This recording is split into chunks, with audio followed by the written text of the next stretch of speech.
indigenous Biafrans. In case you never know, we are the chosen generation.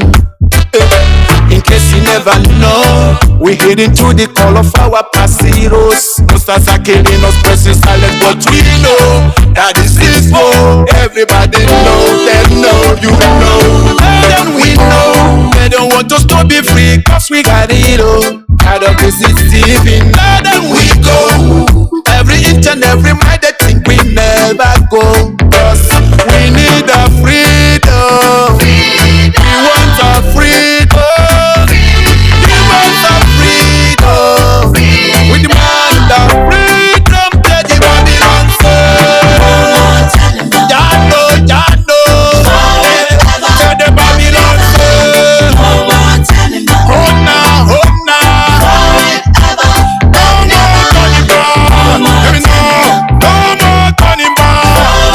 No matter what I want to,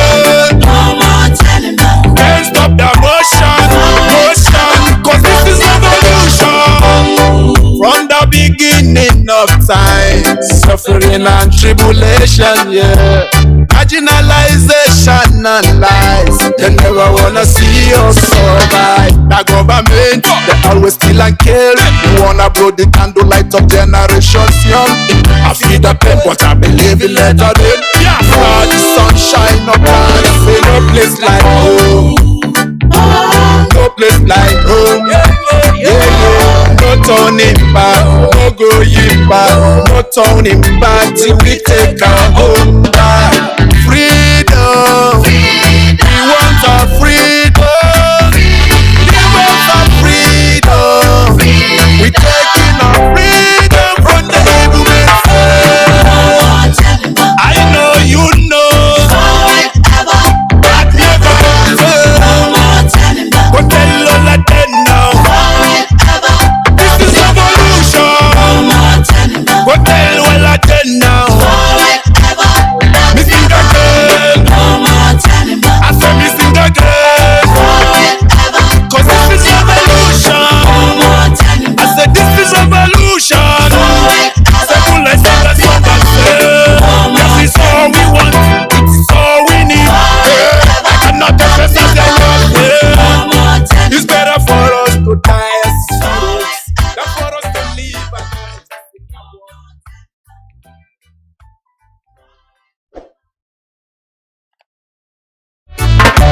No more turning back. It's forward ever, back never.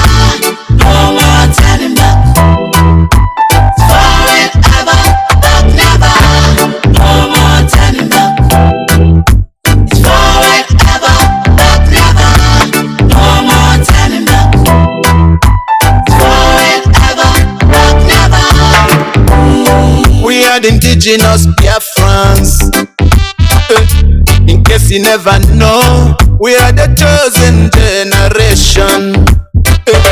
In case you never know, we hid into the call of our past heroes. Monsters are killing us, pressing silence, but we know that this is war. Everybody know, they know, you know, and we know they don't want us to be free, cause we got it all. Out of this is deceiving, now then we go.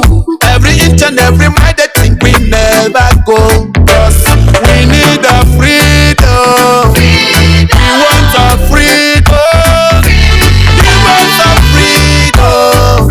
We demand our freedom. Tell the Babylon Jano, Jano. Tell the Babylon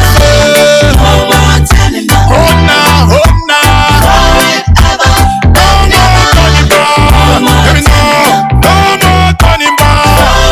No matter what I want to, can't stop the motion, cause this is revolution. From the beginning of time, suffering and tribulation, yeah. Marginalization and lies, they never wanna see us survive. The government, they always kill and kill. You wanna blow the candlelight of generations young. I feel the pain, but I believe in later day. Biafra, the sunshine of God. Say no place like home, no place like home. going back, no turning back till we take our own back. Freedom, we want our freedom. Give us our freedom. We taking our freedom from the evil men. I know you know. Forever, but never. No more turning back. Go tell all of them now. Forever, this is revolution. No more turning back. Go tell all of them now. Forever, missing again. No more turning back. I said missing again. Forever, 'cause this is revolution. No more turning back. I said this is revolution. Seven like that, that's what I said. This is all we want. It's all we need. I cannot express as I love. It's better for us to die as heroes than for us to live.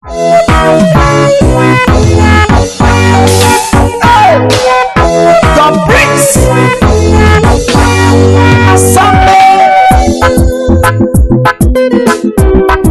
Oh na na na na na na na na na na na na na.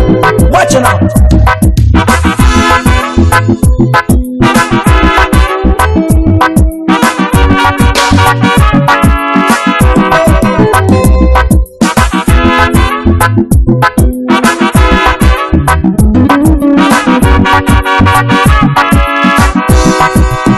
Watch me far away, see me far away. Shabada, tell me what you saw. I will show you what I have, because I have myself. Seven things say na defense. Make you watch my back. Now wait till you they see, yeah. Unless you have the sense, you go like to pretend. Do not run away. Kind of sober than you. That is why I say. That is why I say. That is why I talk. That is why I say. That is why I say. That is why I am.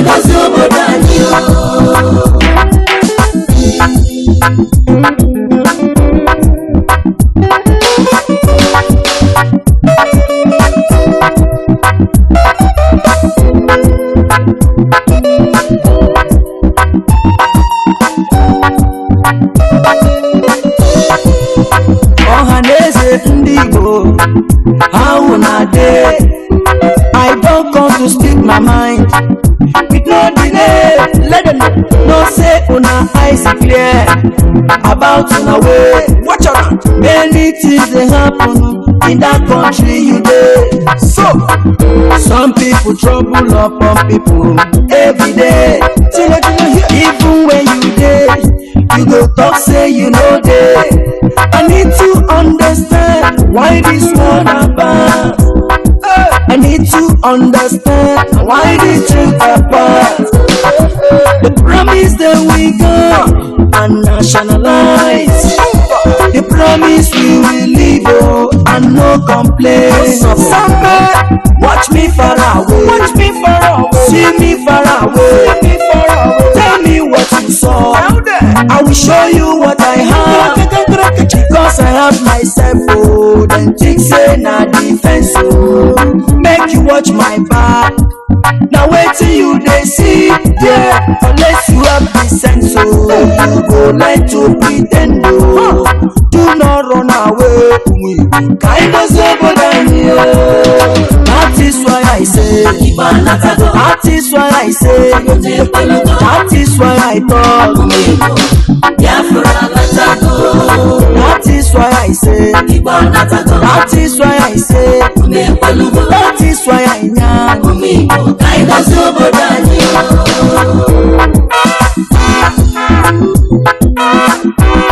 Samara, cha cha cha, cake samara.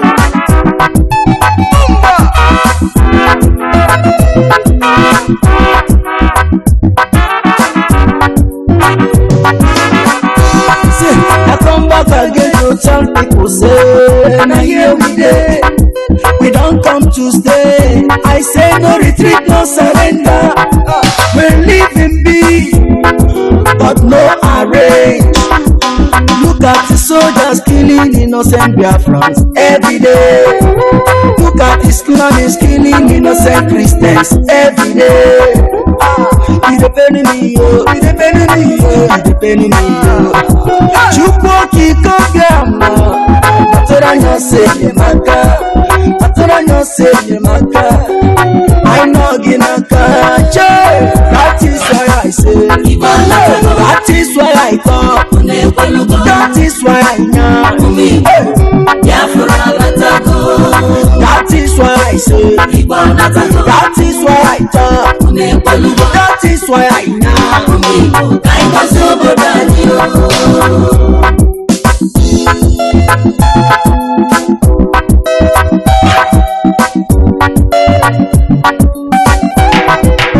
Mazi Nnamdi Kanu, Nnamdi Umu Biafra nile, ayisigi gabaniru, onya kaya docha, weli feneme, onye naya nejuno yine jukupa mawaja. You are whiter than snow, oku gibesi oku. We stand where you stand, we say no secret trial. Onyinye chukwu ezosika osiki Mahamadike, no secret trial. Prophet Yahweh's young osiki Mahamadike, osiki jisike Matus ejike kole osiki Wande buje bije, sikwa oweli feneme, oweli fenafia, oweli fenako. Ezi wanem, Victor, Chimezie, Okorochukwu, Igbo Network Television, London, Osiki Jisike. Na hapugi nazu Umu Biafra nile Kedine nuwa Asiki gabaniru No secret trial, no secret trial, no secret trial, no secret trial. Hey! Watch me far away, see me far away. Tell me what you saw, I will show you what I have. Because I have myself, oh, then things say na defense, oh. Make you watch my back. Now wait till you they see, yeah. Unless you have the sense, oh, you go learn to pretend, oh. Do not run away. Find us over than you. That is why I say, that is why I say, that is why I talk. That is why I say, that is why I say, that is why I know. That is why I say, that is why I say, that is why I talk. That is why I say, that is why I say, that is why I know.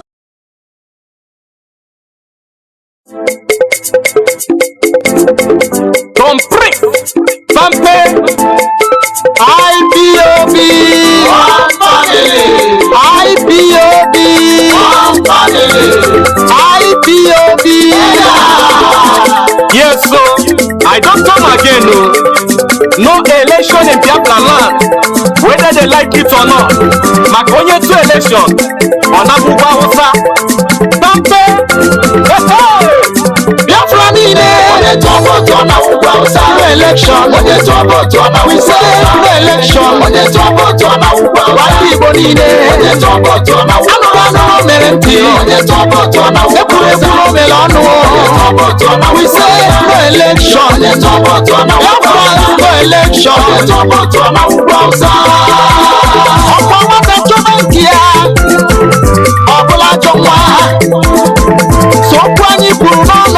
na ndị Zuji na bagara Nigeria no bagara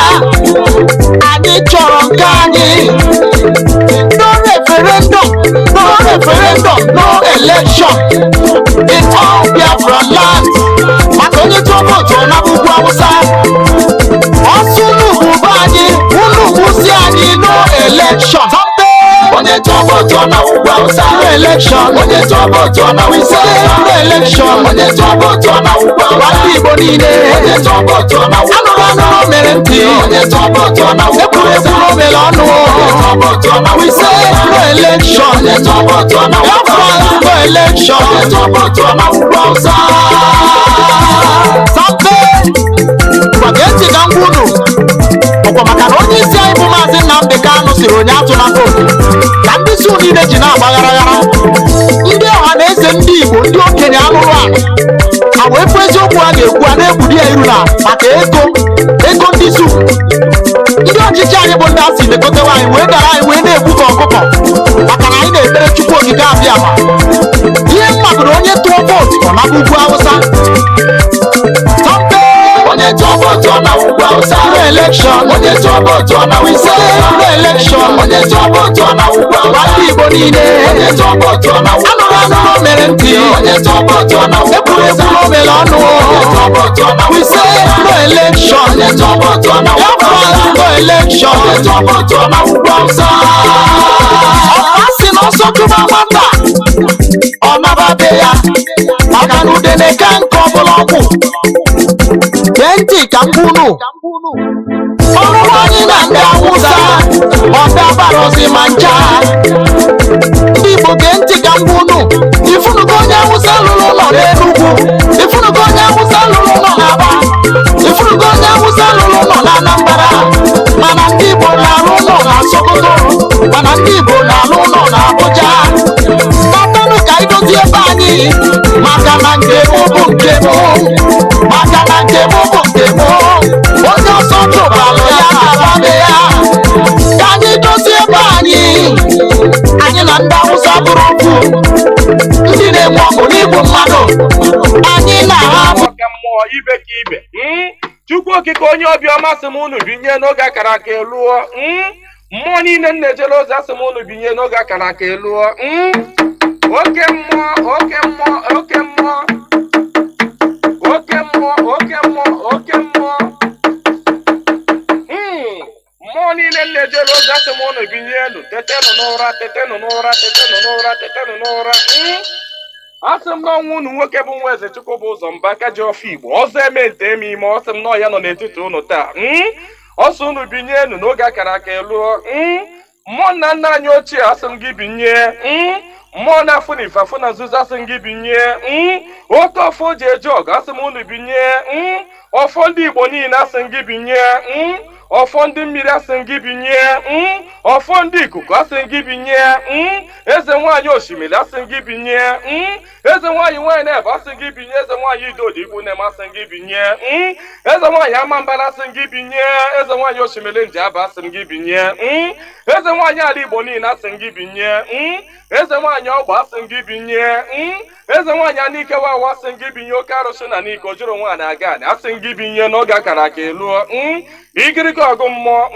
asị m na gboo dike mbọsị ihe ike mere ọ ga-achọkwa nwa dike asị m dododo unu binye unu bịa tara ọjị na chijiri eji efola asị m unu binye unu bịa tara ọjị na chijiri eji efola nna nna anyị ochie mmụọ niile nwụrụ anwụ ka anyị dị ndụ mmụọ niile nwụrụ anwụ ka ụmụ Igbo dị ndụ mmụọ niile nwụrụ anwụ ka Mazi Nnamdi Kanu dị ndụ mmụọ niile nwụrụ anwụ ka ụmụ Biafra dị ndụ asị m unu binye n'oge akara aka eluo asị m na gboo dike mbọsị ihe ike mere ọ ga-achọ nwa dike ọ sị na mberede nyiri dike na mberede ka o ji ama nwa dike ọya ka m ji akpọ unu n'isi ọhamadike bụ Mazi Nnamdi Kanu ya nwa bụ Mazi Nnamdi Kanu otu mkpụrụ anya ji isi ụgwọ otu ọnụ na-ekwuchitere mba niile ụkpaka na-agba n'udu mmiri na-agba n'oge nke ya asị m unu binye n'isi ya nye ogologo ndụ na-arụ isi ike napụta ya na eke napụta ya na orie napụta ya na afọ napụta ya na nkwọ asị m na ahịa akara aka anaghị eri nwa ngwụrọ na ahịa akara aka agaghị eri Mazi Nnamdi Kanu asị m unu ga-anapụta Nnamdi Kanu na eke napụta ya na orie napụta ya na afọ napụta ya na nkwọ asị m mee ka ọnụ niile kwụrụ njọ n'isi atụgharịa kwụ mma ka ọnụ kọrọ ogiri ọnụ kọrọ ogiri lacha Chukwu okike abịa ma onye jiri mmiri siri ike kpọọ aja were aja siri ike kpọọ mmadụ asị m na taata bụ ụbọchị eke n'ala Igbo asị m na eke ga-eketara Nnamdi Kanu ndụ eke ga-eketara ya nwere onwe oke ga-eketara ya ndụ oke ga-eketara ya Biafra, oke ga-eketara ya nwere onwe, oke ga-ekegburu ya ndị iro, kegburu ya ajọ mmadụ na ajọ mmụọ.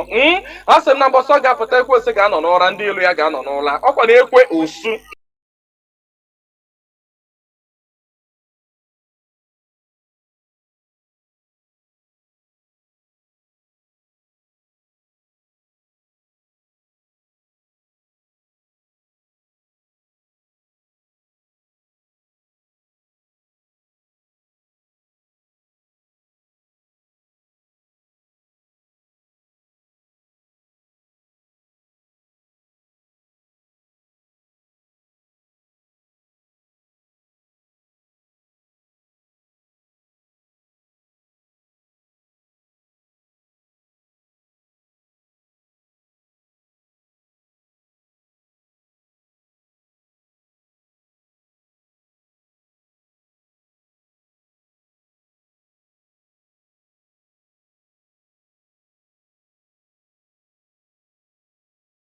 Chukwu okike abịa ma asị m na belede nyiri dike belede ka o ji amawa dike.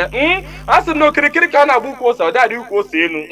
Na okirikiri ka ndị iro ga-agba Nnamdi Kanu mana ha ama mkpata ya aka. Ọ sị na kirikiri ka ọ na-ekiri odido jiri odido enyi ozu. Na ọkwanụ kirikiri ka ndị iro ga na-ekiri ya mana ha ama afụ ya anya. Asị m na eji anabiwa dike. Asị m na okirikiri ka a na-agba ukwu ose, ọ dadị ukwu ose elu. Na okirikiri ka ndị iro ga-agba Nnamdi Kanu mana ha ama mkpata ya aka. Ọ sị na kirikiri ka ọ na-ekiri odido jiri odido enyi ozu. N'ọkwanụ nkirikiri ka ndị iro ga na-ekiri ya mana ha ama afụ ya anya. Asị m na eji anabiwa dike. Asị m na okirikiri ka a na-agba ukwu ose, ọ dadị ukwu ose elu. Na okirikiri ka ndị iro ga-agba Nnamdi Kanu mana ha ama mkpata ya aka. Ọ sị na nkirikiri ka ọ na-ekiri odido jiri odido enyi ozu. N'ọkwanụ nkirikiri ka ndị iro ga na-ekiri ya mana ha ama afụ ya anya. Asị m na eji anabiwa dike. Asị m na okirikiri ka a na-agba ukwu ose, ọ dadị ukwu ose elu. Na okirikiri ka ndị iro ga-agba Nnamdi Kanu mana ha ama mkpata ya aka. Ọ sị na nkirikiri ka ọ na-ekiri odido jiri odido enyi ozu. N'ọkwanụ nkirikiri ka ndị iro ga na-ekiri ya mana ha ama afụ ya anya. Asị m na eji anabiwa dike. Asị m na okirikiri ka a na-agba ukwu ose, ọ dadị ukwu ose elu. Na okirikiri ka ndị iro ga-agba Nnamdi Kanu mana ha ama mkpata ya aka. Ọ sị na nkirikiri ka ọ na-ekiri odido jiri odido enyi ozu. N'ọkwanụ nkirikiri ka ndị iro ga na-ekiri ya mana ha ama afụ ya anya. Asị m na eji anabi isi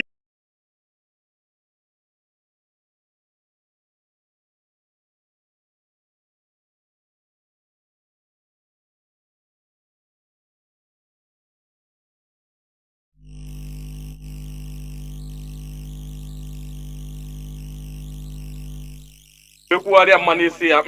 Asị m na ya bụ onye ahụ na-atụ Maazị Nnamdi Kanu aka, asị m aka gị ga-akpọnwụ. Osisi ahụ fọrọ Nnamdi Kanu wee tọọ nkwe, asị m ikuku futuo gị. Anya ọbụla fọrọ Nnamdi Kanu kwawa akwa alịrị, asị m alịrị akọ ya n'anya. Onye fọrọ Nnamdi Kanu cheta ihe gburu nwa ya, ihe gburu nwa ya gbuo ya, maka na ọ bụrụ ya gburu nwa gị. Chukwu okike abịa ma asị m na belede nyiri dike belede ka o ji amawa dike. Asị m na okirikiri ka a na-agba ukwu ose, ọ dadị ukwu ose elu. Na okirikiri ka ndị iro ga-agba Nnamdi Kanu mana ha ama mkpata ya aka. Ọ sị na nkirikiri ka ọ na-ekiri odido jiri odido enyi ozu. N'ọkwanụ nkirikiri ka ndị iro ga na-ekiri ya mana ha ama afụ ya anya. Asị m na eji anabi isi ije. Asị na Nnamdi Kanu ga-eje na ọ ga-ana. Asị m na inye anaghị eri ọba maka na inye na ọba bụ nwanne. Inye agaghị eri Nnamdi Kanu maka na ọ bụ nwa inye. Asị na Nnamdi Kanu ga-adị ka echi anaghị agwụ agwụ. Maka na ije ejere bụ ije mmiri, ọ bụrụ eje nkụ. Asị na ya bụ ije ga-abụ ije mmeri. Asị m na ọ ga-anata n'udo. Asị m na ọ ga-abata sirili welere. Asị m na unu ga-aga kpọnatara anyị Nnamdi Kanu. Asị m unu ga-akpọnatara anyị Nnamdi Kanu. Ga-akpọnatara anyị Nnamdi Kanu. Ga tụnye ugo, ga nye ya mmeri, ga nye ya mmeri, ga nye ya mmeri. Tụnye ugo n'elu ugo, nye ike n'elu ike, nye ndụ n'elu ndụ. Ọkwanụ ndụ ka o ji efu n'efufe. Unu nye Nnamdi Kanu ndụ, onwe ike wee kwụrụ jinjin, onwe ike wee kwụrụ wee fuo n'ofufe. Asị na ya kara ka anaghị eri nwa ngwụrọ. Ihe mere ha ji jide Nnamdi Kanu bụ ka nwee ike wee megide ndị Igbo, ka nwee ike megide ụmụ Biafra, ka nwee ike wee kwuchie anyị ọnụ, ka ha nwee ike wee kachi anyị ọnụ, ka anyị ghara ikwu okwu ọzọ. Mana ama m na dododo Chukwu okike abịa ma ndị nwa na ndị nwe mmiri, ndị nwe ikuku, ndị nwe anyanwụ, mmụọ nna nna anyị ochie, mmụọ niile nwụrụ anwụ ka anyị dị ndụ, mmụọ niile ọ kwafọrọ ọbara ha n'ike maka ihi Biafra. Asị m unu binyenu, asị m unu dododo na ọkwa na unu bụ ihe nwe ike a, ọkwa na unu ga-eji ọgụ mmụọ, ọkwa na unu ga-aga bụori ahịa, ọkwa na unu ga-aga napụta ya maka na ihe ọ tinyere unu n'aka anaghị ele ule. Asị m dododo ikirigo ife ọgụ mmụọ. Eze nwaanyị niile nọ n'ala Igbo, mmụọ niile nọ n'ala Igbo, asị m unu binye, maka na onwe onye nọ n'ụwa na-anaghị aṅụ mmiri, onwe onye nọ n'ụwa na-anaghị eri nnu. Nnu bụ ihe ụtọ si na mmiri wee pụta. Onye ọbụla na-eri ihe na-eri ihe dị na mmiri. Onye na-asa arụ ji mmiri asa arụ. Onye ọbụla na-eme ihe ọbụla ọ na-eme ji mmiri eme ya. Asị m ihe ọbụla mmadụ na-eme n'ụwa, mmiri ọ na-ebube ụzọ. Asị m onye ọbụla kpọrọ mmiri asị na mmiri a ga-agbagbu ya. Asị m onye ọbụla fụrụ mmiri n'anya ga-afụ Nnamdi Kanu n'anya. Onye ọbụla fụrụ mmiri n'anya ga-afụ Nnamdi Kanu n'anya. Onye ọbụla mmiri na-awụsa n'arụ ga-afụ Nnamdi Kanu n'anya. Onye ọbụla mmiri na-emesa n'arụ ga-afụ Nnamdi Kanu n'anya. Onye na-aṅụ mmiri na-eli nnu, asị m na ọnụ anyị ji wee lie nnu wee ṅụọ mmiri na ị ga-eji akwa okwu ọma n'isi Nnamdi Kanu n'aha Chukwu okike abịa. Ise. Good morning, good afternoon, good evening, good night, great Biafrans and lovers of freedom. This is Radio Biafra House of Service coming to you through the auspices of Radio Biafra London. My name remains Mazi Jonathan Chinedu from Alu province of Biafra land. We are here live and direct. Today is the 26th day of November 2022. I am here with Wada Marien in order to go on our religious discussions. Today is Orie Day in our land. Orie, Obochi Orie. No one ke irinotu. Now for 2022. We are live and direct. Therefore, I welcome each and every one of you to welcome your friends and well-wishers, even your enemies. Do not deny them listening to this hallowed platform. Because what we are doing here is we are trying to disintoxicate our brains from the poison of colonialism. That is what we do here. The poison, the virus of colonialism. And this is what has been putting us backwards as Africans, as Biafrans. Because we have been reasoning, thinking the way they programmed us to think. Now we are rebelling. Ideological rebellion is what we are engaged. Started by Mazi Nnamdi Kanu in this hallowed platform. Ideological revolution and rebellion. That is it. Because it has been a long time they programmed us to behave and think, reason the way they want us to reason. That is why we are not moving forward. Therefore, in this restoration project, genuine physical restoration or freedom starts from mental emancipation. That is what I always know. Is what I always put out there. Because we cannot restore a sane country without first of all liberating our mindset to reason in a different way. Otherwise we restore another quagmire, African quagmire of a country. I know what, like zombies being there. Zombieing and being there. No. What we are doing is mental revolution. It might not augur well with some people. It might, many people might not like it. But that is not the problem. After all, when Mazi Nnamdi Kanu started, most people were against him. Now, do you know what you are doing? You want to cause war. You want to bring this and that. You want to bring down heaven heaven and brimstone. Brimstones and hellfire on earth, on us. But he didn't listen. He continued. And today, most of us, even not only Biafrans, many other people have seen reason with what he's doing. That time, people were, it was his opinion, yes. That is what people, though it's your opinion, though. Though it's his opinion. But that opinion transcends develops into majority people's idea, and it is becoming a revolution. That is what we do. Therefore, before I continue, I will bring in Wada to salute Biafrans before we continue. Wada, please, over to you. Ndewo, and how are you doing today, sir? I'm good. Okay, Mazi. Good evening, my fellow Biafrans. I know I'm going to be brief in my introduction, but if you hear any car honking or anything, okay, fine, I'm getting to my house. So forget about that background. Once I get, I'll transition to my laptop. So my regards to, my greetings to Mazi, our leader, Mazi Ohamadike one of Biafra land, wherever he is. I send my regard, my express and sincere prayers to him. My utmost respect to the leadership, the DOS that is headed by HOD in the person of Mazi Edodem. And to my fellow Biafrans, I say welcome to our program again. And how are you all doing? Hopefully we are all doing well. We had our Thanksgiving here on Thursday. So my regards to all Americans and listeners. I hope you guys had a good turkey day. Unfortunately for me, unfortunately, I do not eat meat, so I was an observer. But all the same, I am so happy for you all. Everything went well, I hope. So, welcome to the program one more time. And please, I'm glad and I want to reiterate that we came in with our listening ears and an open mind, objectively to listen, and then at the fullness of time, when it's time to make phone calls, we will be able to ask questions, bring in suggestions, bring in comments, because it's an interactive program. We're all learning together. Without wasting much time, welcome to you all, and let us yield back as we unfold what we have today. God bless you all. Once again, I welcome each and every one of you. Today is the 26th day of November 2022. Our leader is still in the enemy dungeon. Our leader has been discharged and acquitted by the Nigerian court.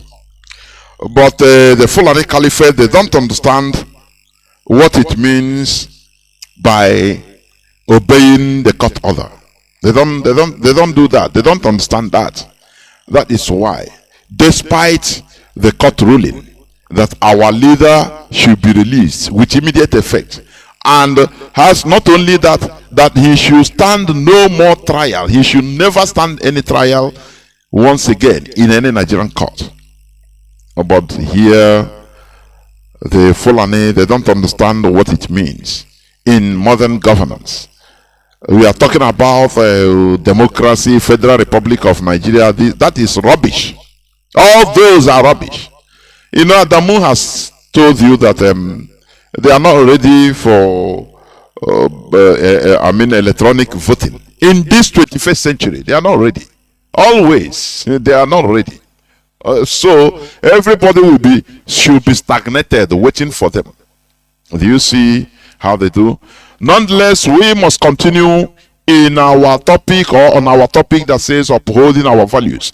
This is the sixth part of upholding our values. Today, under a subtopic that says understanding our civilization and education. Understanding our civilization and education. Under upholding our values. Before I continue, let me just a flash to some news that made headlines, please. Operation Golden Dawn in Southeast is deaf, dumb. Couldn't stop killer headsmen from sacking Enugu communities by the International Society for Civil Liberties and Rule of Law, Inter-Society. You know, what they are doing, Operation Python Dance, Operation Golden Dawn, by the military, is killing innocent Biafrans and nothing more. Aiding and abetting their terrorist accomplice, the headsmen, the Fulani terrorists. Because the Nigerian military is the Fulani terrorists. The Fulani terrorists is the Nigerian military. They help them, aid them in order to slaughter. That is why they will not do anything until, the Fulani terrorists have finished their job. Now they will come to cover their back. That is the truth. That is the truth. Therefore, we must continue. And even in Enugu, the GOC, General Officer Commanding of the Edu Division, is one Fulani, Major General Omar Musa. Omar Musa. He is the person that brought because of political weakness, our governors, they are agents, vassals to the Fulani Caliphate. So they accept anything without questions. Without questions. You see, the former governor of Anambra State, Willie Obiano, who is an American citizen, he has come and played his part. Remember, Willie Obiano is the person that said that the Mieti Ala Fulani headsmen are part of his government. All those things in order for him to loot, to allow him to loot and go his way. These people don't understand the harm they are causing to us as a people. For our future generations, they don't understand. Now, is he not gone? As a governor, he's gone. How long is he going to live more? All these things, the harm he caused to us as a people will linger with us for many decades. You understand? That is how they do. So, Enugu State Governor, any person they bring, they say this man have been, if they send it to other places, they reject him because they know he's a direct terrorist, Fulani terrorist. Direct. Many governors of many other places, west, other places in the north, even they reject him. But in Biafra land, the governors, they bring him. They don't care about the people. What they care for is about how they will go free after looting. That is the thing. That is the thing. You see, I need Izachabai, honestly. I need Izachabai. And we will do it. Therefore, we must continue. They are doing Operation Golden Dawn in Southeast. That is in our land. But does it stop the Fulani headsmen from killing people in our land? Does it stop the Fulani terrorists, they call bandits, that are moving in their thousands, moving around freely? No. But they come around and shoot and kill Biafrans, innocent Biafrans, in Olo, in Okpuro, in different parts of Biafra land, which is in Izombe, in even Anambra. People were protesting. Women, let me go. Now, okay. Let me see. Police, tear gas arrest Enugu women protesting against the killing of their children by the police, by the security forces. They arrest and tear gas them. Women, they can only do this in Biafra land. They will not try it in the north. No. In the south mostly, because the same way they shoot on protesters, I think in Ondo. That is it. Because they are in power. They have everything. Nigeria belongs to them. Under a democratic setting, people have the right to demonstrate peacefully. Peaceful Biafran women protesters protesting in Enugu, we are tear gassed and many of them are arrested. And you will see that they will be raped by the Nigerian military, Nigerian forces. That is the situation we are in. But we must deliver ourselves, and that is what we are doing. Terrorists kill 11 residents in fresh attack on Kaduna. That's what we... Terrorists, these are the Fulani headsmen. When you hear all these things, these are Fulani headsmen killing. Fulani terrorists killing the indigenous people in Kaduna. That is the reality, but very sad one. There is one interview. granted, I think, by Rudolph Conquo to one man, a US-based professor, Akpan. You know, when you see this, I fear these Biafran professors, these people that have PhD, that are, you know, just remove yourself from them. They are, you know, as somebody said, that they know everything about other places, but they don't know anything about themselves. That is the reality. That is a Biafran professors for you. He said, you know what he said? He said minorities in Nigeria were greatest victims of Biafra Republic declared by Leto Ojukwu, US-based Professor Akpan. These are people that talk, they are professors, but they don't understand the history.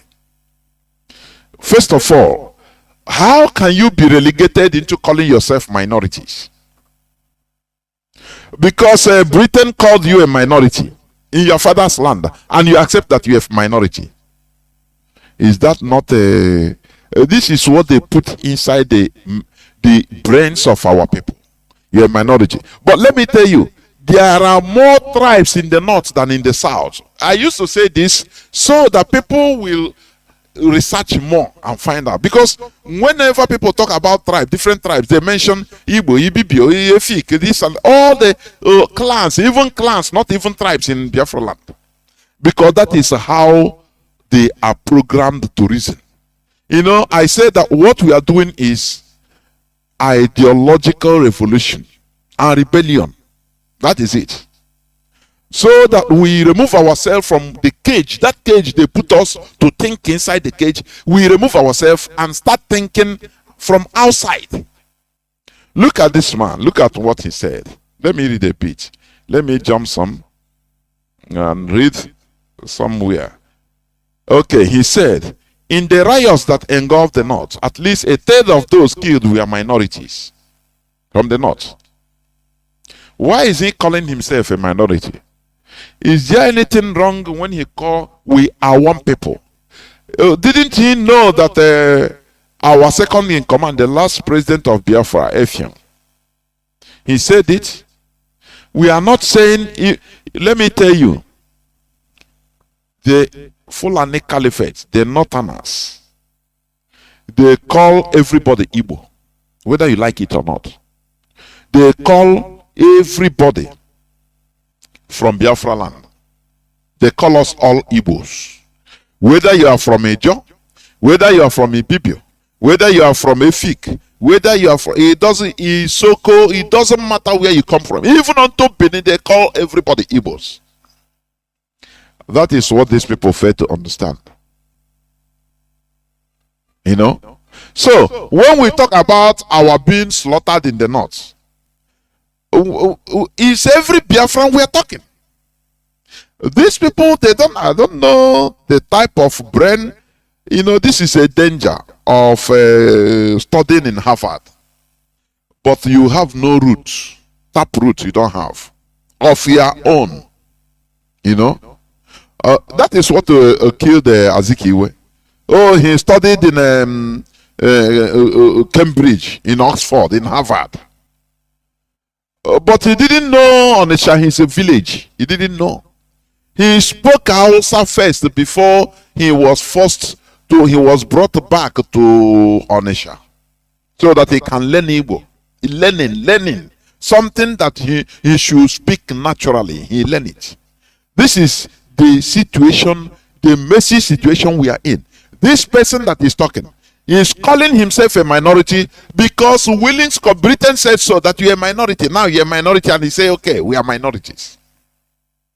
They divide you, try to separate you from your brothers, and you accept. Who is stupid? Who is stupid? Okay. He said in the riots that engulfed the north, at least a third of those killed were minorities. No one tells that story. This is how buffonic this type of people are. Akpan, Professor Akpan. This is how they are. They don't know nothing, but they are professors. You understand? That is why I fear these professors.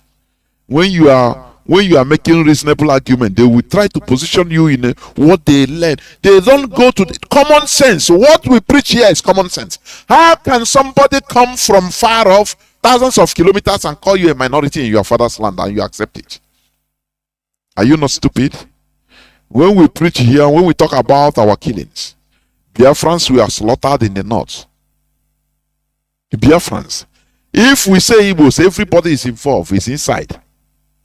Is Effiong an Igbo man? Of course, they call him Igbo man. Yes, he can answer Igbo man. Because that is what they refer to everybody, including Ijo. You understand? So, all of us were slaughtered together. That is why we are calling all of us together in order to do something, because we have a common enemy. Stop this division and division and division. Answering minority, they place you in a cage and you are there running around. Very, very pathetic, honestly. I want to leave it here because sometimes people you cannot understand for the goodness of me how people reason. We have tribes in the north, very many tribes in the north. But you normally, when you see somebody, any person from Sokoto, Bauchi, even Benue, you call him Hausa man, isn't it? But are they really Hausa? Is it not time we start being rational? You start being rational, reasoning like a human being. Here we tell you to reason. Do not reason like an Englishman, because you are not. Do not reason like a Christian, because naturally you are not. Christianity came to our land in just middle or late 19th century. 1841, 57, something like that. You understand? So, we want you reason like a human being you are. Added to the fact of our natural value. You reason. You understand me? Common sense. That is what we preach here. Here is this news. Okay. Nigeria Secret Police, DSS, withdraws charges against bandits negotiator Tukumamu. Do you remember Tukumamu? He was arrested in Egypt, in Cairo, on his way to make on transit to. And they wanted to jail him there under their anti-terrorism law because he's a terrorist. But Nigerian government made a secret negotiation, assuring the Egyptian government that they will investigate him and put him to jail as a terrorist. That is why they returned him, deported him back to Nigeria. Upon arriving in Abuja airport, they arrested him in order to give the impression that they are doing their job. This thing happened, I think, last month. Today, they are withdrawing the whole case. Now, they say, go home. A terrorist. Because they did all these things in order to showcase to Egypt and to the international community that they are fighting against terrorism. Had it been that Nigerian government didn't give this, assurance to Egypt, this man would have been languishing in jail in Egypt. The same way many Fulani terrorists of Nigeria descent are sentenced in Dubai for many years. You understand? But today, Tukumamu, the right-hand man of Sheikh Gumi, is being released and every charge is withdrawn, because it is order from above. Leave that man, is doing job for us. And the worst part of it is that America they don't care. The America never care about anything that is happening to us as a people in Nigeria. What matters to them is the stealing of oil. You understand? They suck our oil. I say America, United States of America. They suck our oil and they will come in order to give a very hypocritical, double standard statements on air. They don't care about the terrorism, Fulani terrorism that is going on the rampage, killing people with the arms even they provide. All that matter, America has oil. They have crude oil. They are the richest country in the world, or the most powerful, I should say, in the world, pretending to fight to be the world moral custodian, which is lie. Which is lie. They made us, they demonize the people that never stole from us, the Russians. They demonize them in our mind. Even they use religion. Pray for the Russian now, the Namarochiku, or no na catechism.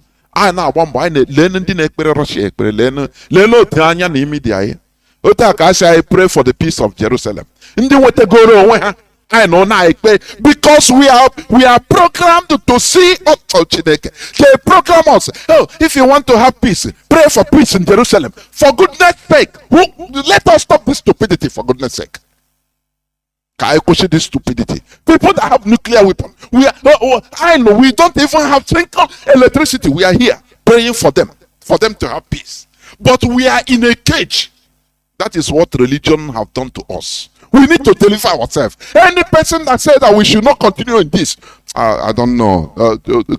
A lie, we see that person and the generations. I'm telling you, they program us in order to be doing. We continue some being. Oh, pray for people that don't know God. Look at people that don't know God. Nuclear powers, they don't know God. People that don't have peace, pray for the peace of Jerusalem. Which kind of peace they don't have?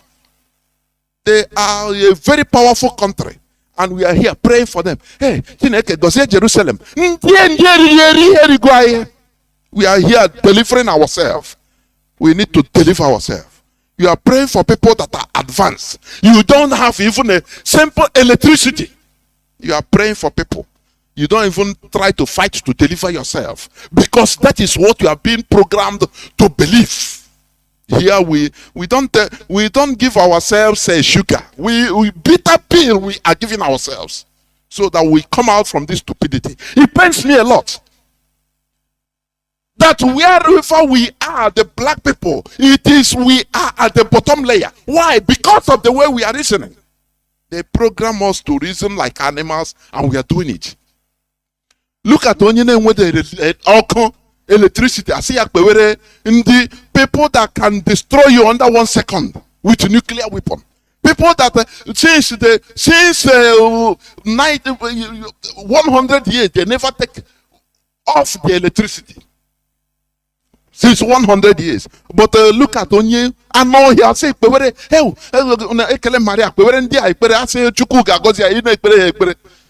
we need to deliver ourselves from this stupidity, honestly. We need to deliver ourselves. One other place before I go on, because we need to preach this gospel. Come on, please. Before we go on, one other, go on. One other, are you there? One other, please unmute yourself. I don't know. One other, unmute yourself. One other, unmute yourself. Oh my goodness me! Wow, it seems you're doing another. Okay, let me continue. You will come in when you could. I know you muted yourself, and we must continue. We must continue. So, as I said, today we are still continuing on upholding our values.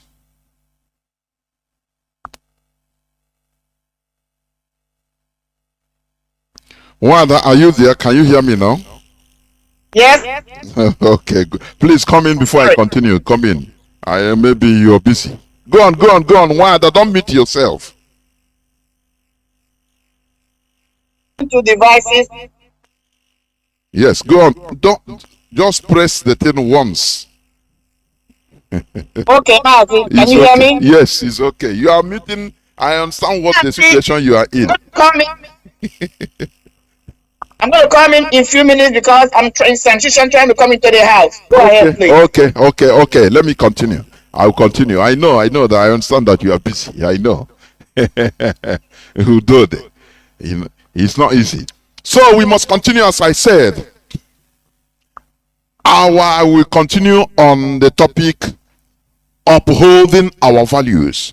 Today we are going to talk about understanding our civilization and education.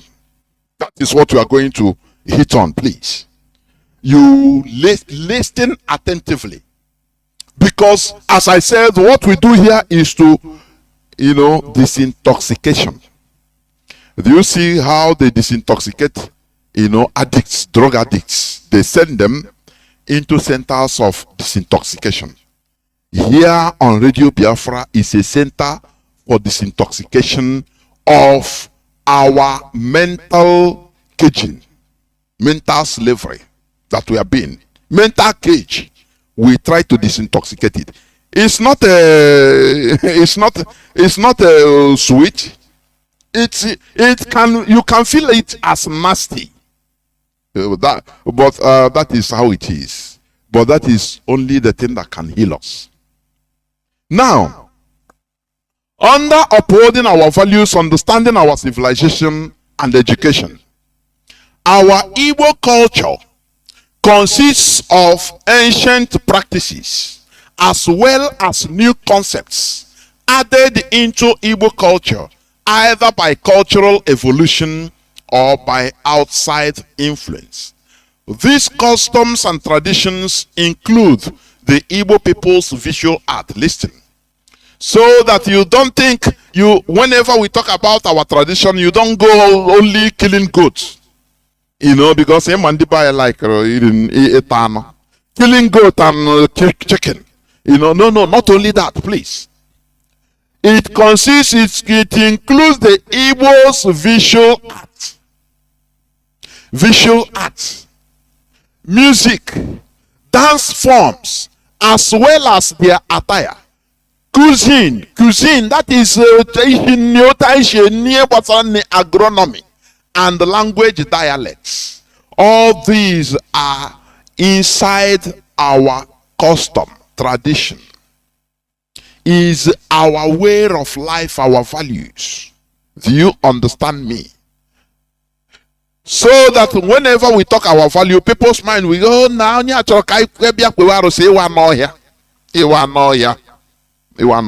Today you will understand. You will understand. You will understand something. You take away something. Music, art. I will go to Ibuku. We have our bronze, our art castings of as dated since 9th century. Do you know that? But you don't know who gave that our people, our ancestors, that knowledge. Is for you to find out. Very fine arts. Many of them are in a British Museum, American Museum, Indianapolis Museum of Art, USA. Do you understand? These are things that they looted from our land, and they tell us that our ancestors were good for nothing. Who tell you that? Who gave them the art, the idea of mastering fire, of art, woodwork, metal work? Who gave very fine art? You understand?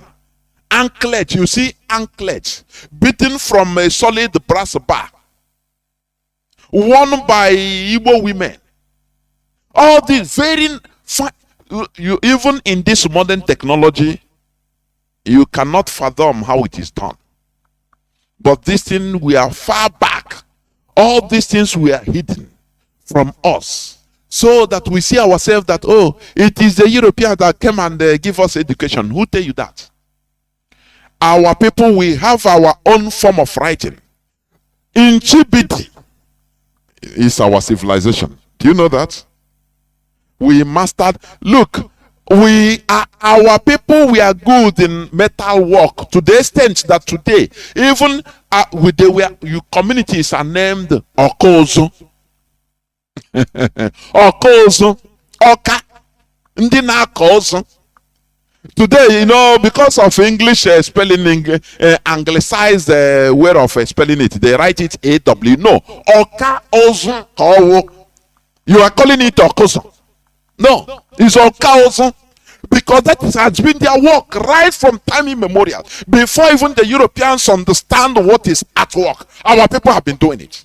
All these were arts from our, ancestors, the people you cast to die by fire, the people you detest, the people that gave life to you. Do you know why? Because you are programmed to do so. Do you understand? It's a program. You know, when you write a program, and you program a computer, anything, or a robot, anything you tell him to do is what he does. Do you understand me? Anything you tell him to do is what he does. He cannot go beyond what you programmed it to be or to do. That is the way they programmed us, so that we start, having affinity, embracing our enemies, those that slaughtered us. We embrace them as our saviors. All this they programmed through religion. As I said before, they programmed us to, if you want to succeed, always kneel down and pray for peace in Jerusalem. The people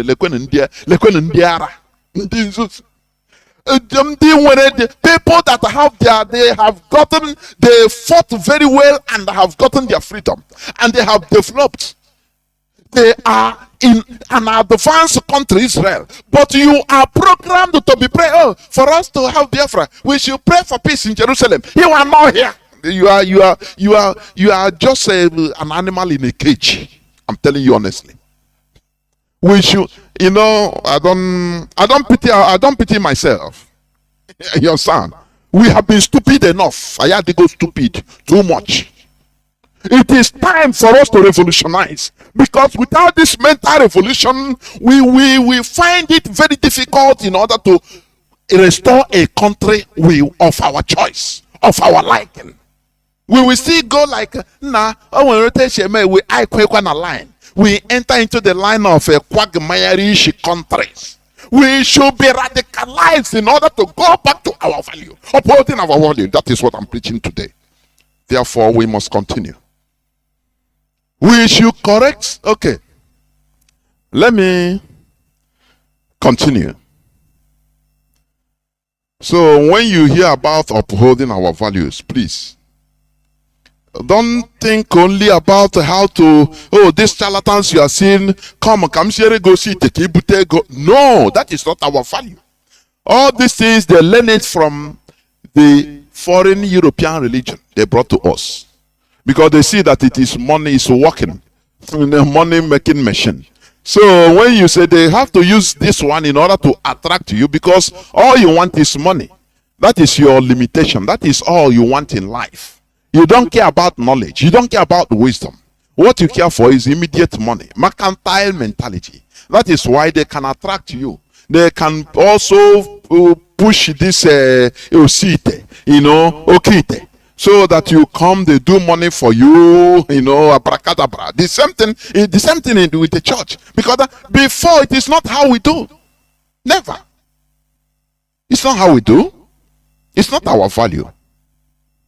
So it includes Igbo people's visual art, music, dance forms, attire, cuisine, and language dialects. Anything concerning our life, how we marry, how we grow up, respect for our elders.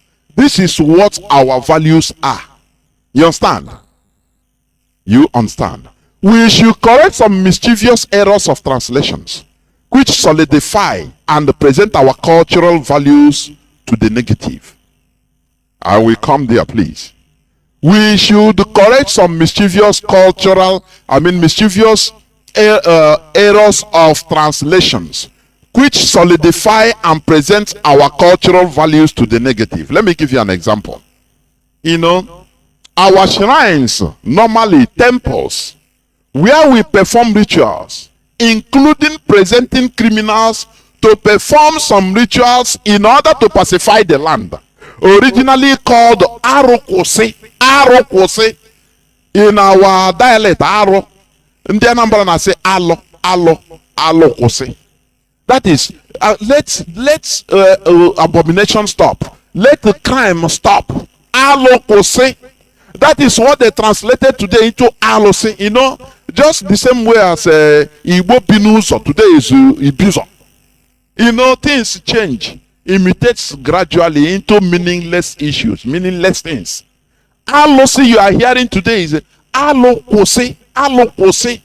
If somebody commits abomination, if somebody sins major Allah, they will do something, he will do something, and he will be presented to our shrine, our our temple, our shrine. It can be a joy here, a temple there. Now that place is called alokose, alokose. You will perform all those things. Now after you be restituted back. That is what the Europeans saw. Now they say, no, this is evil. It become evil. Oh, okay. It was originally called Arukusi. I am using our dialect, my Olo dialect, Imo dialect, Aro, Ar, but Anambra we say Alo. It was wholesomely but mischievously demonized and condemned by the European missionaries and translated as Alose or Arose, idol, in the Igbo Bible. Do you understand? Igbo Bible translation. They put it there. You know, some people might believe that the Igbo Bible also fall from heaven since the beginning of the world.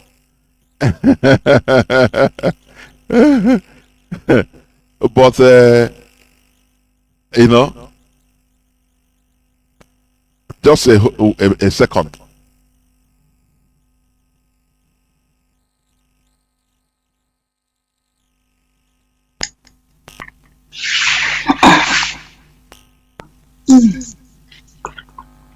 So as I was saying, this Alokose is a shrine. There are shrines in our communities. You know. Now, it is called Alokose. Do you know why they call it Alokose? It is where you make amends.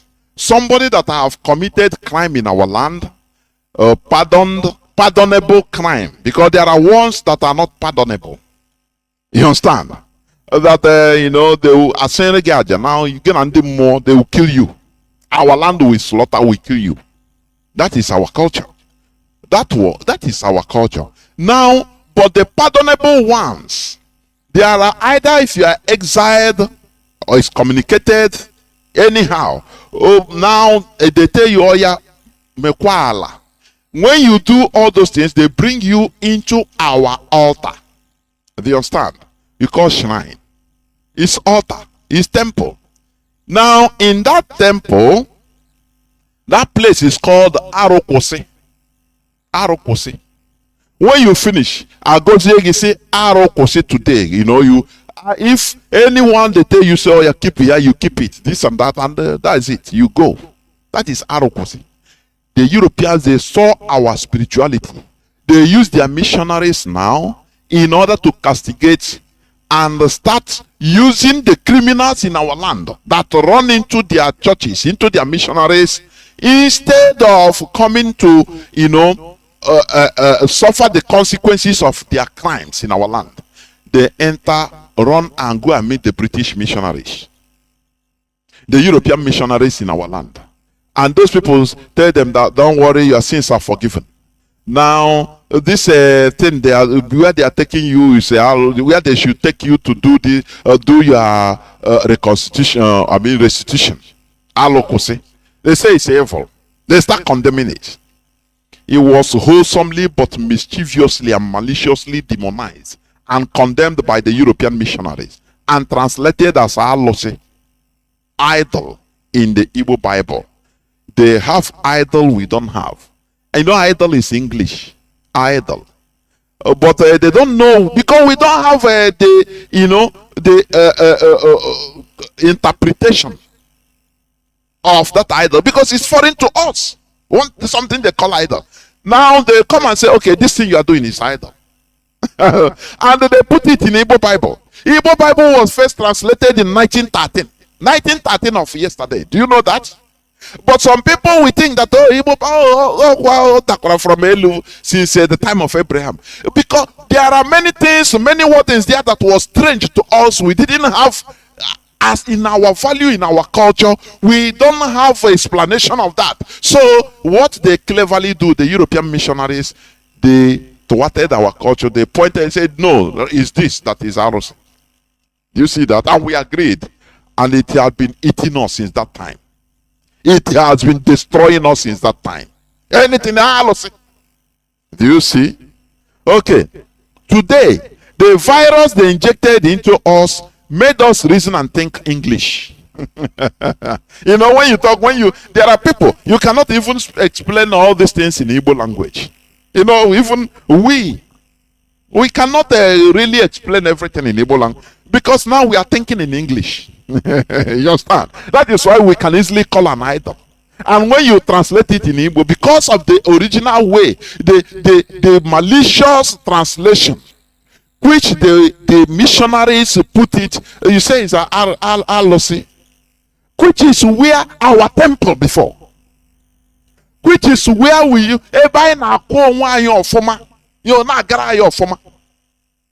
they demonize it. And they put us into that cage and say, oh yeah, because it's in the Bible. Now it's Alosi. Now it becomes the general language. Do you see how human being can recreate human being? I'm telling you, Europeans recreated us. They recreated, I'm not missing words. They recreated us. And they made us to be thinking in English. In European, we cannot think again like ourselves. We think in English. You understand? People might be asking, thinking in English. Yes, you reason now in English. Because they lied to us, they deceived us, they played with our brains, and they translated the nonsense in our language, and we accepted it. Those people that did this thing, this Bible translation, they were the first people, mischievous set of people that first entered. Many of them are evil people, entered the church. And now, anything they start demonizing, because they were getting support from the white people to against their own. Now they started demonizing anything concerning us. They were the people that translated this Igbo Bible. Don't you know that? Okay. We no more think in our original as our original selves. We think in English. In Igbo cosmology, listen, we never had anything called the Satan. Do you understand that? It's foreign to us. We don't know anything called the Satan, devil, or Lucifer. It was brought to us by the European missionaries. Because before I know, we manage everything. Every, what do you call it? Every spirits are manipulated by our people for our good. Do you understand? Now, we have different spirits which perform different duties, which are all useful when their need arises. And listen attentively how they outsmarted us. We didn't have in Igbo language what is Satan or Lucifer. No. All we have different spirits. The spirit of death we have. I'm coming to that. Now, Ekwensu is one of them. As we also have Ikenga, Amadio, and others. These are spirits. You know, when we call them in our language, you become, you know, but you cherish Jupiter. You cherish Mars. You cherish Hercules. You know, all these things are very good. Even they call Saint Nicholas. Nicholas the Fifth is the Pope that put us into bondage, gave Christian Portuguese, the Iberian Peninsula, the right, Europeans, to enslave and kill Africans that are not Christians, as we are not Christians. But today he is a saint, and you pray with in his name. Do you see why I say they programmed us to behave the way they want us to be? What we are doing here is mental revolution. You understand? Mental, we go direct and face the reality. Nicholas, you will see where maybe they celebrate Nicholas Day. Do you know Nicholas the Fifth? I said it last time. Nicholas the Fifth, the Pope Nicholas the Fifth, he gave the papal bull, the papal decree, in order to kill, to enslave Africans, to wipe them off forever and possess their possessions. What we are suffering today. He gave the Europeans power, decree, the religious power, right, in order to do what they are doing today, exploiting us, killing us. That is Nicholas. But you are praying to, when you are praying, Nicholas, they are so yora ya he will without change. I'm telling you. Here we don't massage words. We don't massage words. If you don't like what we are doing, just simply close your radio and go and sleep. Maybe when you sleep in the dream, you can come back. You understand? Let me tell you, in Igbo cosmology, in our tradition, original tradition, Ekwensu is a trickster spirit of confusion that serves as the god or angel of bargains and the tortoise. Imambe. Ekwensu is a spirit that our people used to consult to do his own job because it's allowed. No spirit is bad. All of them do their jobs. You understand? That is our tradition. It is that Ekwensu is crafty at trade and negotiations. He is often invoked for guidance in difficult mercantile situations. Do you remember when the Fulani man, Kule and Alahaji, the second part I played? Do you remember what he said? People that knows. He said that the Igbos, we are the key of unlocking this world. Do you know that? All these things the Europeans saw. Now they, when you go to a tree, they cut our hands so that we will not be able to perform the duty while we are in this world, the duty for which we are in this world of unlocking the key. And one of it is demonizing one of the weapons we are using, Ekwensu. Do you understand? Ekwensu is a trickster spirit of confusion that serves as the god, that is angel of bargains and tortoise, crafty at trade and negotiations. He is often invoked for guidance in difficult mercantile situations. He is also perceived as a spirit of violence that incites people to perform violent acts. That is who we are. Whether you like it or not, we are trying to change. It's not easy to change some things that they instituted in our minds, in our brains for ages, for close to 200 years. It's not going to be palatable. Many people will hear what I'm saying. They say, but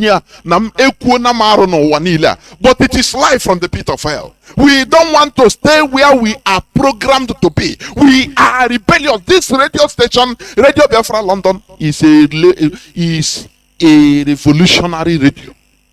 Where you listen, you say, nah, are you dreaming or what? No, you are not dreaming. That is the reality. Let me start again. Ekwensu are calling you, translate as devil. He is a trickster spirit of confusion. I'm talking according to our tradition. Confusion that serves as the god, the angel of bargains, and the tortoise, crafty at trade and negotiations. He is often invoked for guidance in difficult mercantile situations. He is also perceived as a spirit of violence that incites people to perform violent acts. His companion is Obunabali, the angel of death. Do you see that? The angel of death is an angel. It's a spirit. Some call it demon or call it angel. The name you call it doesn't change anything. All that it is what it is. Finish. You understand? He kills his victims. That is this Obunabali. He kills his victims in the night. His victims are always criminals or those who have committed an unspeakable taboo. Now, when criminals are being killed through the law, because spiritualism, the goal is about law. It's a strict law. When you do something that merits death, they will invoke the spirit of death will come direct and do the job, because that is his job. It will do the job. That is who we are, who we were before. Before the Europeans came and brought confusion and demonizing everything, saying, no, this thing you are worshiping, this thing you are invoking, they know that it is working. The Europeans, they know. They are afraid. The same way they were afraid of our Arochukwu shrine. They call it long juju. Because it's working. Now they find one way or the other in order to demonize ourselves, demonize it so that we that are using it, we hate it. Do you see? That is division. Divide to conquer. They divide us among our brothers. They divide us, even separate us from our brothers. They even separate us from our spirits, the spirits that are doing good things from us. They made us turn against them. Do you see why our land is full of blood today? Do you understand that? Okay. We must continue. Now, note that angels or spirits are also referred to as gods or deities. You know, I said it, we always think in English. Because when you see here, oh, deities, you say, you just gods. Deity is a god. You understand? It's a god. So the problem most of the problems we are having is about the language, about wordings, language. You understand? These people, they brought something that is foreign to us. They say there is Lucifer, and he deceived the woman in a first woman, and this and that. And now they saw that we are also invoking all these spirits that they help us to fight them, the foreign mission, I mean Europeans. And it is working for us. And now they smartly come to cause confusion between us and that weapon, the spirit we are using. Now they say, no, that's Satan. Is this thing you are worshiping? Is this thing you are invoking? It's Satan. So come out from it. Don't ever call it again. Go and spoil the shrine and call it ROC. It's evil. Do you see? Things fell apart and the center can no more hold. Let me tell you, even in the Bible, can you read? You know, we read because that is what we know. Yeah, but Mazi, just to tell you quickly. Okay, the truth is that every spirit, I mean, people should go to the Google or dictionary and find out what is a messenger. A messenger is one that carries messages. So every spirit is an angel, because an angel is a messenger. That's what I wanted to bring it, because you hammered on it. Because when they talk about, they look at devil, or they call him devil, they call him Equus, whatever, he's still an angel, because it's a ministering spirit. That's what angels are called. I just wanted to bring that. Of course. You know, I said the problem we are having is language. That's it. Yes. That's it. So somebody said the other time, because I could remember when I was in secondary school, I was very good in science, but at the early time, I was finding it difficult in physics. You know, at that early time. And I found out that the problem I'm having is not really the physics. Because when it comes to calculation, if I understand this, I calculate very well. Mathematics, I was very, very good. But all this, there are some wordings, big words. Grammar. The grammar. Density. Acceleration. This and, I cannot understand it. Because I want to first of all understand it now before anything. But even my teacher, he understands. That he's a very good man. He understands that my problem is the grammar they are using. He said, but why are you are very bright everywhere, but when it comes to this, you go low. Why? I understand this grammar. Now he started from scratch. He gave me the idea, take your dictionary first. Now start, when they talk about density, go and look for what is density. Now it will explain it to you in a primary way so that you understand it. That is now I caught up immediately. I started understanding because of the grammar. So why am I bringing this? The problem we are having is just the language, nothing more. There are, just like, you call countryside in America, isn't it? But when you come to Nigeria, you say it's village. It sounds very primitive. But it's the same thing. The same meaning. So we have problem in language. That is the worst part of it. Had it been at the early time, our people were wise in order to maintain our language at all level, to use our language in the government. In the parliament, we speak Igbo language in the parliament. In schools, we insist on using Igbo to speak, to teach science. It would have been another story altogether, a better story. Just like the Japanese. The Arabs, they learn science, but in Arabic. The Japanese, they learn science and technology, but with Japanese. Do you understand? They smartly, anything that any wording that comes up, or new technology wording that comes up today, they smartly gather together and find a word that suits it. Not Europeans coming to tell them, no, this is what it means. This is what, no, they find out in their own, by themselves. That is what we failed to do. And it is haunting us today. So before you become an engineer, you must first of all be fluent in English. It is hurting us. We should be the most intelligent people. Just tell an American to first of all use Igbo to read, study medicine. Tell a British citizen, say, now you study medicine with Swahili. You know how difficult, the hell we are passing through, and we are enduring it. They put us in a very big cage. I'm telling you, this is a process. It's not going to come out today, but little by little we are doing our own bidding. We are contributing in order to liberate ourselves from this cage we are in. So let me continue. Let's go to because I said that angels, as you have explained, angels are spirits, are also referred to as gods or deities. Even in the Bible, Genesis chapter 18 verse 13, where Abraham received the three spirits in human forms, they call him angels. They call those people, they call them Lord. The Bible called them Lord, and Abraham even worshipped them. Those, according to Bible story, if you understand me, Abraham even worshipped them, bowed down and did obeisance and worshipped them and called them my Lord. They are referred to as God also. He's Lord. So they are deities, but in human form. So when we talk about spirits, our deities, you believe it is something. No, don't say it's ROC. No. It's misunderstanding because of ignorance. That is it. So if you go to Genesis chapter 18 verse 13, you read it.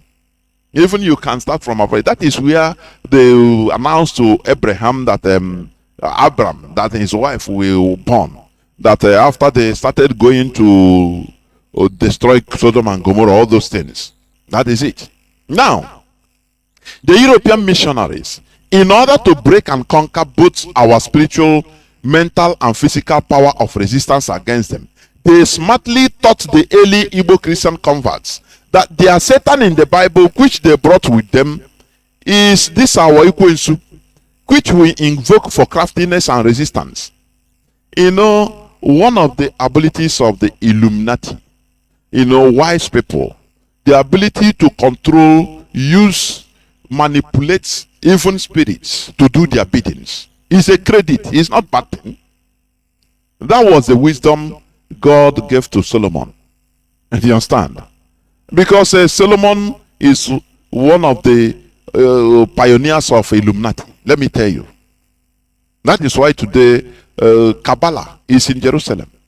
Kabbalah Foundation. You don't know what it means. These are Illuminati and all the rest. The capital is in Israel. So there are many things you don't know. But our people had the ability to manipulate spirits, invoke on spirits, in order to do some biddings that we could not as human beings. And it happens. But the Europeans smartly, they now turned us against all those things. Do you see how smart they are? So that we start fighting them. You understand? And the effort that is multiplying in our land today is they are fighting back. Do you understand? They remove themselves from us. Say, okay, you people. Now the Europeans have power. These are people. They are more. You see them, but you don't know. So when they call us, they say, "Oh, Ekwensu, we didn't know what is Satan before." Ekwensu is one of our deities, like Ikenga, Madio, and many others. Obunabale, all of them. We use them when there is need for any of them. Do you understand me? Okay.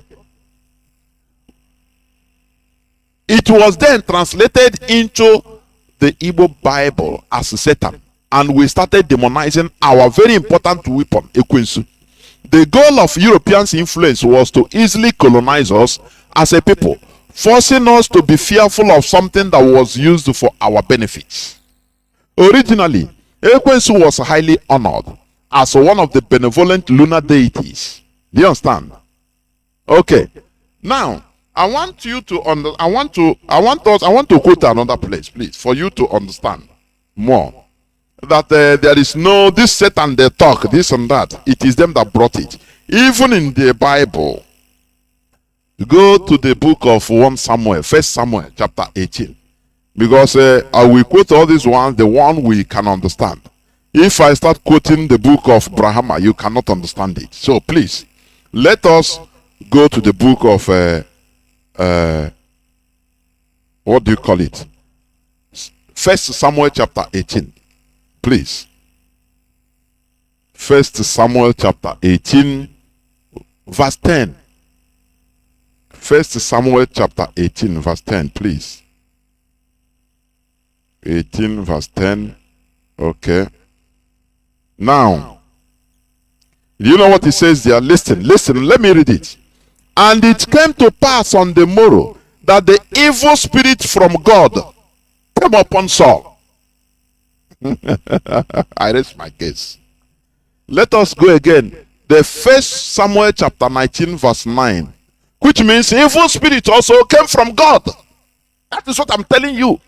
It depends on how you address it. It's human being that address it is evil or this and that. He does his job. Every spirit does his job. It's you now in this planet that depending on how you understand, you call it a good spirit or evil spirit. Because when we invoke Ekwensu and we do the bidding, our bidding against our enemies, those our enemies will be annoyed and say, evil spirit have attacked them. But for us, it is a good spirit. Do you understand? That is why the European missionaries, they convince us. They intimidated us, taught us to hate something that is good for us. Say that it is evil because we can use it against them. Do you know what the ekumekus we are using? It's all these things. And they saw that, look, this thing is, we need to thwart these people. Because as I said, when you use the one spirit against a set of people, now those people will not be happy. They will call it one bad spirit to come and attack us. But for us, it is our good spirit that we send. Do you see that? Now, Mazi, before you leave the Bible, can you please read the book of Isaiah? No, let me I will allow just 1 minute. Let me read the second one. In fact, I read the 1 Samuel chapter 18, verse 10. Now, okay. Yeah, I would like to read it. When you finish, I'll give it to you to read because I'm still eating, please. Okay. Now, 1 Samuel, also 1 Samuel chapter 19, verse 9. It says the same thing. Chapter 19, verse 9. It says, and the evil spirit from the Lord was upon Saul again. And he sat in his house with his javelin in his hand, and David played with his hand. So it's two places. Evil spirit from the Lord. Now, who are you to call Satan? This and that. Where Satan used to go in the presence of God, according to the Bible story, and play with God. Now, where are you coming from? Now, I said, now I'm moving around. You know me now. Now, wow. He said, have you seen my servant Job? Go and anything you want to do, but he is sending him on a mission because that is his job. For you, you can call him evil spirit, but he's from God. Do you understand that? So, what am I trying to say? Who are you as a human being to come and demonize the spirit that we are using for that is helping us? A time of war, we invoke it. It will go and do something. It will help us to do something. time of business negotiation, we call it do some practical things, and it will help us to get sense in order to negotiate, in order to do some businesses. He helps us as a trickster. And you are calling it Satan. What do you want to say? Please go on. I just would like you to add this chapter, Isaiah, the book of Isaiah, chapter 45, verse 7. Please read it. Isaiah for us, please. chapter 45. Okay, today all nature chapter 45. Yeah. And no, man, to add to what you just brought in. Chapter please. 45, verse what? 7. He will lay the foundation of evil, Okay. please, or devil. Okay. Please. I form the light and I create darkness. I make peace and create evil. I, the Lord, do all these things. Okay. Who is talking? Who was talking? God. No, He said he created it. You see, and people are saying kill devil. I wanted to bring that message. What that you see? We are every day as I'm talking. Maybe someone in the church now binding devil, casting it, killing it, die by fire. Who are you? Who are you? Instead, this we should emancipate ourselves from mental slavery. The people, the wise people, the Europeans, they push us into pursuing shadows. Do you understand? And they are progressing. They are doing their thing, manipulating their thing, and going advancing. They left us and say, they say no, Pope, we on catechism. Kpekwere ndị na-amaghị Chukwu ekpere, ndị Russia na-amaghị Chukwu. Chetenu ha na-ekpere. Chetenu Nicholas dị asọ ka o mee ka o yọọ n'ọnụ adịghị. After that, they will be laughing. They keep you in darkness and in ignoramus. It is high time we liberate ourselves. That is what we preach here. You might not see it as palatable, but that is the reality.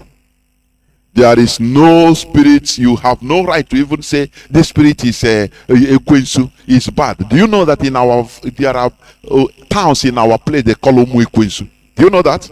Did they start today? It's right from time.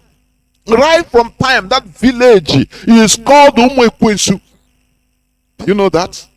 If it is something bad, do you think that they will be called Umu Ekwensu? It's in I think in Abia State or in Ebonyi. Do you know that?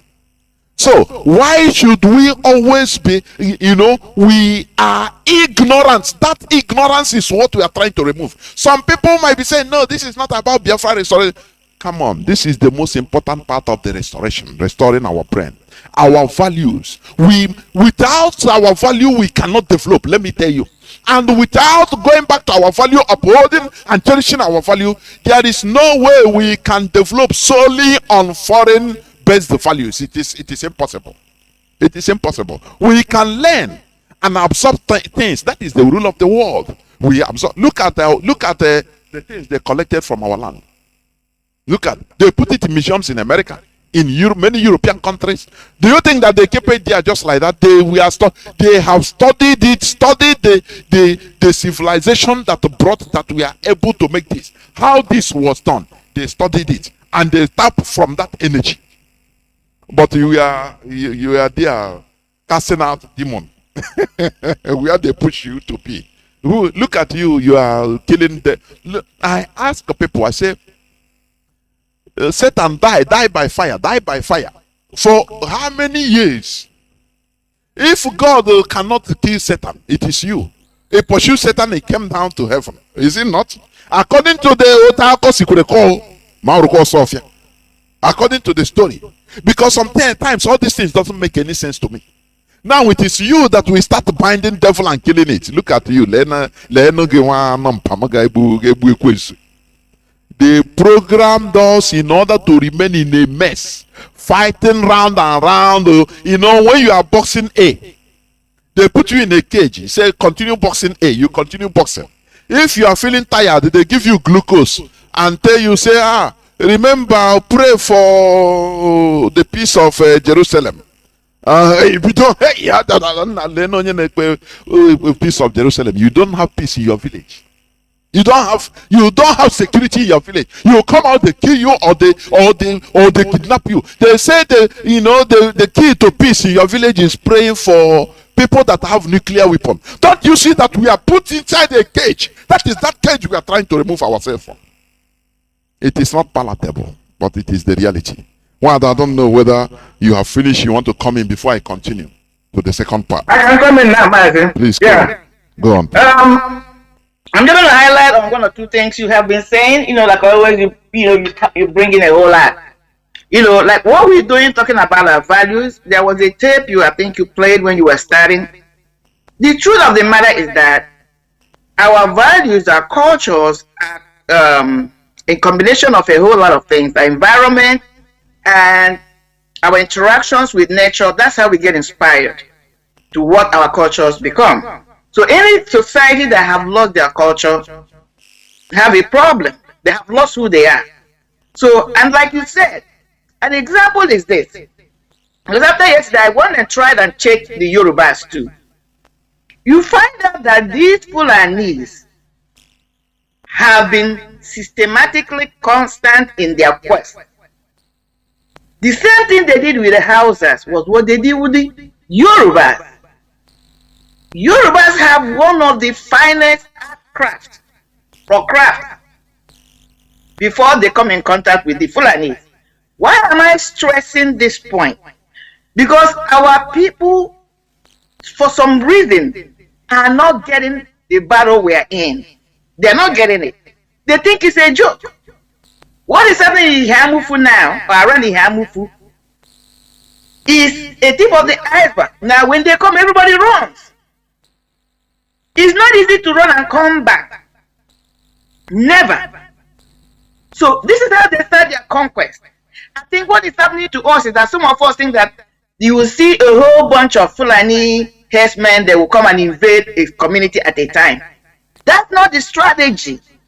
That's not how they roll. What they're doing now is how they do it. They will chase these particular people, they will run to another place. When they occupy this place, they run to another place. And they have no interest in advancing mankind, because all they want to do is control. Look at what they have done with the Hausas. Total domination. Yorubas are totally dominated now, but they don't know it. What did they use? Instrument of what? This religion called Islamic religion. This is their main tool or weapon they're using to colonize or to conquer, not colonization this time, to conquer the indigenous people of Nigeria, or that location called Nigeria.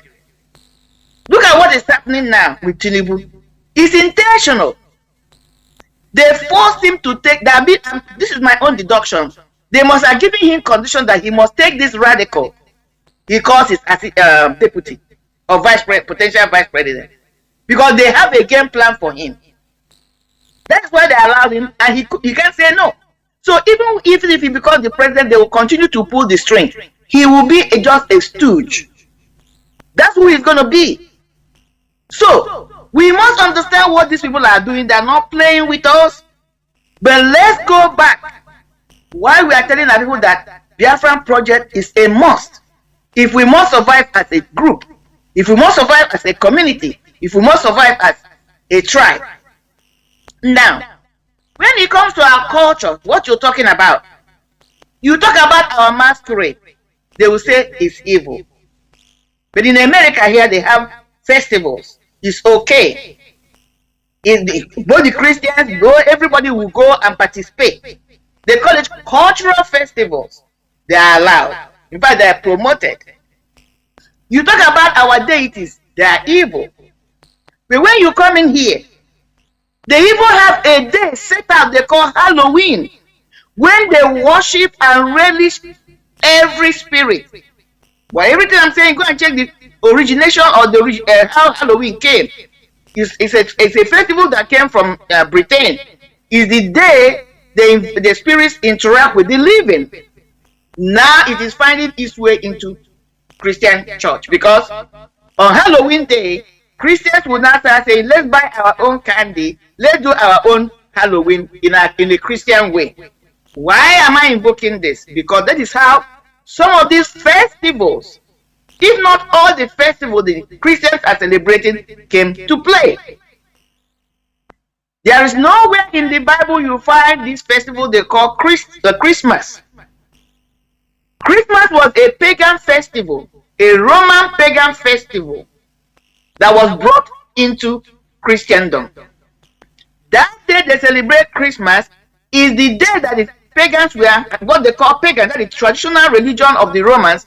That's the day they set aside for the sun god. That's the day they celebrate the sun god. Everything I'm saying, you can check it. People can check it. The same thing with Easter. There is nowhere in the Bible you will see that word Easter. Rather, Easter is what you see Esther. Now, what is Easter? The original name is Esther. Esther was or is a goddess. Goddess of spring. Goddess of fertility.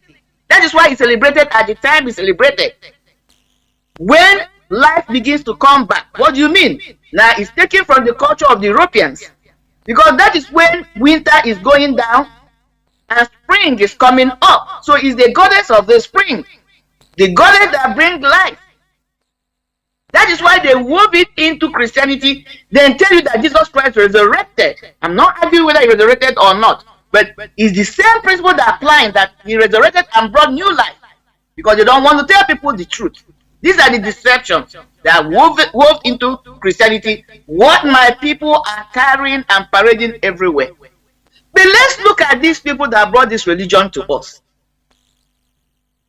They are not even practicing it the way we are carrying it. They are all secular countries. They are not religious countries. Because the last time I checked, these two religions, Islamic religion and most Christian religion, they are purely for conquest. I have not seen any state, any country today that is running on Islamic, pure Islamic principles, have no secular laws, and then adhere to what they are preaching to them in Nigeria and have advancement. A Muslim is not smart because he's a Muslim. No. A Christian is not smart because you're a Christian. No. You are already wired to be smart before you embrace your religion. People must understand it, because they argue with you that every good thing comes from God. I understand. If you believe there is God, I'm not disputing that, but it is not because you embrace a particular religion that have made you to be a good person or a bad person, or, because it is your environment, your upbringing, the things you come in contact with, which we call nature, that shapes you to become who you are. That is what is happening in that contraction called Nigeria. That is why, because people have they have used these two religions to constrict people, to set a standard on how far people can think. Because everything of life comes through the mind. Out of the mind are issues of life. So because people, this standard have been raised strongly by these two religions, and people who adhere to them, they are caged, they are not exercising their mind, so they are limited in their potentials.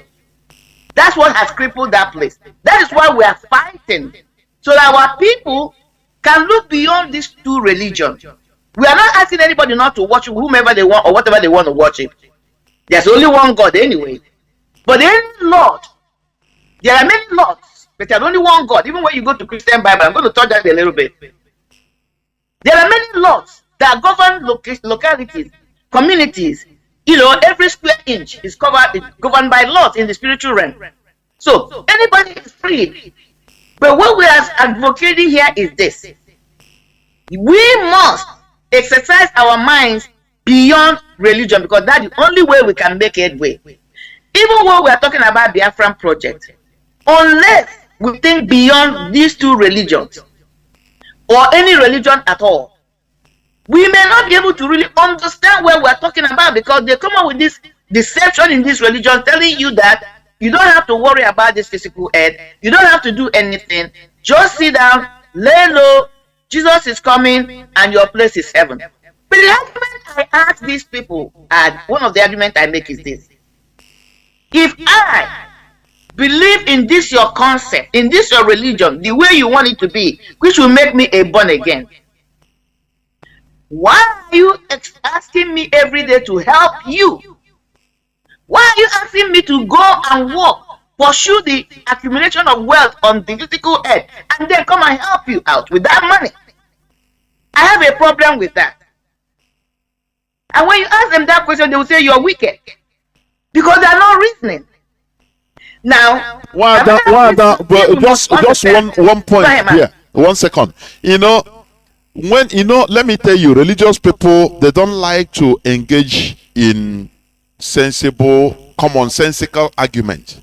They cannot argue, they cannot debate. No. Whenever you bring something that makes sense, they shy away from it and turn. Before you know, they can say you are a demon even. They start finding demon. That is how they have been programmed. Go on, Wanda, please go. Because they have been caged not to exercise their minds. That's the point. That is why I brought this Isaiah 45, verse 7. The God you're talking about, every day you go to church, you're asking God to kill Satan. You're asking God to kill devil. You're asking God. Meanwhile, God is telling you, I created him. And even in the so-called Bible, you people acknowledge that God gave him a lot of enormous amount of power. And God never removed anyone from him. Ask yourself, if God felt it was very needed to kill Satan, he created him, don't you think that he would have killed him? And you, mortal man, is the one that is asking God to kill him. Meanwhile, God uses him at his disposal whenever he wants. He uses him. Because you guys are saying that God sits at the right hand of, Jesus is sitting at the right hand of God, interceding on our behalf. Well, who is sitting on God's left hand? Is devil. Because something has to be there if they're qualifying the right hand. Because again, the Bible will tell you that when God wants to bless, he will raise his right hand. But when God wants to curse, he will lift his left hand. So devil is sitting there, right there with God. And God is using him. And then a mortal person is telling God to kill devil. Because we are the one to fight God right now. But let me go to something else. And I think that is important. Mazi, you invoked it a little bit. I don't know whether you know how you touched it. You touched about Kabbalah. I have an in-depth knowledge about Kabbalah. I think, I'm going to stop. I'm not going to go for that and just saying I have an in-depth knowledge of Kabbalah. It's one of the secret weapons of the Jews up to today. When you're talking about Kabbalah, one of the principal factors of Kabbalah are numbers. Now, the cell phone or internet or network we are using, the question I want to ask our people, because they want devil to die, according to the Bible, devil is the prince of the air. That is the medium through which he travels. That's what I'm trying to tell you there. Now, we are using cell phone, we are using internet. The argument I have made, I continue to make, even I made it with a couple 2 days ago. Through which medium are these informations flowing through? Air. Air. And the spirit of air is who? Satan, devil, Lucifer, whatever you call him, according to your Bible. So now let's talk about Kabbalah. Just like you have the cell phone, I took a little bit course on, because they make you take that in America here when you go into school. They introduce you to network, foundational level of IT. You must know it because, that's when they want to make sure that everybody is computer literate. At least you can be able to go in and do one or two things. So you must take it as a course. At least 101. So I was exposed to this thing. It was fascinating to me because the way my mind goes is, most of the things I'm introduced to, I begin to weave it to understand or use it to understand spiritual concepts. The force or the main thing that makes internet and cell phone or any, to work is two numbers. I'm going there because in book Kabbalah, zeros and ones, number 1 and 0. Everything written on internet Every information functioning on internet or your cell phone are being coded with these two numbers, 0 and 1. Do we see them? No. So when a software developer or coder is coding it, it depends on the placement, how he places the numbers. That's how we receive it. When they build the software, then you have the, inside your system, what is going to translate it. That's what I'm going to use for us to understand it, and bring those coded information for you and I to read them as words. Why am I bringing this? Because as far as Kabbalah is concerned, every single word is a living entity. Every spoken word is a living entity. Every number is a living entity. I'm not teaching this now because it's a deep spiritual concept. So why am I saying this? Our ancestors, that's where I'm going back because you reference it too. When you check, just like I checked yesterday, when you check the houses, what they practice, their religion, their traditional religion, when we look at the word Hausa, these are the Hausa speaking people, because when you come to Hausa speaking people, they have different tribes, just like you mentioned, many tribes. The only thing that I heard them together, that they spoke that common, they can communicate in that common language called Hausa, even though when you come to their tribal level, they have their own tribal dialect. Now, before Islamic religion hit them, their worship was spiritual worship. They were dealing with these things we are calling out. They were able to manipulate the spirits because they believe that these spirits can live in the woods or living things, human beings. So they had some houses that are still practicing it today. That is why some of them are able to do what? They can manipulate animals to shut their mouth down. You can see an outside person carrying hyenas, even lions, playing with them, because there are leaves they will give them. They bring them together and then give it to them. Those animals will not do anything. They tame them. These are knowledge.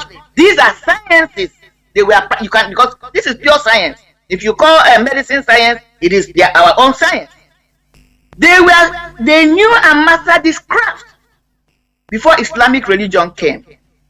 When Ottoman Danfodio brought Islamic religion, just systematically as they are trying to do today, they begin to tell them that what they were practicing was evil. Because the whole aim was, Ottoman Danfodio was to what? Conquer their God. Once they were able to abandon their God and embrace this religion, it was game over for the Hausa people. And he did it by what? Divide and rule, because the Hausas were having community rivalries, fighting one another.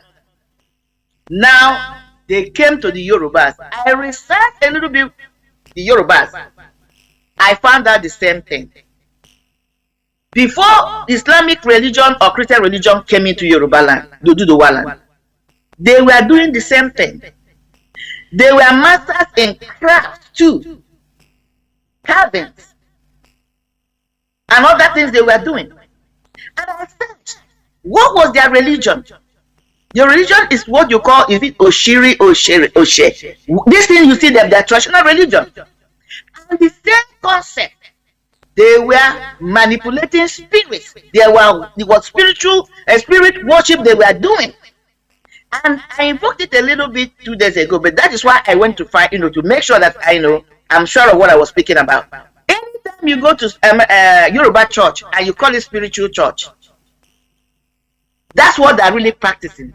What they have cleverly done is trying to blend, or those people have blended their traditional religion with the Western religion. This is where we're beating hands down. And if you go at the era they were practicing their spirituality, they were doing exploit when it comes to civilization. They were ahead, or even the Western civilization. You come to us is the same concept. That was why I asked the question, because even there's a place around my place that is called Uzu Opiegwe. Some Nkwero Opiegwe. Oh, here Jimara. All they did was Opiegwe. Opiegwe were manufacture gone. Oh, here Jimara Dinkwe. There's nobody in Nkwero that even knows how to do it. But before the contact with Christianity, these people were, can you imagine if they had continued? Oka have continued. Do you know the kind of weapon they would have came up with now? Because they were even ahead of the Western civilization. That is the way even industrialization happened in Europe. They continue, Yes. Ameliorating what the ancestors knew. Little by little, they continue adding.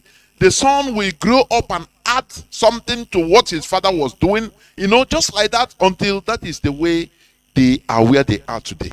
But in our own, we are part of everything. Mother, go on, please. Mazi, let me give you an example of what you just said now. I shared it with somebody about 1 month ago, 2 months ago. I said, when we talk about why people here in America have accumulated wealth, their children are brave, I said, you don't blame them so much. I said, pay attention. These wealth have been in the family for years. You will see a family business 100 years, 150 years, 200 years. When you go back and revisit when this business started, let me use grocery stores, for example. It started as somebody selling in a kiosk. Mom and pop store, that's what they call it here. Where their child or children went to school. When they will come back, they will go back to that business. Instead of now being the mom and pop store their father was running, they will take it to the level of what? Supermarket. The next generation, if these ones were not able to convert it to chain store, will take it to chain store. By the time you get to third generation, the third generation doesn't have to do anything. The money has been accumulated. That's how invention comes. When it's passing through without any break, generation to generation, because there is something in their lineage. There's a potential, spiritual potential or gift, whatever you call it, in that potential, that you call it a gift, that is in that bloodline that made them to be expert on that particular thing they're doing. This is where what I was trying to establish with those two things. That I don't think it started as a bad thing. There was a reason why they were made custodians of our deities. There was a reason, So, but it's supposed to evolve to better. You begin as it's evolving, you're removing the things that are not good or the things that are making the thing not perfect, and continue to perfect it. Even the cell phone we're using today, when cell phone came out, it was one. First of all, they started with one big giant thing. They reduced it to small one, flip-flop. Look at where we are now, because they continue to bend these transistors. Even the first computer, when it first came out, it was big, like a whole house. Look at now, we can hold it in our palms.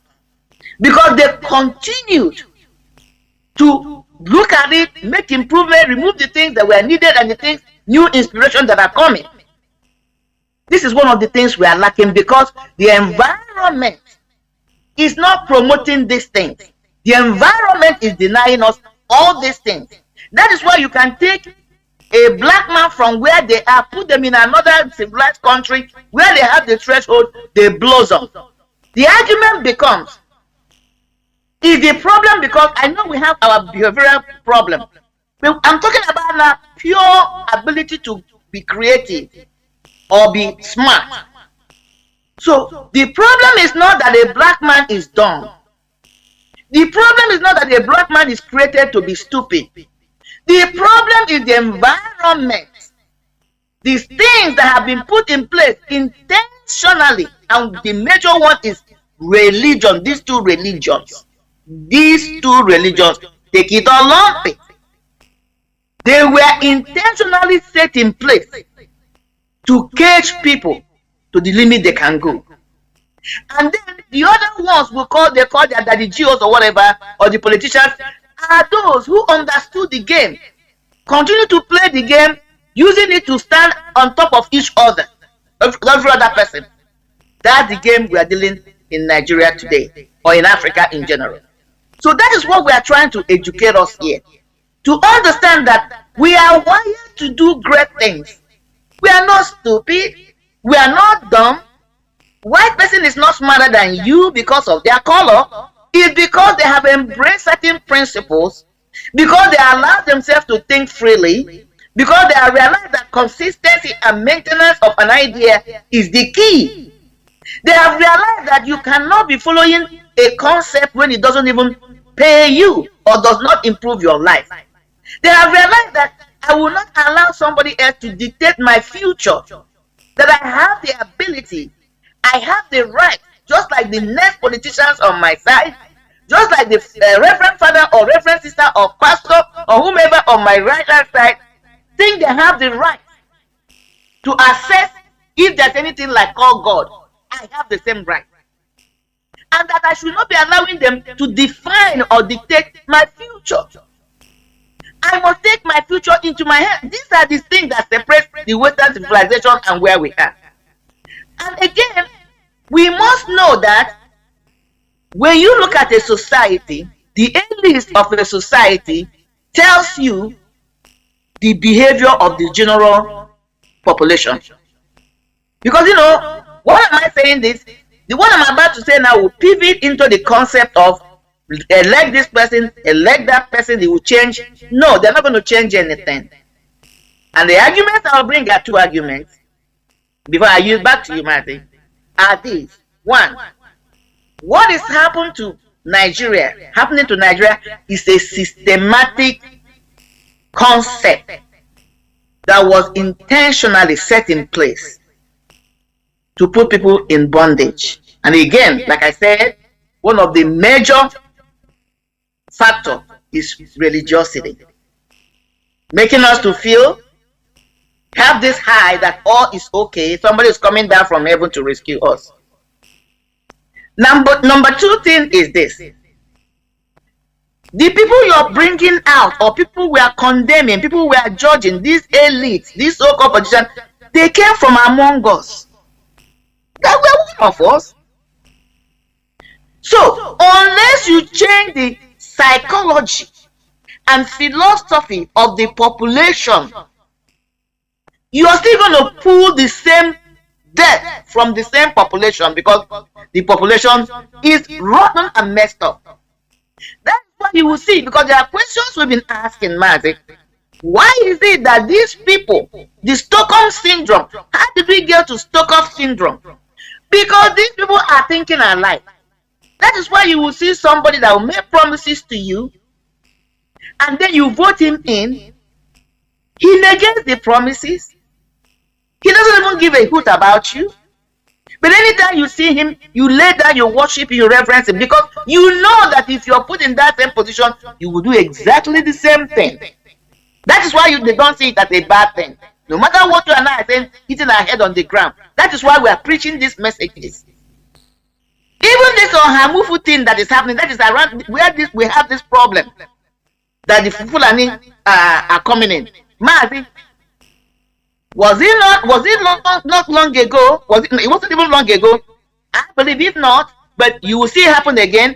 They will come at our mother. These are same mother that came out in blacks now, crying that their children are being slaughtered. Kudos to them, I agree. But I have a question for them. If the presidential candidate comes today in that place, if any of these politicians that have kept deaf ears, now that their children are being slaughtered, they have not made a statement, they don't care, they have a chief there, they have all the LGs there, they have men of assembly, women of assembly there, they have governors, nobody has said anything, nobody has sent help to them, they are now screaming and yelling, IPOB, come to their help. My question to them, I hope they answer me, is this: is any one of them come to their locality? Will these my fellow mothers not tie their two wrapper and go and sing in bongo no de? This is the problem. Because as long as you continue to give your captor or your slave master the impression that it's okay, why would the person change? So he says something loud. Majority of the population, that's how they think. Because that's why the only way they can cherish it. That's the only way. So, getting back again, and I'm going to yield to Kabbalah, or numbers, or the spirit, or the worship of the ancestral spirits. Yes, we are humans. I believe strongly there's a spiritual dimension. And unless you pay attention, that's the word I use. You pay attention You cannot be inspired by them, because even when they're inspiring you, how are you going to understand? Let me put it this way. If one of us who believe in Jesus strongly, and I don't have a problem with them, but I want to throw a question to them. They have a dream, because everybody dreams. They have a dream, and their father comes as a messenger, because God will only use what you're familiar with to release a message to you from the spiritual realm. And then this person comes to give you a message, because it's in black, it's a black person, and says, I am so person. They have come to deliver a message to you. Will they accept it? The answer will be no. When they wake up and say that devil visited them. What am I saying there? That even if our ancestors come to inspire some of us, we'll reject it, because our mind has been so corrupted that everything that looks like us is devilish, is evil, cannot be good. And these are one of the crusades we are carrying on, to let us know that there is nothing wrong with us. We are just deceived. The white man that is you're talking about, some of us are better than them. If you go and look at the inventions that have happened so far, majority of people that came up with the concept, we are blacks. But because we have allowed ourselves to be emasculated, I want to say, and everything that made us who we are have been removed from us, and we have accepted it. That is why we have this level of inferiority complex, and that is what has kept us where we are. Even in Nigeria, we talk about today, Igbo man was known for his greatness, his mind, his great mind, his entrepreneurship. But what did they do after the war? They gave them 20 pounds. That started what? Scrambling for identity profiling. Everybody started to make sure that they use that $20, 20 naira I meant to say, or 20 pounds, to scramble. So now the journey no more was, and life journey was no more, it's no more about collective or communal effort. It's all about individualism, because you have to survive on the 20 pounds. So this is the things we are talking about, that we must go and think deep inside. Rediscover who we were. It's not just about myself. I'm not a believer on Isiokit or whatever. That's not spiritualism, because our ancestors did not practice that. So when we're talking about our values, it extends to a lot of things. Our way of life, the crafts where our ancestors embarked. My grandfather was a sculptor. My grandfather na banker. My father, none of us in my family na banker. That energy is still there. You cannot take it away. It might try to express itself from through another way. So we must go back and rediscover ourselves. That's what we are trying to bring in here. That's the journey we are in. So Mazi, I'm going to yield here. I've touched a whole lot of places. Of course, you have. I'm going to yield for you to come in, and then I can come back and we take it from there, man. You have said it all, honestly. There is something you touched about the continuity. This is a very big problem in our land. In our land, as you mentioned, if, for example, Mercedes that was started at 19th century, 1800s, had it been after the death of the original man, others, the siblings didn't continue it, you wouldn't have had Mercedes today. Today, everybody, I want 2023 model G-Wagon. Mercedes is a product of continuity, for goodness sake. How many businesses you see in our land today? This is a question that people started to say, no, this business was started by my grandfather, and they passed to the father, and from the father it passed to me, and it's still going on. All we want is immediate money. Oh, nah. We are a confused set of people, honestly. You will see white people that are their business, they will tell you it's over 500 years back. I'm telling you, they continue. Or every generation will come and ameliorate better it, more. Now, before you know, it becomes big. Our land, what they It becomes something else. Yeah, because even when we think about it, like, our environment is different from the white man's environment. Of course. I remember when I was going to school. Of course. There is something that Iba Ude, okay? Which was, you prepare it to do the roofing of the houses, okay? Okay. Now we have even my piping of wine, all those things he do. What I'm trying to bring out here is this, Mazi. When you talk about invention is like a it's a book that has many chapters. Okay? This is what I have understood about invention. For anything you're coming into, the biggest problem is opening that book. Once you open that book and begin to read it, you begin to see new ideas will start coming to improve on that story. That's your invention. There is nothing on earth that started from the best, the finest part of it, or the finest product of it. It starts from even something you look at, you will laugh at it. But just because somebody is consistent, you continue to look at that thing as you're playing with that thing, or tinkering with that thing, or manipulating that thing, you begin to see flaws. And now your brain will begin to open, your mind will begin to open and begin to tell you, do it. Even this thing we are doing, this thing you and I are doing, Mazi, or this broadcast people are doing on this thing, on this platform. If you pay attention, Mazi, especially somebody who comes in a way, you, Mazi, Peter, all of you, all of us, deliver the message in the form of like lecturing. You're not giving news, you are giving lectures. Anybody that is paying attention will be drawing from, as you guys are speaking, you are you always hear me, you provoke my mind, because I was not thinking about that thing. I never saw that thing from that perspective.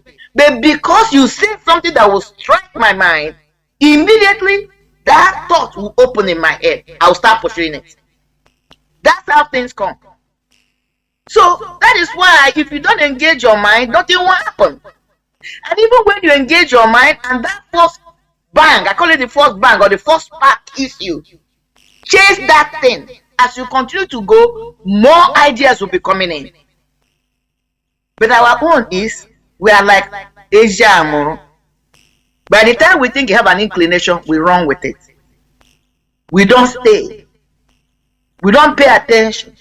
We don't pursue it. We lose it.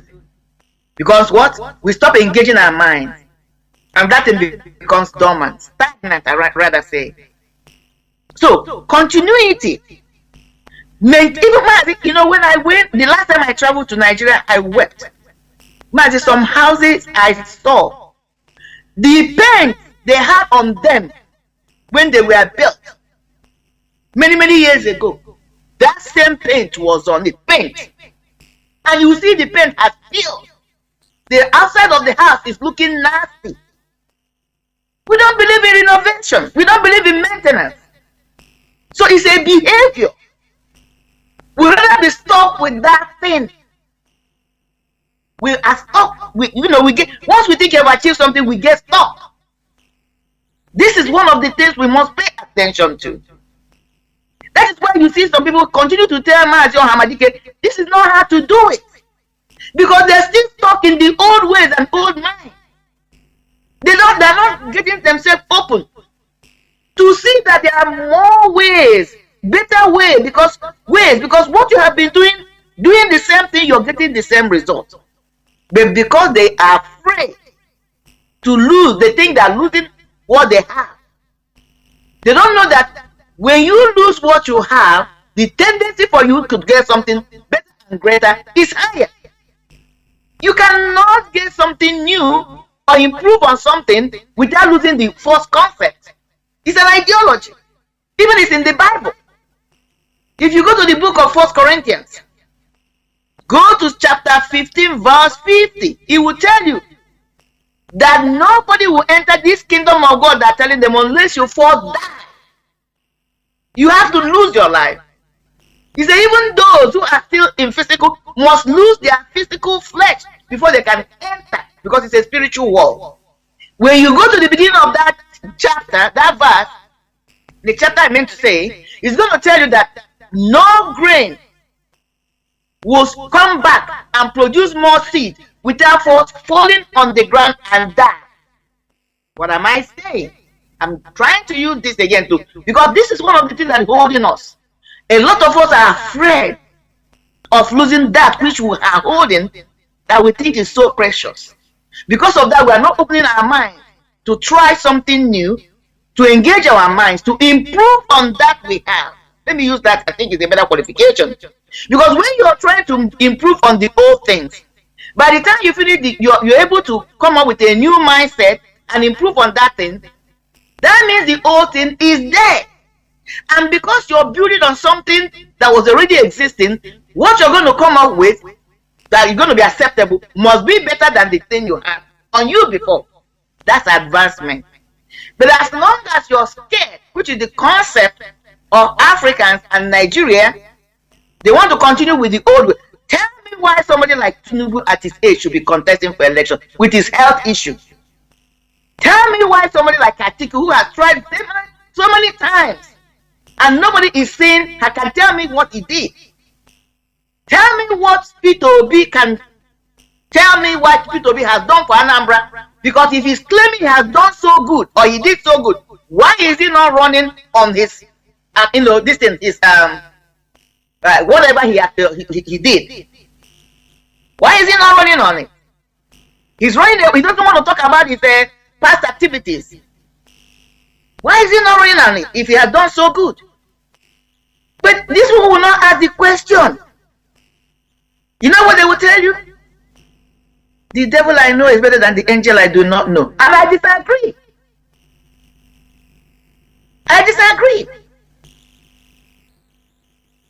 What is new will improve what you have.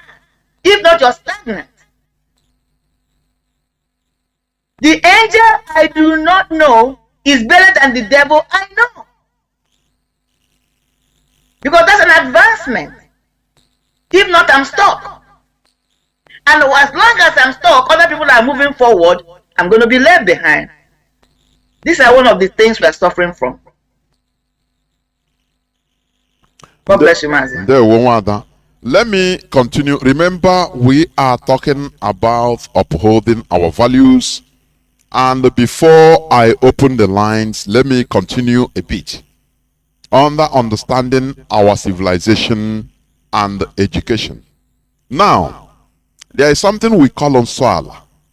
They call it Nswane in Anambra, but we call it Nswala. It's something dialectically in our dialect. Nswala in Igbo cosmology means acts repulsive to the Mother Earth. Acts repulsive to the Mother Earth. When we talk about this Nswala, it is simply a crime. Nswala simply is they are crimes against the land. How can you commit crime against the land? Are you going to take knife and start, if you are digging the land, you are committing crime against the land? No. It is crime committed against the people, against your fellow human being. We call it Nswala. Because Allah is, the land is what joins, so everybody steps on the land. It joins us together. You understand?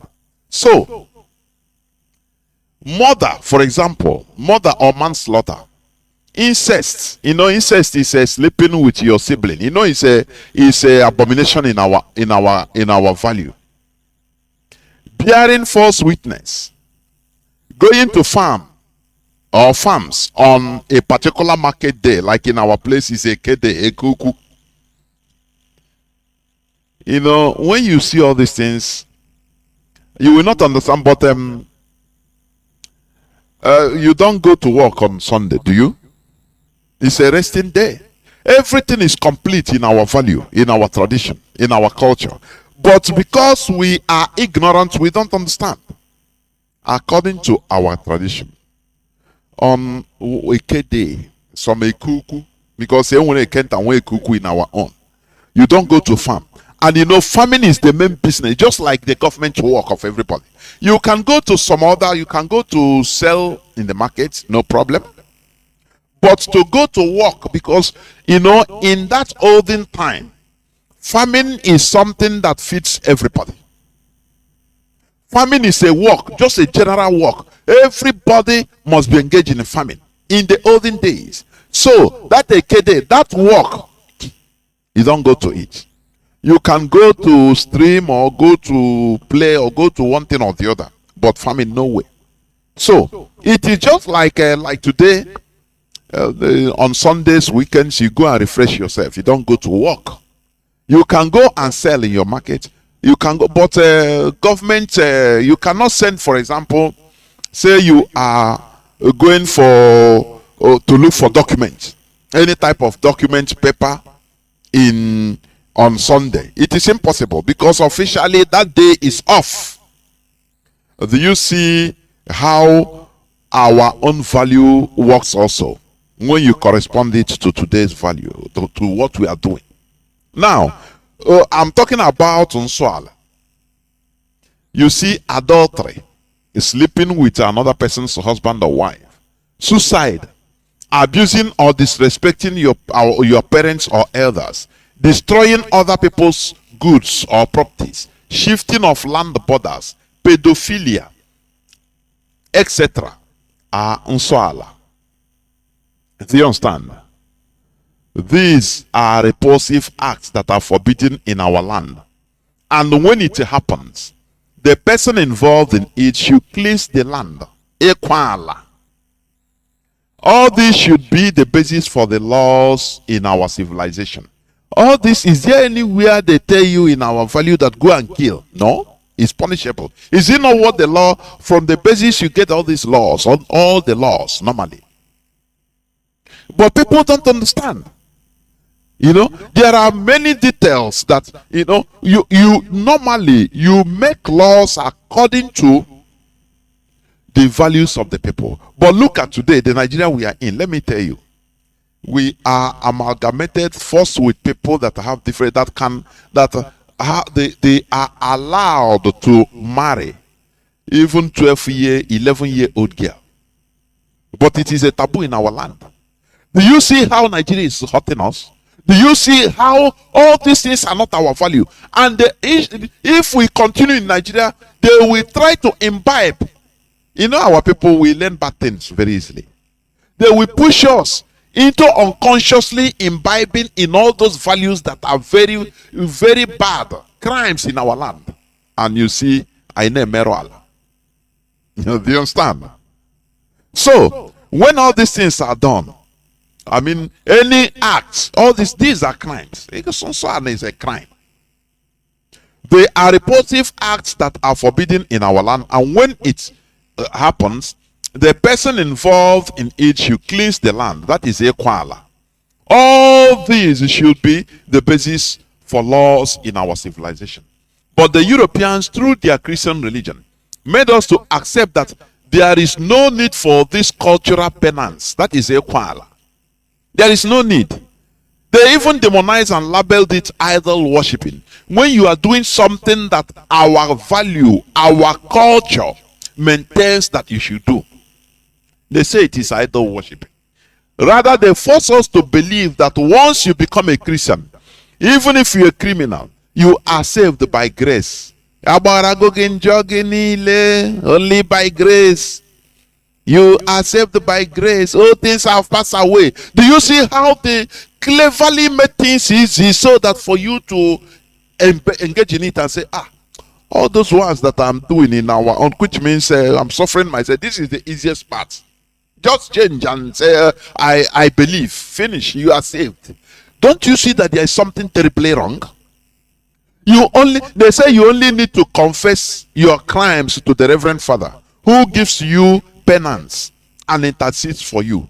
Do you see where they started dealing with us? First, they started knowing our secrets individually.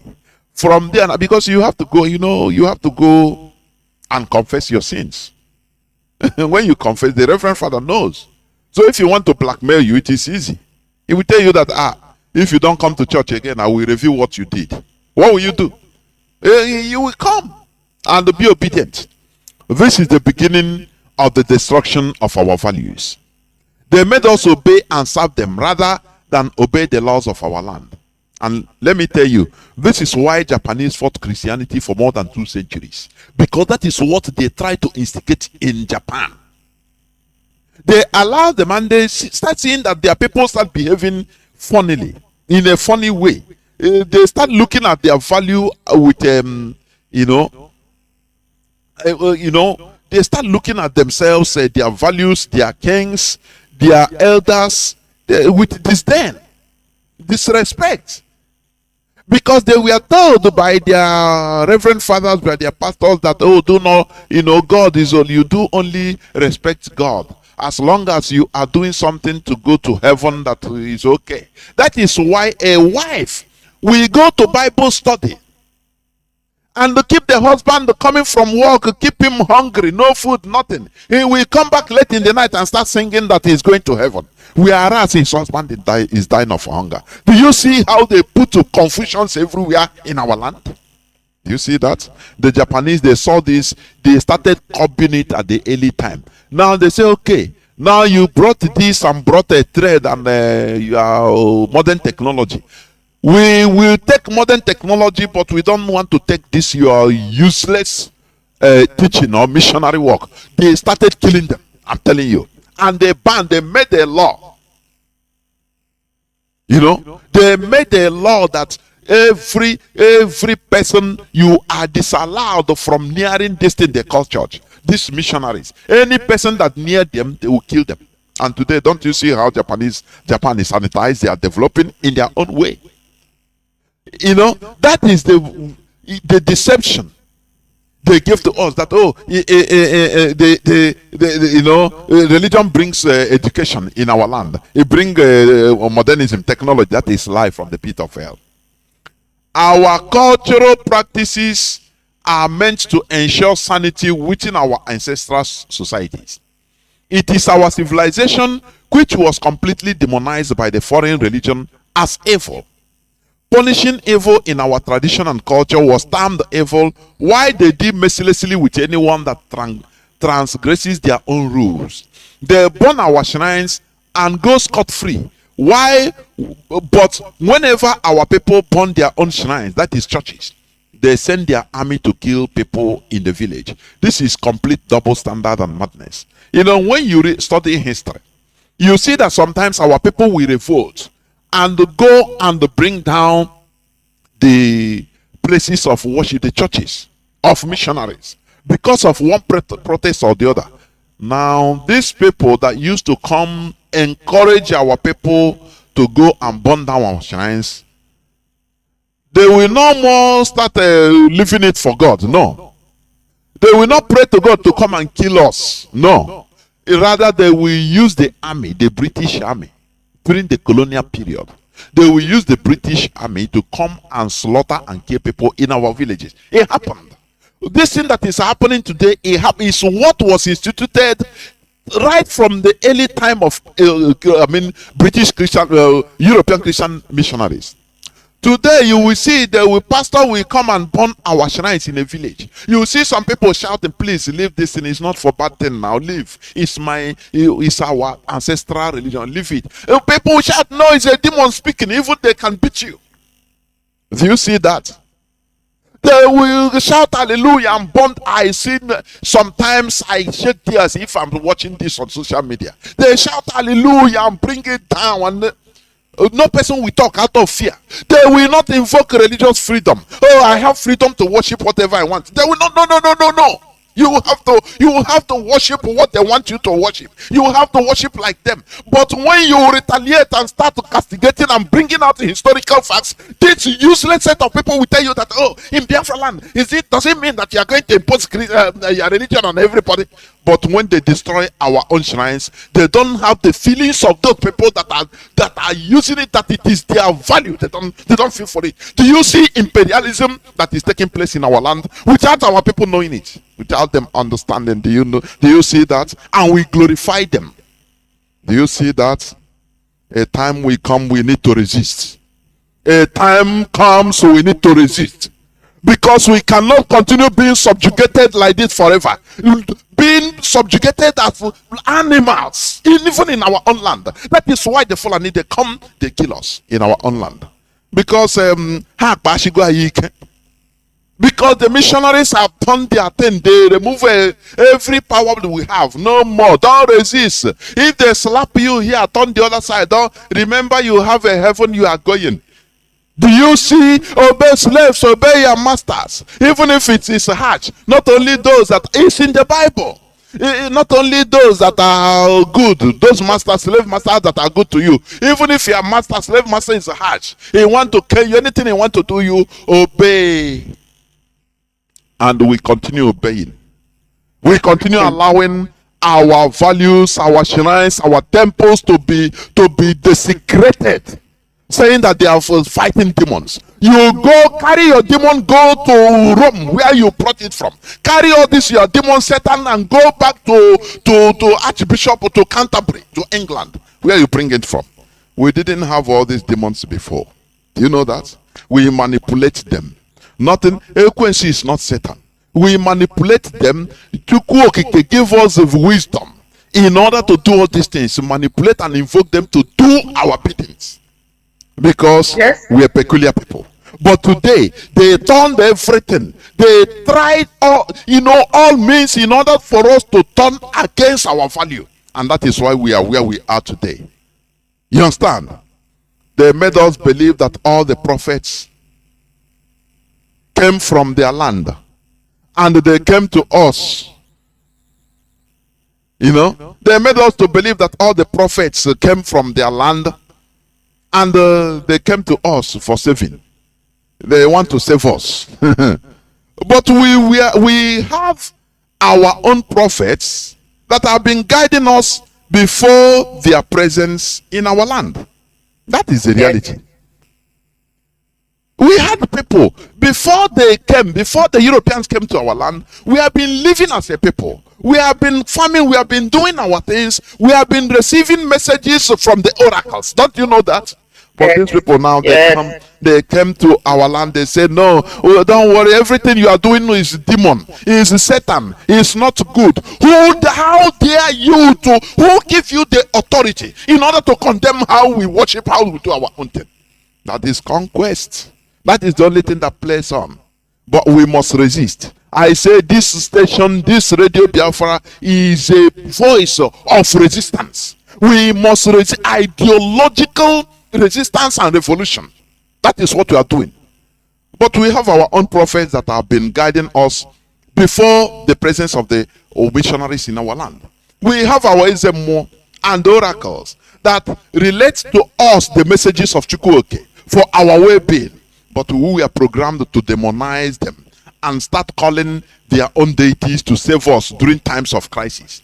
What is happening to us today? You pray from the fast, from what is happening. Do you, as a people, do we have any solace? That is why they scattered our branches, cleared our roots. Now we become powerless, and they are coming. They are coming to kill us. Do you understand? Note, when we talk about the oracle, oracle is a person or agency considered to provide wise and insightful counsel or prophetic predictions, most notably including precognition of the future, inspired by deities. It is a form of divination. Divination. You understand? So when you talk about prophets, yes, when you talk about the prophets, we have our own prophets, but you don't recognize them because they program you to demonize them. Our SMO, our people that divinates for us, even right from time, They made you to clear all of them. Now you are calling St. Nicholas that put you into perpetual bondage, perpetual slavery. You are calling St. Nicholas to come and pray for you, to come and deliver you, to come and help you to talk to God. You are calling the mother of God. Oh God Almighty. How can you say mother of God? Do you know what you are talking about? This is the real idol. If they have idol, this is the real idol. How can a human being born God? No, you are not. You are monotheist. You are worshiping one God, but you have three in one God. You have Trinity. God the Father is the Son, is the God the Holy Spirit. You are worshiping Trinity, but you have one God. But when you come to, you say, no, we are worshiping the 500 gods, but you are worshiping one God. But one is Son, one is Holy Ghost, and one is the Godhead. Don't you see how they mesmerize our brains, even into accepting the impossibility? Something that if you reason it as a human being, you start blaming yourself. Say, how do we get there in the first place? It is a program. It is a program. They program us. Now we understand we must rebel. That is what we preach here. When the Europeans saw that our people are naive, ignorant, they attached their Christianity to their school system to make it that without converting into Christianity, we can't be educated. But let me tell you, it's a smart move because they saw that we are ignorant. So at least in my primary school, every morning we do morning devotion.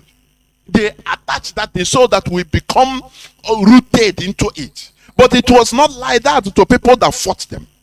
Do you understand? It was not like that to people that fought them.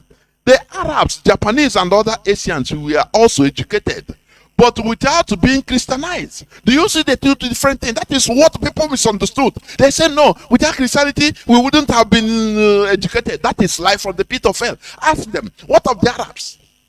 Did they change to Christianity? Japanese, did they turn to Christianity? What of the Chinese? But they educated. How do you explain that? Because the Europeans, they saw that we are naive, we are ignorant. That is why now they smartly attach the two together. So that we will say, okay, without this one, we cannot get this one.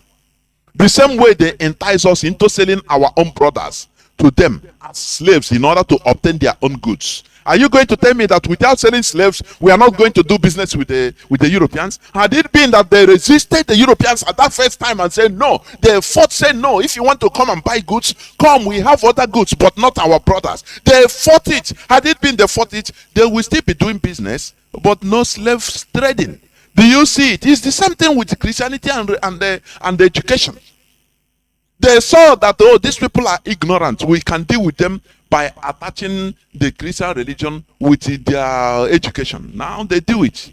But had it been we tried to separate it as others did, we would have been liberated. We wouldn't have been in this mess. The same way they attach, they say, if you want to make more money, if you want to get our goods, now sell to us your brothers. You understand? And our people ignorantly did it. And they are making money. They don't know that they are making blood money. And it is a bad thing. We could get education, we could obtain education at our own terms and in our own way without buying their mental slavery of their religion. The same way others did. The same way we could have gotten their goods without selling our own people to them as slaves. We should come back in reasoning by going back to upholding our values and developing in our own civilization. Wanda, please come in before I open my lines, please. Yeah, Mazi, two things I just want to bring in at this. What you just said now, you mentioned it one time. Another manipulation they used to bring this Christianity to really for it to lay hold, because you called it Mazi. I think it was the past two broadcasts or last one. When you brought it that I think I was the one that was saying something, and then you corrected me by saying that the first time the Europeans came and wanted to bring Christianity, they were resisted.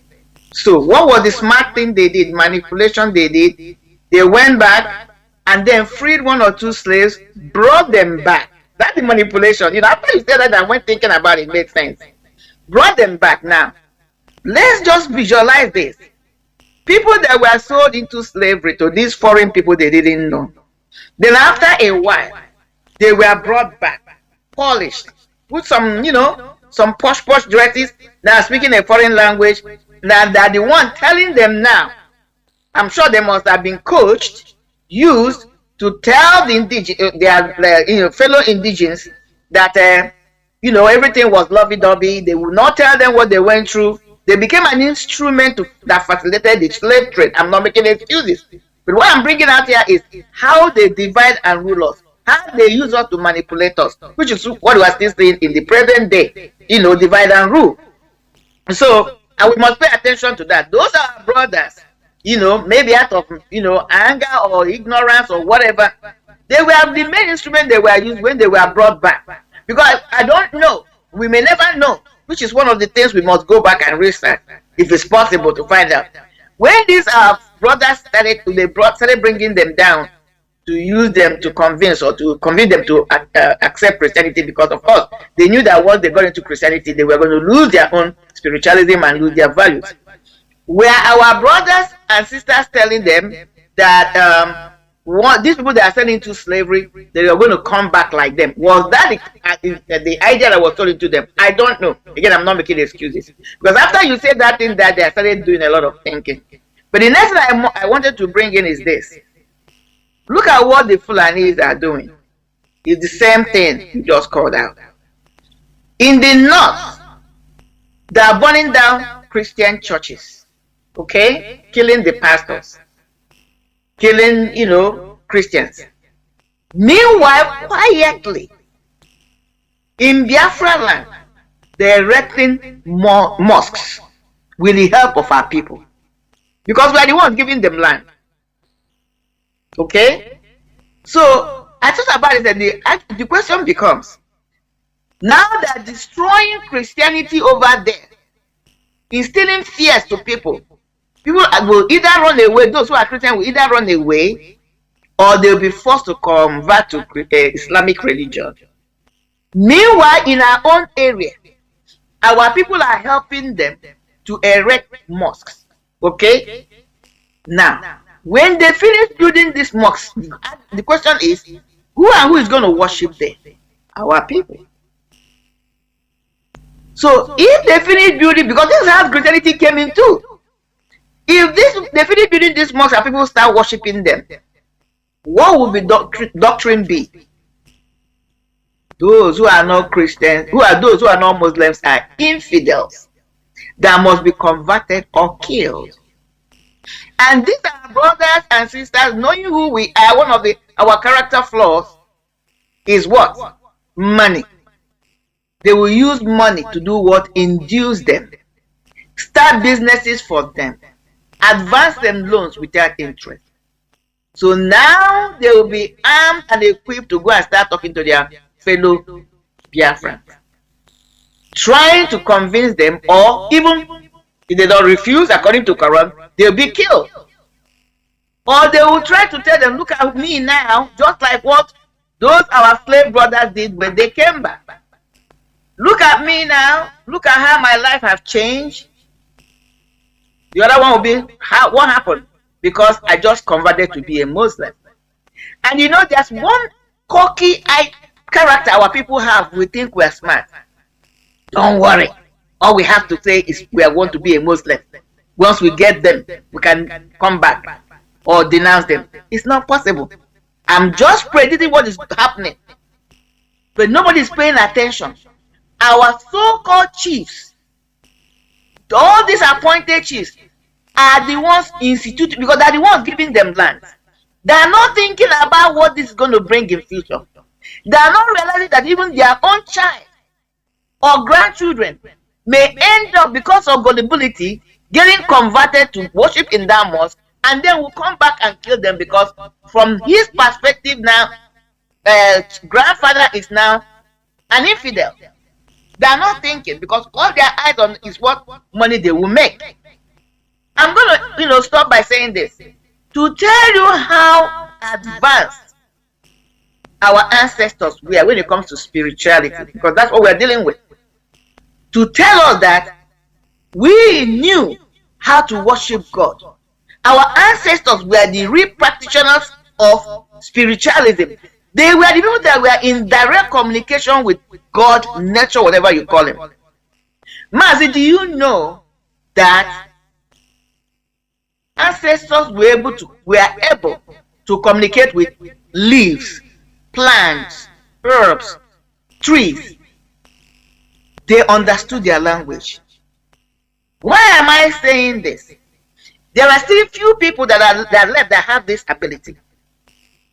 When you hear that somebody is a good native doctor, traditional healer, those who really do the job from the spiritual point of view, they communicate with these leaves. They communicate with herbs. Some of them are still alive. Because it's these leaves and herbs that gives them instruction on how to use them. They get inspired by the spirit. That's what has set their craft or what they were doing different from what we are doing, some of them are doing today. Because they are not obeying the core principle. They are not doing what is supposed to be done. That is why they can pick up the same leaves. They can pick up the same herbs, the same roots, the same plants, and try to duplicate what our ancestors did. They will not get the same result because they are missing the main thing. The main thing is that our ancestors were able to harness the essence of those entities. The tree, the plant, they have an essence. What do I mean? Essence is the life force, which is the spirit in them.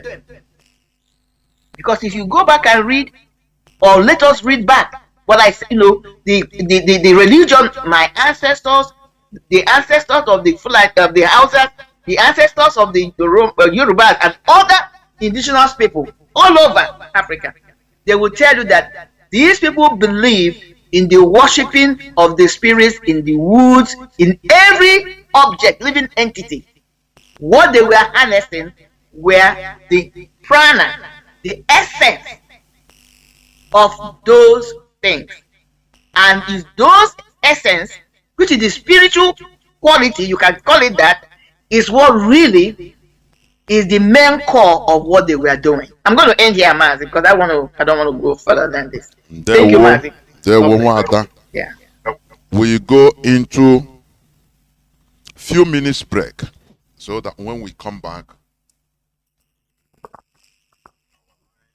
our lines will be opened so that we take calls. Remember, we are not we are not detesting any opposing calls. You understand? You can call us if you have question, if you have opposing doctrines also, contrary to what you said, you are free. Only that we engage in civilized debate. That is what I love. If you want to come and oppose, I don't care. That is, I welcome it. But let us be civilized in our debate. When you talk, make your point, allow us to make our points also, vice versa. That is how it goes. So, we will go into a few minutes break, and when we come back, our lines will be open. Please don't go away. What? Al-Hajj. Al-Hajj simply means that you are a stranger. What? You are called what? Al-Hajj. Al-Hajj simply means that you are a stranger. What we have been experiencing is that we have, as people, been borrowing other people's eyes to see, which is wrong. So, I'm going to ask you why you think that to borrow somebody's name and claim that is your name is acceptable unto your creator. Okay, Daddy, so what is the plain truth that we have left and what have you borrowed? What we have borrowed is what reflects on your hair. You have borrowed that one. In the beginning of the confusion, the Greeks came into Egypt. They colonized, they stole everything and sent them to Greece. Now today, if you're going to talk about philosophy, you will talk about Socrates, you will talk about Plato, you will talk about all these crazy people. Pythagoras theorem. You have read about Pythagoras theorem in school, right? Who was Pythagoras? At the time the Pythagoras theorem was being developed, the pyramids of Egypt had been built. And it was the same theorem which was used in building the pyramids 6,000 years before Pythagoras' great-grandfather was born. So what theorem did he bring? If the Kaaba is the black rock, they go and dance around the black rock, and our people here will also put up money to go and dance around some black rock somewhere. And they said it was Abraham who hit some stick on the ground and the water started gushing out. Then you ask yourself, who was Abraham? Where was he? Then they tell you that, oh, Abraham was the same person that Ibrahim, and you believe. You hold on to that one. And you, when you have one city, you want to go and be called a stranger. You go to Mecca, you come back, you are called what? Al-Hajj. Al-Hajj simply means that you are a stranger. And you glorify yourself. And you are walking around and they are calling you Al-Hajj, Al-Hajj, and you are happy.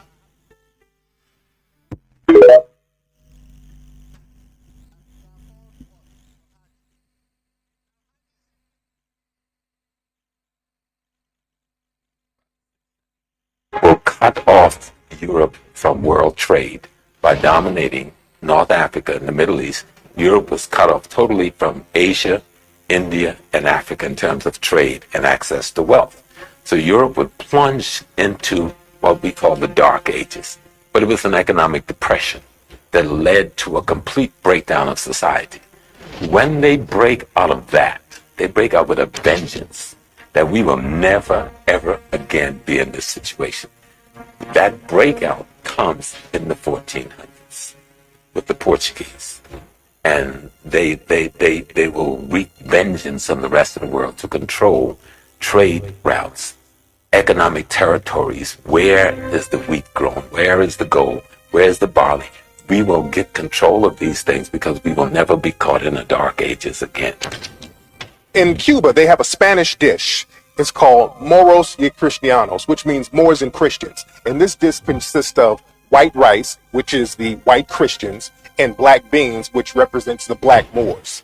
So this theme of a racial battle disguised as a religious battle, that's still in popular culture today. When you conquer a civilization, you're actually conquering their God. Because what do? You change the name of God once you change their religion, once you change their culture. So the name of God is based upon how you create God. In other words, welcome back. This is Islam will rise welcome up back. with the This is Radio Biafra House of Service coming to you through Radio Biafra London. My name is Mazi Jonathan Chinedu, and with me is Marien Header, and we are holding our discussions on religious matters. And our topic, as usual, is upholding our values. Because we must uphold our values. Without it, we are finished. We cannot be also. We just start from nowhere. We start from somewhere. We have roots. That is what we are preaching. Under the sub-caption of understanding our civilization and education. Therefore, our lines are open. Our direct line, as usual, is +1 213 328 6224. I repeat, +1 213 328 6224. Our WhatsApp and Signal line is +61 405 142 547. I repeat, +61 405 142 547. I have a caller already on WhatsApp. Caller on WhatsApp, welcome to the program. Can you hear me? Yes. Good evening, Jonathan. There we go. Welcome to the program. And good evening, our sister Marien. Thank you. Good evening, great Biafrans and the lovers of freedom. My name is Chukwudi. I'm calling from Italy, Iruma. Please, I thank you, brother, for what you are doing for our people. And the topic you have today, I always follow you. Thank you. And I like what you did last time, the way you talked to our brother. You said you guided with your ways, and our brother follow up immediately. It shows civilization. So thank God for bringing Mazi and Carlo, the content, one whom God has sent in our generation liberator. We so much appreciate God for that. I thank you. But I have a question to ask, please. Go on. Okay. I want to ask, because the topic you are handling today is our problem. So the question I'm asking, we and Westerners, who need each other most? We say we and the Westerners, who need each other most? Yes. Okay. The way I will put it in my own perspective is this. All of us will need each other. We are all human beings, honestly. They need us. We need them. You know, we learn from each other no matter what. That is how civilizations improve. We are human beings. Nobody is an island. You know, even if you produce, for example, America today is the most powerful country. But let me tell you, without people buying American goods, without doing business with the outside world, America will shrink to nothing. That is the reality. So we need each other. That is it. But we must do it in an equitable manner, in a respectable manner, where respect should be reciprocal, not on a one-sided situation. And that is the way the Europeans have been dealing with sub-Saharan Africa. I didn't say Africa in general. I say sub-Saharan Africa, because the way Europeans are dealing with the northern part of Africa is different from the way they are dealing with sub-Saharan Africa. I'm telling you honestly. In sub-Saharan Africa, they deal with us as a master, and slave. But in the northern part of Africa, they deal with them because they are whites also. So they deal with them with respect, mutual respect. And that is how whatever that is good for the how do they say it? Is good for the gender. It's good for the gender, yeah. That is it. So go on, please. Okay. Thank you, brother. I like your answering, but I also want to say, because we are talking of there's what is called in commerce division of labor. So, as the case may be, they need us, we need them. But it's only when, like what we are doing now, as you have been saying in multiples of your program, you said that you always said that according to the topic today, if we don't have value, they will never recognize us. So that is they see us as, I don't know how to say, because these people, we like we always said, we have manpower, we have the brain, we have all it takes. But why is it that sometimes they push us to the wall, or they put us to the lower standard?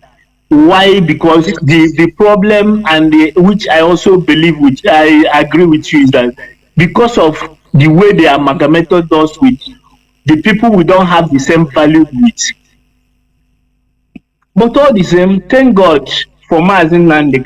Thank God for all of us who have risen and they know what to take, and they have come out to reclaim what is ours. And the only thing I also tell our people is that Igbo Biafrans and the Igbos in general and Biafra in general, Let us forget all this our trickish of life and everything. If you are alive today and you are still eating very well and the food is digesting your stomach very well, why Mazi Nnamdi is in the DSS dungeon languishing? Know that you are equated to nothing. You are not existing. So, but all the same, no problem. Please, I want to make a little announcement. I'm calling from IPOB Roma in Italy. Please, we are having meeting every second Sunday of the month in Italy. So if you are coming or you want to come to our meeting, we normally have meeting by 1 o'clock in the afternoon. So if you are coming in near Termini bus station there. So if you are coming and you are missing road, you can call this number 351 1133 004. The second one 351 0125 761. The third one 351 02 34690. Thank you, Mazi Jonathan, and God bless you, and God bless great Biafrans. Thank you. Too. Yeah, Mazi.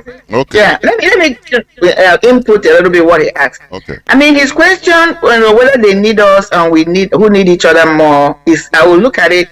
That qualifier, their need, is ambiguous, but I'm going to say this. The thing is, there's an adage in our place that says, when a child washes his or her hand well, then that child can participate to eat in the same bowl with adults. That is the main, that's how I'm looking at his answer to answer him. Now, and that is the fight we are in. Because they don't want us up. Because once we are able to come up on the same level, begin to compete with them on the same level, then they know that they cannot be able to control us. So, that is why they put all this perimeter more around us. And religion is one of the main perimeter they use to cage us, to keep us down. They are aware of our potentials. They know. Because the argument one can ask is this. Hamadike we are talking about is a Biafran. He's a black man. Why are they scared of him? Because he begin to reason, begin to allow himself to expand his reasoning on the same level where they are. That is why they don't want to, they don't even want to talk about his case. Because what they know, he knows now. So that is the fight. Unless we're able to stand and improve our values, they understand the quality of our values today. They do. Even when they came, there was an extract you read. A pope told them at that time, I think it was a pope or a leader or a queen or a king told them, when you go there, don't tell them about spiritualism. These guys are already aware of it. They are ahead of you. So don't even mess with them because they are masters. They will rather teach you if you go on that route. So what do? Introduce this religion to confuse them. So they are aware of our potentials. That is why they have done everything and continue to do for us not to recognize. We are the ones that are not aware of our potentials. We are.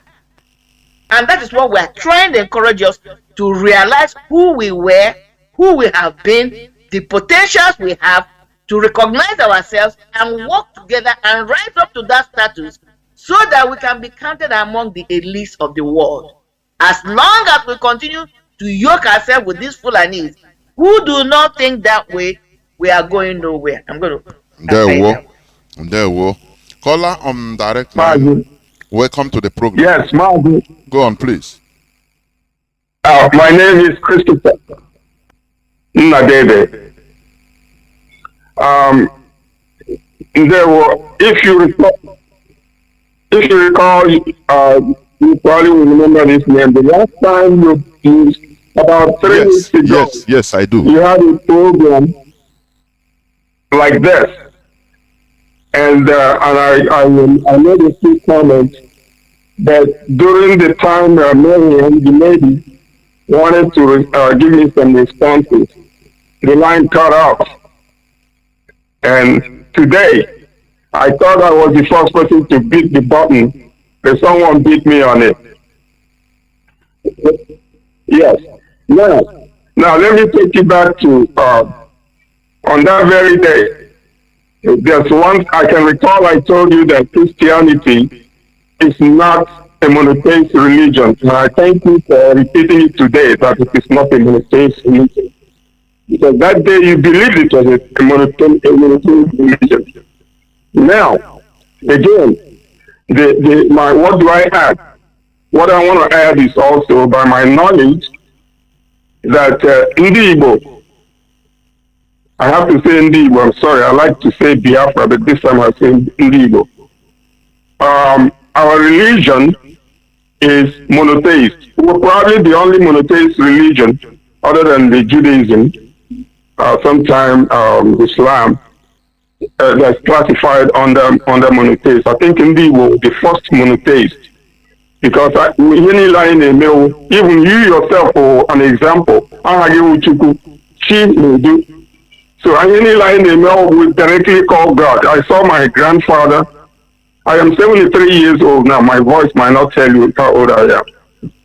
So my father had to work a little more and the booze of Chukwu. Any line Chukwu. How many years other than Chukwu?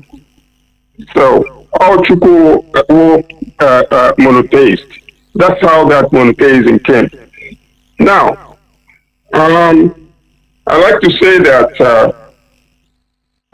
from what after you and the lady spoke that day, I went to analyze your issues, and I tried to classify you. What religion are these two people? This woman, is she a Christian? I wanted to find out what kind of religion, what two people believe in. I couldn't put my hand on, but I do know. And so what I wanted to say is, my belief is that thank God, we are finally getting people who are going to bring us to wisdom, realization of who we are. And I am so proud of you. And today, I listened to that lady. I call her that lady who, on that very day, she couldn't tell where I come from. She said that maybe if I am, she doesn't know where I come from, but I'm an Igbo man. And so what I'm trying to say regarding what you're saying now, I have identified you and this woman, Marien, as existentialists. I don't see you as a Christian. I don't see you as a Muslim, but you are something. I think you are both existentialists. And also, like me, I am an ethical agnostic, an existentialist. And I so love this woman for everything she said today. Her lectures, her enlightenment, I would forever remember there is someone like her that talks like those white people. I used to read their books. I have lived in America for over 43 years. And I am not as good a communicator like you or the lady, but I thank God that God has finally brought someone like you guys who can teach us something. But the good side of my own contribution is this.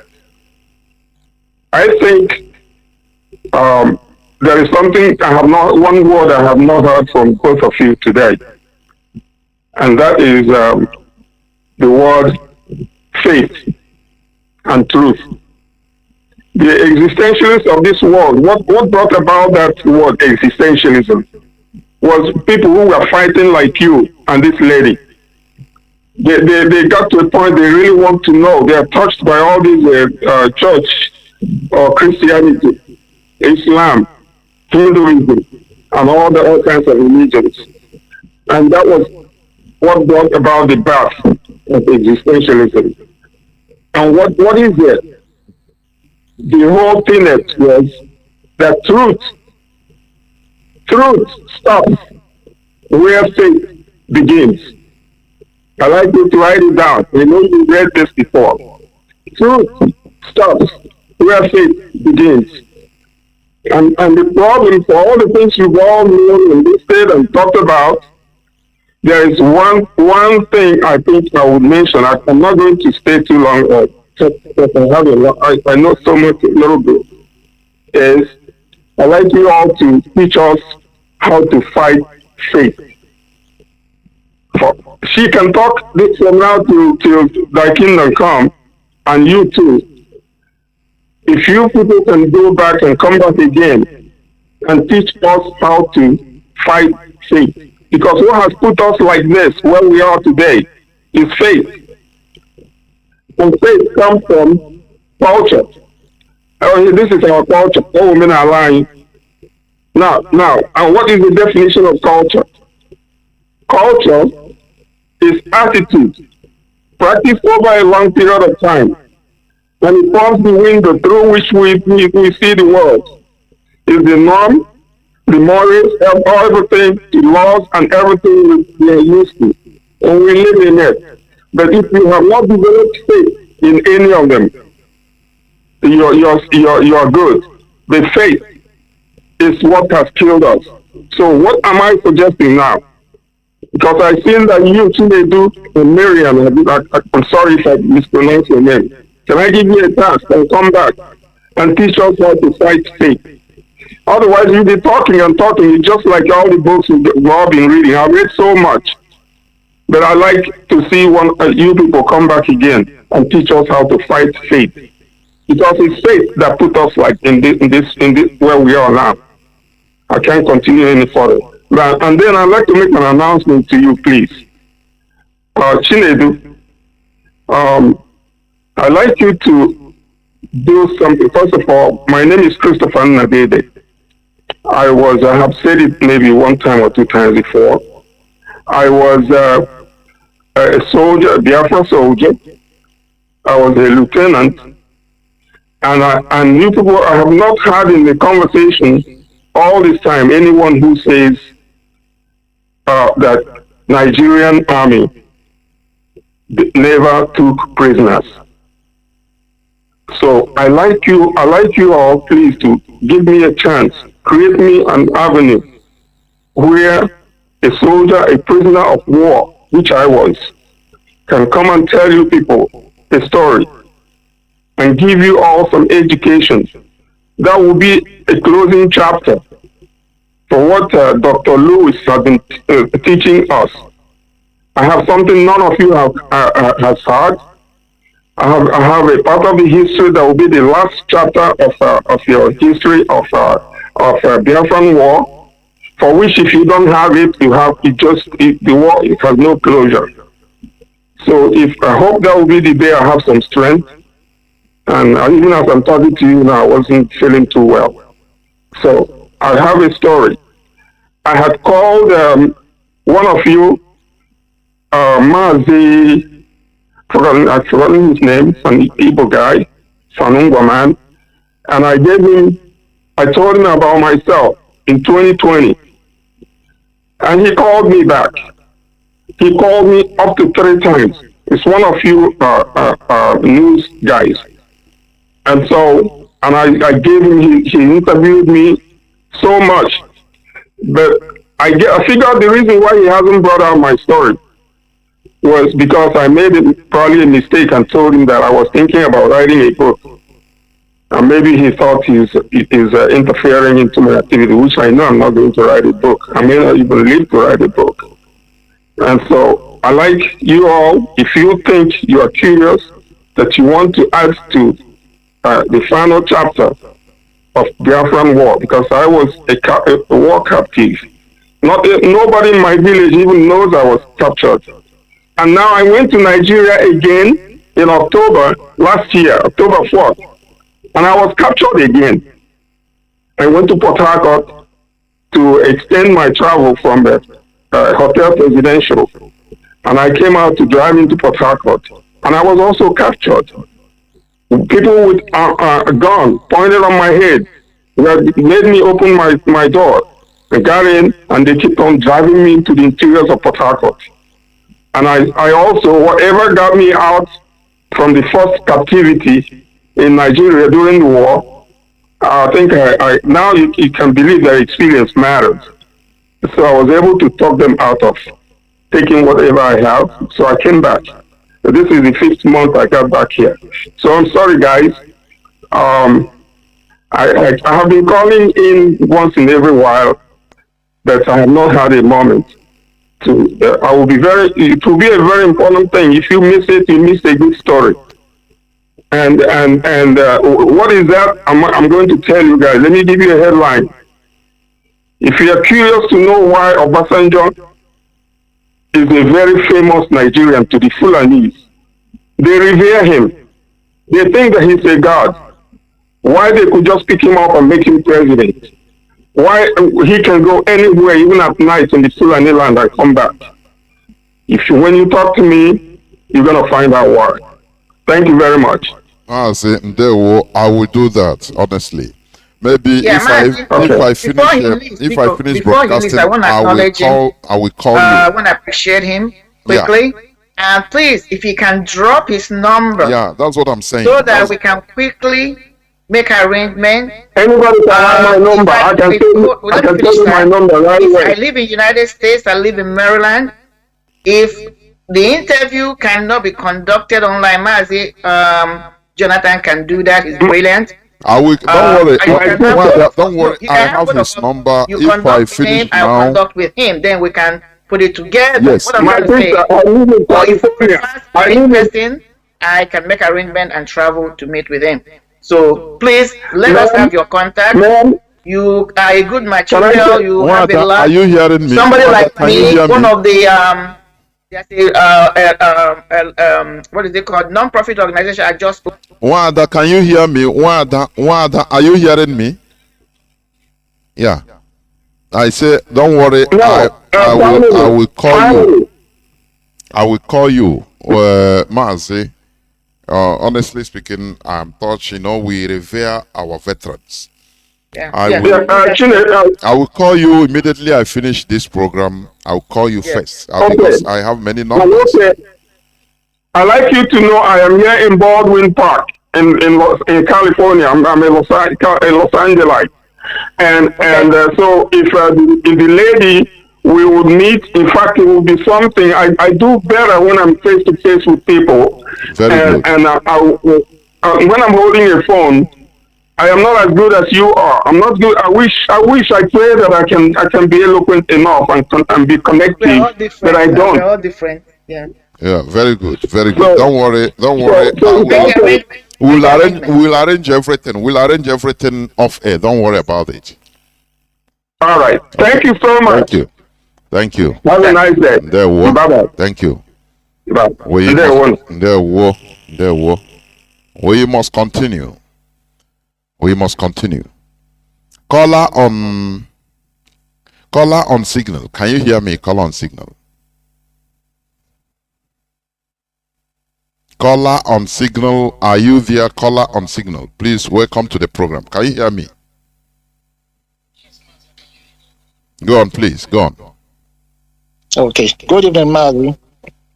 Good evening, Madam. This program is like it is a blessed program for all Biafrans, only if they know the benefits behind it. This is a cleansing, spiritual cleansing, only if they will understand. Mazi, let me quickly go into what I want to say. I want our people to understand one thing, that Chukwu is our Igbo deity. God is the deity of the Europeans. Every part of the world, they have their own deities. Hello, Mazi, can you hear me?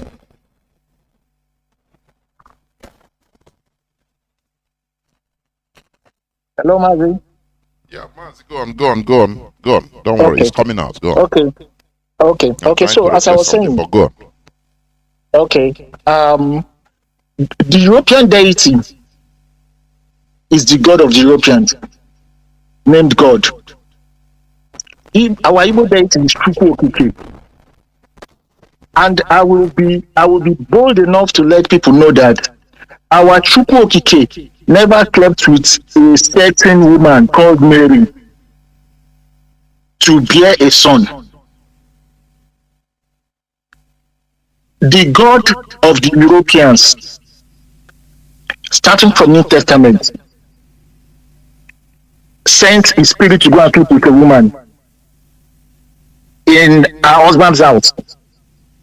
She got pregnant and she gave birth.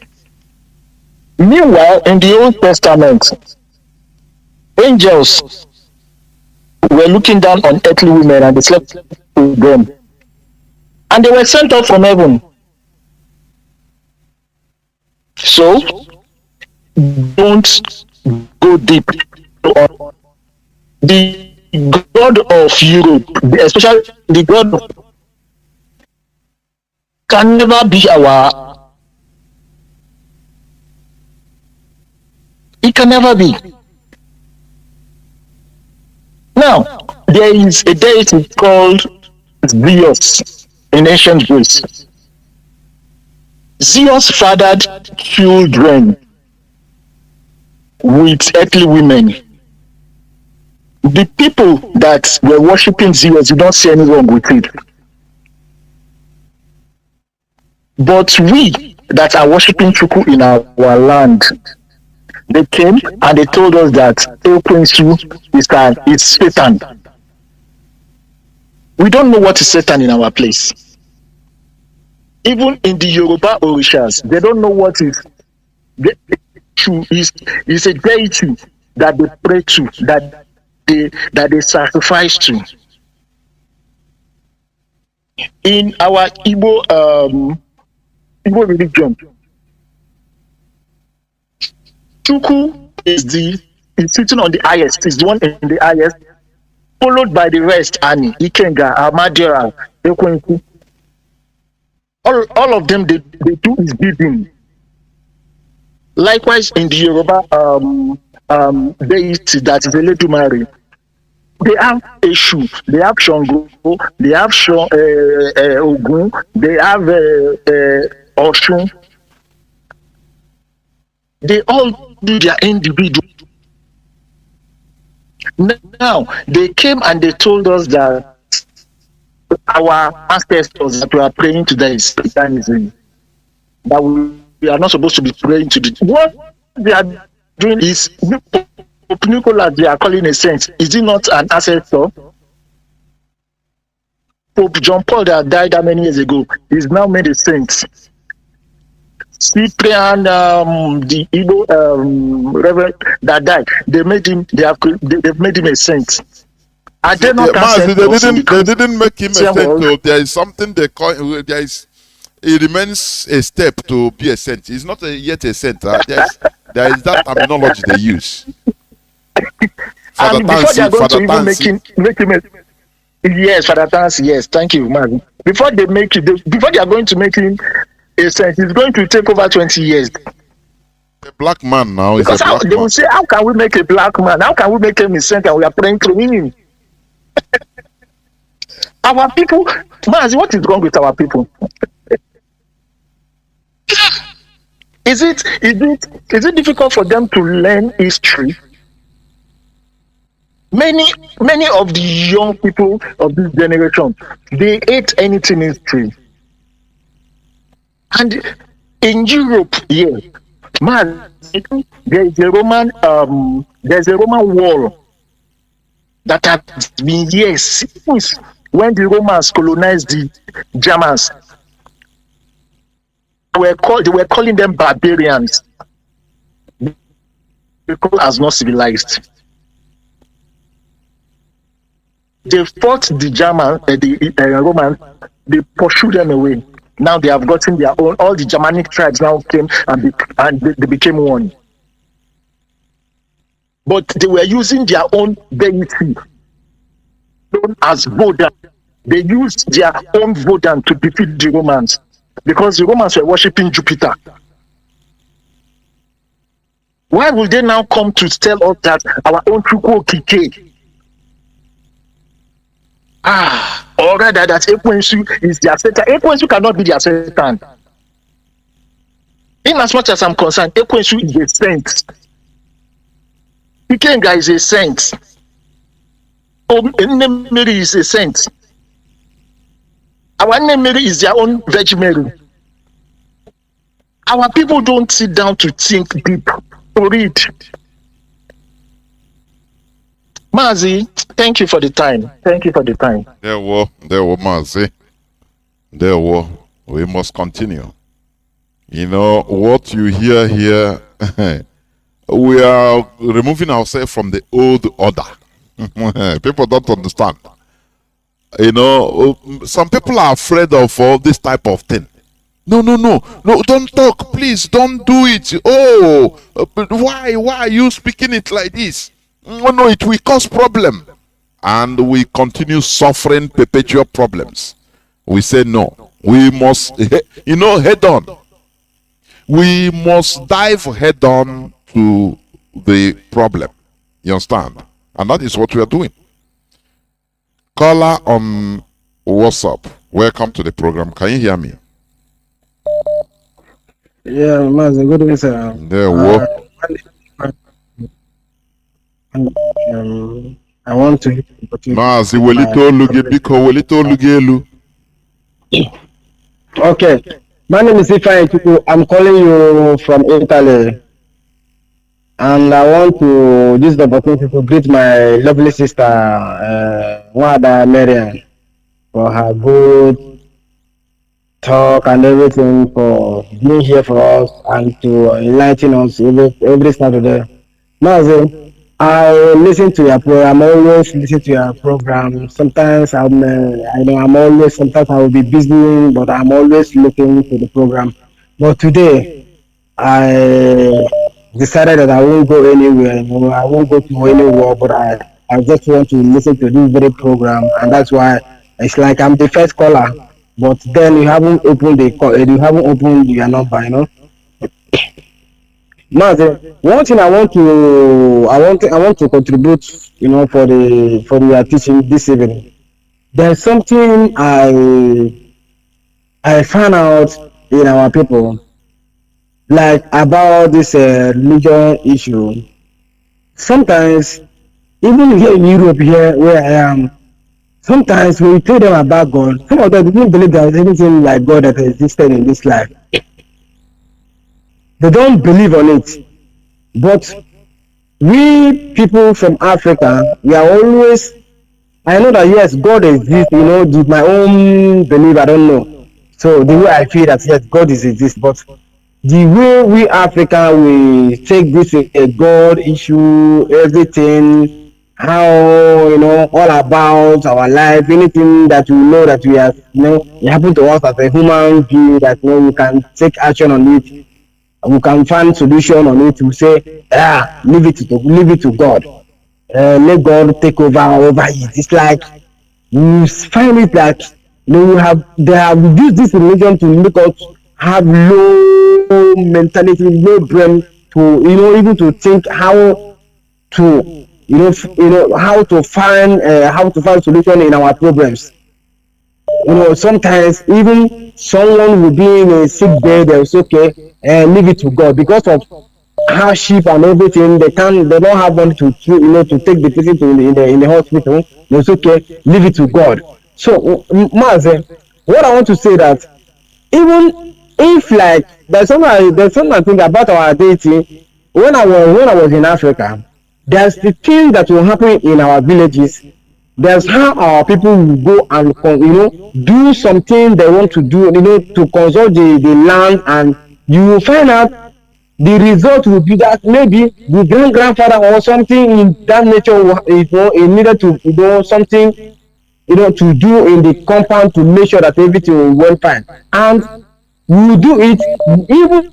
Mazi, I'm sorry to say it, it's like I don't want to go much far, for this contribute for this to contribute for this program. Then there's something that they will do. There's something that they will do. Maybe the like a native doctor now. You find it difficult to see someone who says yes, I'm a native doctor. Not all this media, all this Facebook native doctor. those olden days that something will happen, they have to consult the land before they went to any native doctor or to ask any question. What is the dream or whatever, the interpretation of the dream. Then okay, someone okay, this is okay, this is what they have to do. Or somebody may be sick, it's okay, this is what they have to do. But right now, those things nobody is doing it anymore. That is why you see sometimes I've seen it young at young age, maybe 30 years, even 25 years that when I was a little boy, if 30 years old boy died, the village the compound, even in the community, they will go far away to find out what is the cause of the death, because the young people don't die young then, but right now everything, church have, Christianity have spoiled everything. Even when young age die, maybe at age of 30 years, they have to bury the person in a backyard, or even in a reserving land that is not have to anything to do with the living ones. So like what I want to try to say that if our people can try to see, even like there's a story that I heard, even I know it happened in my place, in my village, whereby there's there was a time that we had a community crashing in our place, where some Fulani, even the during the Biafra war, there is some deity that we are worship in our place. So when the Hausa or Nigerian soldiers, they are coming to our place, then coming to our place, they will find out that the place is very dark. They can't find anybody. They will go blood, and when they go out of the village, they will find out that yes, there is a light in everywhere. But when they come to our villages, they will find out that the place is very dark for them. So what I'm trying to say that if our people can go back to our roots, is very very important. Like Mazi, that's what I was saying. If it's the white people that have the power that we Africans that have today, like let me just say this in this way, like everything, like all those things, white people that we use it to fight us, but our own we are using it to kill ourselves, poison our people. Everybody want to everything. If like the white people they have that kind of power, they will travel all the way from Africa to come here to make sure that they will use it to conquer their people, to conquer white people here. But our own, we don't do it. All we know is how to be using it against our own fellow brothers. What I'm trying to tell our people, there is a power in anything that anybody believes on. If you are worship Jesus Christ, you don't know what is Jesus Christ, because that is not that. Even white people here, they don't believe on those Christ. But we black people now, we are believing that Jesus Christ can save you. Where you are thinking that you're supposed to go to hospital and they don't have money to go to hospital, then one useless black person will come and pour oil on your body. Because maybe something that maybe you have to change the person the blood, or change the person have the hidden problem. Then in Africa that don't know anything, you say, and if you believe in Jesus Christ, you heal. As you have I don't know how they say it, little faith at mustard seed or whatever they call it. Then the person will be dying. Man, there is I want our people to wake up, for their slumber. We are in a very big mess. Man, the big people in Africa, they are the ones that make us, we that in here in the western world, we are suffering. Even white people, they don't value us, because how can a black woman or a grown-up old man will be worshiping an image of white man? Then you think that these people, they will respect, they will give us, we that here with them, they will respect us. No any respect, because we are worshiping them, they are our God. But we are trying to let our people know this. They find out they will be like, you are trying to, they will, Mazi, I don't know what to say. They will be like, you are. This is my faith. This is my faith. This is what I believe on. You can, you see, and someone who called herself or himself, a graduate or whatever they call it in Africa.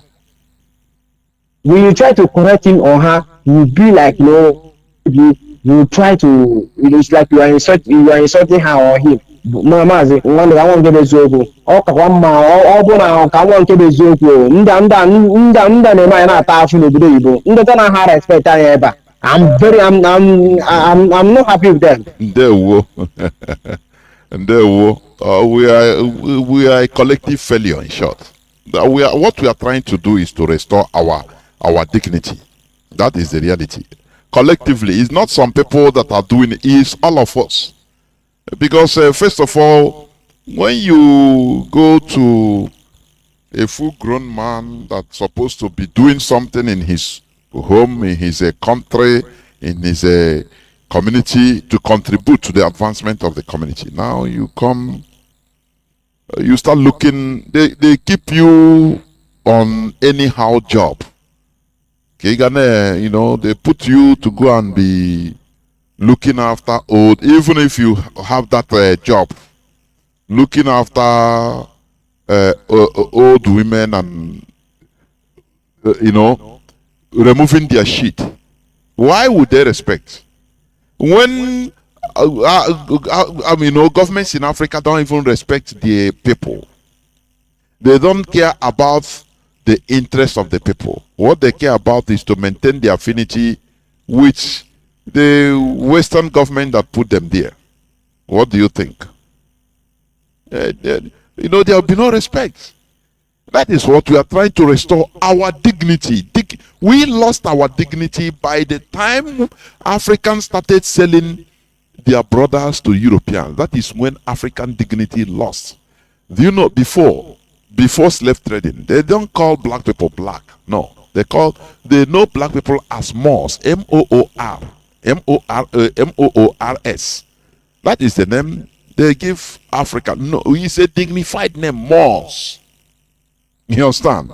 It's when they start selling themselves to the Europeans, knowing fully well what they are doing, just for their personal benefit. That is where things fall apart. The dignity of Africa was removed. Remember, selling your brother is a big crime. It's a big crime. Nature will not leave you. You suffer. That is why sabotage in our land, in Biafra land, all of us, we are suffering collectively because of sabotage. You understand? It is a very big crime to sell your own just for your public, for your private interest. We must continue. Caller on signal. Welcome to the program. Can you hear me? Call on signal. Yeah, I can hear you. There we go on, please. Mazi. Ekele munu. Ekele kwa mwada. Ekele drege. I'm very happy for the program. Makana program.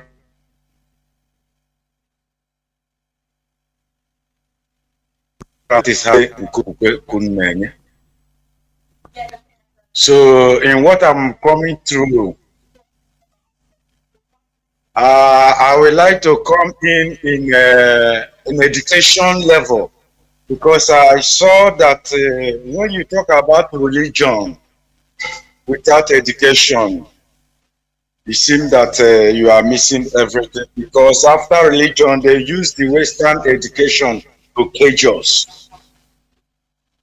From example, when they said in Nigeria that Mungo Park discovered River Niger, when Mungo Park discovered River Niger, he discovered it and go back and tell his people where he discovered and how he discovered it.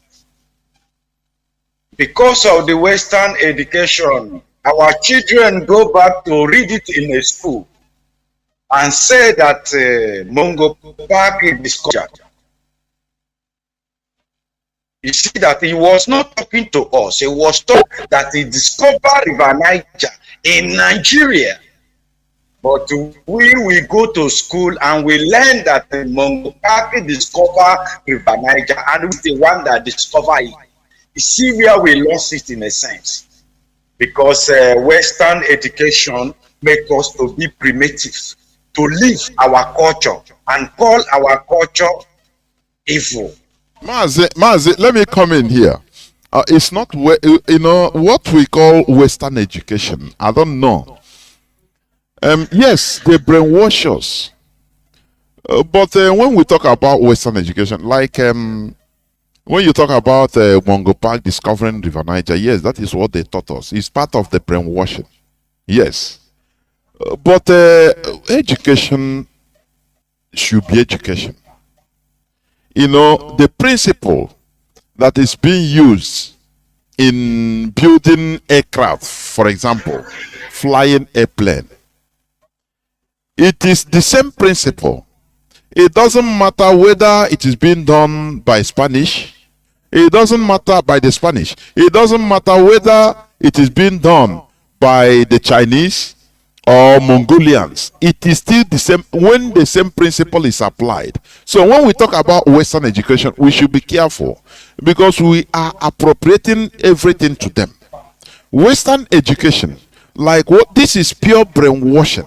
Because when we accept, for example, we made a mistake or we made mistakes even at the early time. What are those mistakes? We allowed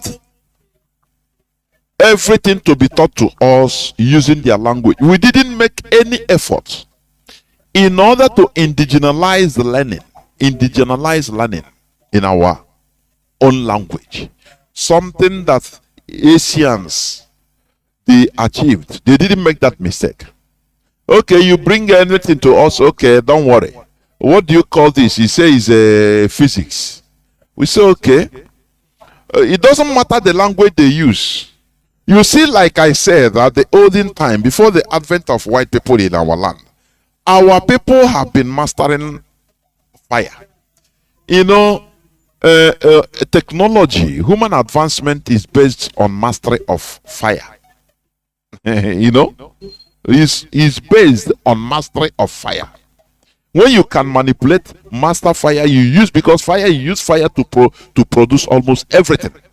Do you understand? Everything goes through fire. So, it doesn't matter the language you use. The problem we have is the early mistakes we made by not trying to indigenize the teachings in our own language. Instead, we continue adopting English. We can adopt it, yes. After all, English is being spoken in parts of Arab land. But when they go to school, they learn all these things primarily in their language. It is a hard work. You understand? So, when we talk about Western education, like there are many things discovered by black people, by Arabs. When you look at like in mathematics, there is something we call quadratic equation. Who is Al-Qadr? Al-Qadr is an Arab. It's him that discovered that equation. But we use it as Western education, as if we ascribe, because these people, they are wise, they are number one enlightened. So they carry everything, whatever they gather in Arochukwu Empire, in Aro Confederacy, in Benin Empire, in parts of African Kingdom, they stole everything and stole the knowledge.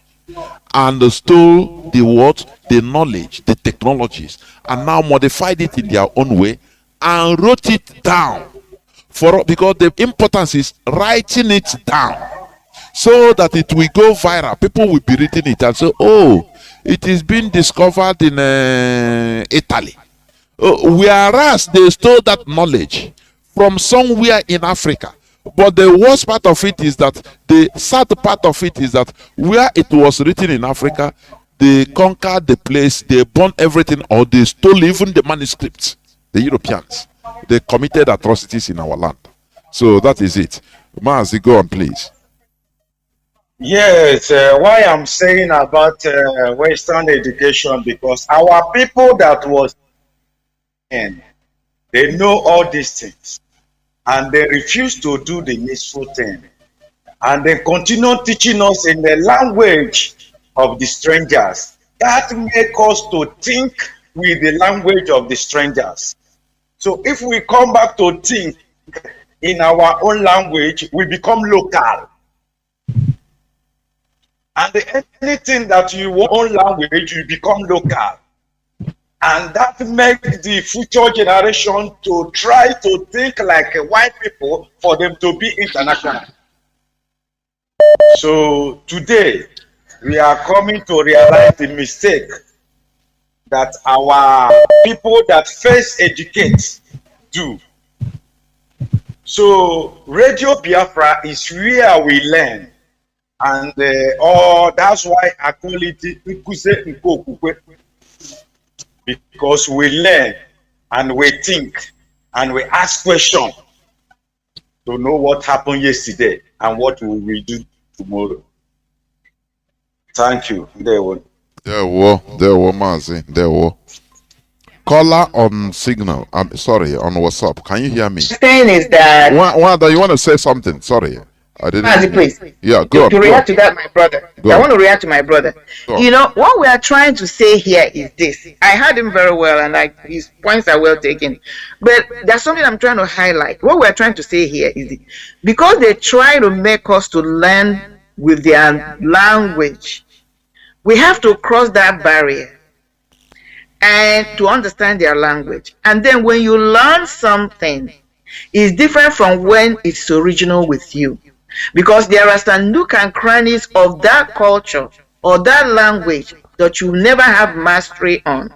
For example, I always use this. Like if somebody that was born in Igbo land, let me use Igbo as an example, and learned the language by being in that culture, listening to everybody. That was when his or her, the neurons in her brains were connecting themselves. It will connect to a deeper level. Now, if you tell that child something like even though the spellings are the same, when you're writing something and you write Egbe, and then you're writing something that says you write Egbe, this individual will be able to discern based on the context, the information on that story, that one, even though they have the same spelling, is Egbe, and the other one is Egbe. These are things we miss when we're trying to learn in their own cultural language. That's what we are talking about. Because every language is important. And when you are part of that culture, it's easier for you to understand things. For example, when we're talking about the position of the number one, whether you speak it in English or you speak it in your dialect, when it comes to counting, that number one takes that position of the first thing. So the argument you are making, I believe we are making, is this. Why didn't they use our local language to teach us the same thing? Because it is possible. Because when we talk about especially sciences, even its history, is calculations. We are calculating numbers, dividing numbers, subtracting numbers. We already have numbers formed in our own dialect. That's the deception, that's the manipulation. Thank you. There were. And sometimes also, I attribute some of the failures to the laziness, over excitement of our people on foreigners. They want to learn their thing and they forgot their own thing. That foreign test, that thing that made our people to start selling their own brothers in order to get Schnapp. And Schnapp, just is the name. They produce better better quality, clean spirit, clean a better quality. Of course. But because it's the foreigners that brought this, and they say, this thing, we never let us, even if they test it on our worker hand, they still attribute, it's better. But they have better quality in our land. Because of packaging. These people advance their own by repackaging it to look better. Of course. Adding some aroma to it. That's what we say to them. Advancing the value of what. Let it go to evolution and revolution. You come up with better thing. Of course. We don't want to take that step to pay attention to what the values we have. Let them go to revolution, natural revolution, selection, and then come up on the other end. The way we relegate Darwin's idea. The way we relegate, like people, you see, right from Nnamdi Azikiwe. Look at how we eulogize him because of his English he's speaking. He's speaking another man's language, and we don't even, many of us don't even understand it. Hey, Eto'o become a celebrity because of it's still happening today. Go to, you see these people that speak rubbish, you know, they don't even know what they talk. Probably he was telling us. Yeah, exactly. Not because And we are he was clapping. foreign and the way he packaged himself and present, everybody was really. Everything happening today. It is still happening today. That produces crude oil. Even we that have natural palm kernel to produce palm oil, we don't even know how to concentrate apart from, you know, Saint Mbakwe that revolutionized palm produce. Add the palm. What did we do? Did we continue? No. By now, Nigeria would have been packaged. Imo State would have been packaged. Let us not even go to the Nigeria. Let us not go to the Nigeria setting. Let's continue. Let's continue. Yes. What I'm saying, look at even till today. Go to our courts, in our courts. You see a lawyer will rise up and start speaking rubbish. He will join Italian language. Join Spanish. People don't understand nothing. Everybody will be clapping. Is it not stupidity? I call it stupidity. Why should you be using grammar that is people are not understanding and we are praising you? We are stupid collectively. I'm telling you honestly, it's still happening today. So we add value too much to something that is foreign, that we don't even know. That is why we relegate our own. You see people that are making sense in our villages, people that have common sense, that when they speak, you know, they speak in our language, everybody understands them and it makes sense. But there's that person, they prefer that person that is a professor, but he will be speaking anyhow in English. But he's talking bunkum rubbish. You see people will be clapping for him, everybody will vote for him, everybody will go for him, be on his side, and they don't even know what he's talking about. So it's a fundamental problem which we need to remove from our head. You know, this mad quest for foreign something, it is destroying. For emulating something instead of being original. Yes. That's the point. That's the but point. Even with, you know, I see some of the things they post on Facebook. Oh, this child built a car. I say, wait a minute. Why are they not being original? I mean, with all due respect, yes, okay, but the environment they are, even if they manufacture vehicle, they can't use it. Why don't you harness your environment? These children that if they want to show me somebody like me that are thinkers, why don't they come up with a kind of mobility that will suit the environment they are? Are you manufacturing vehicle? You don't have a road. Where are you going to run them? This is what is called true inspiration. You're not emulating. You're originally being inspired to come up with something that will benefit your environment in a good way. That's how you come up with these inventions, because you are trying to address a problem you have within your own community. In that process, you come up with invention, then you can make money. But what they are thinking, they want to build on what somebody has already done and jump on top of it and make money. We must learn how to go back and be original, because our ancestors were original in their dealings. Anyway, callers are waiting. I have a caller callers that has been there. Caller on WhatsApp. Thank you for holding on for going to 19 minutes. Welcome to the program. Please go on.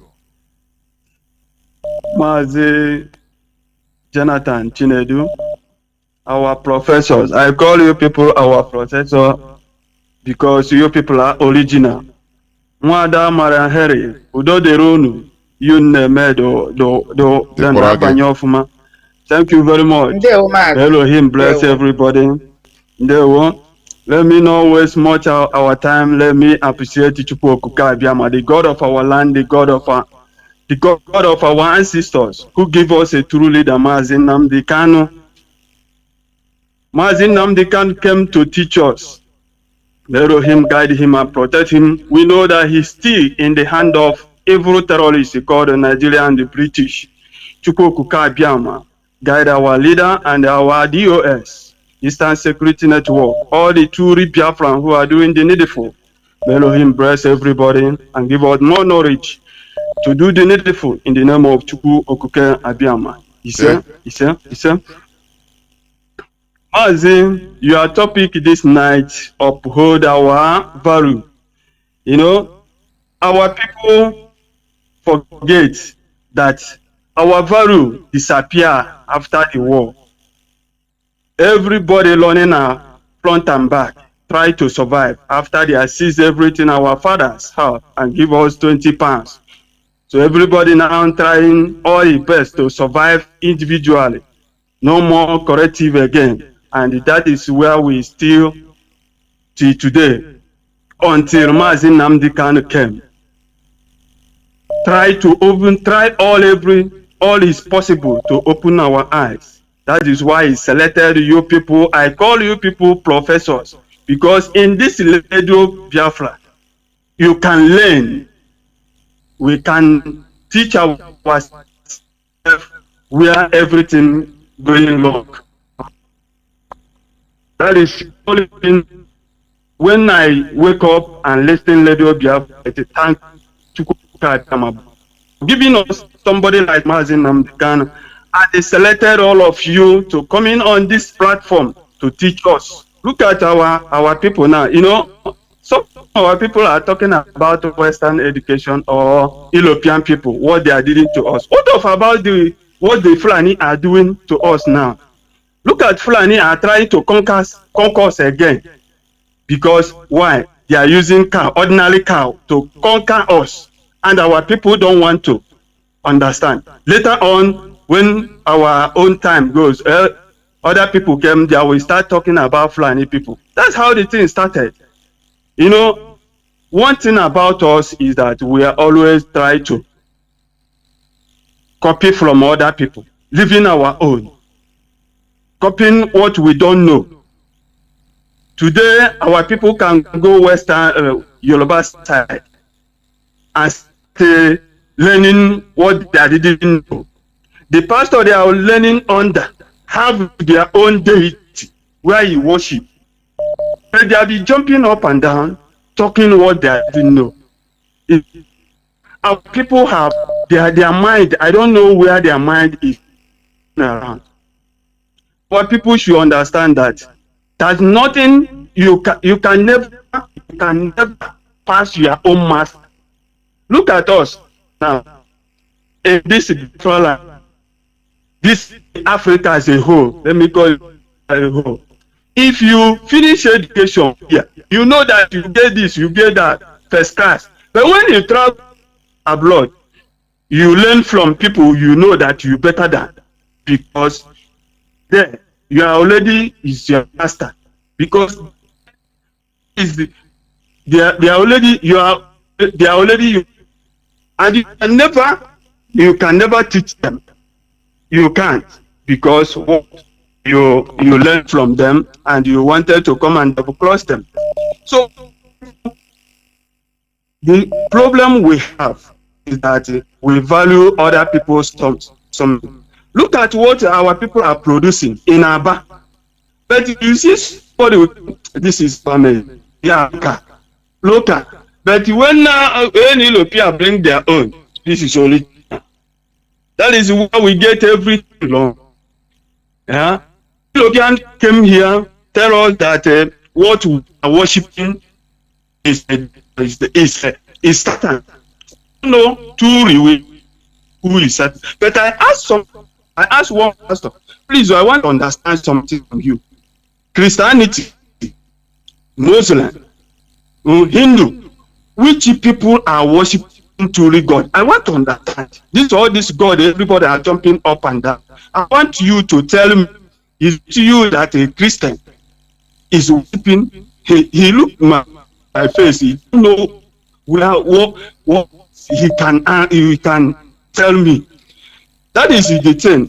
I want our people to open their eyes, because our people try what they are doing. They are just trying to get what I don't know. There is nothing past your own. There is nothing. It's nothing past your own. Like I'm on. Before white man came, we have a king, we have oil, we have our. We have all those things. Before white one came, our people are doing pam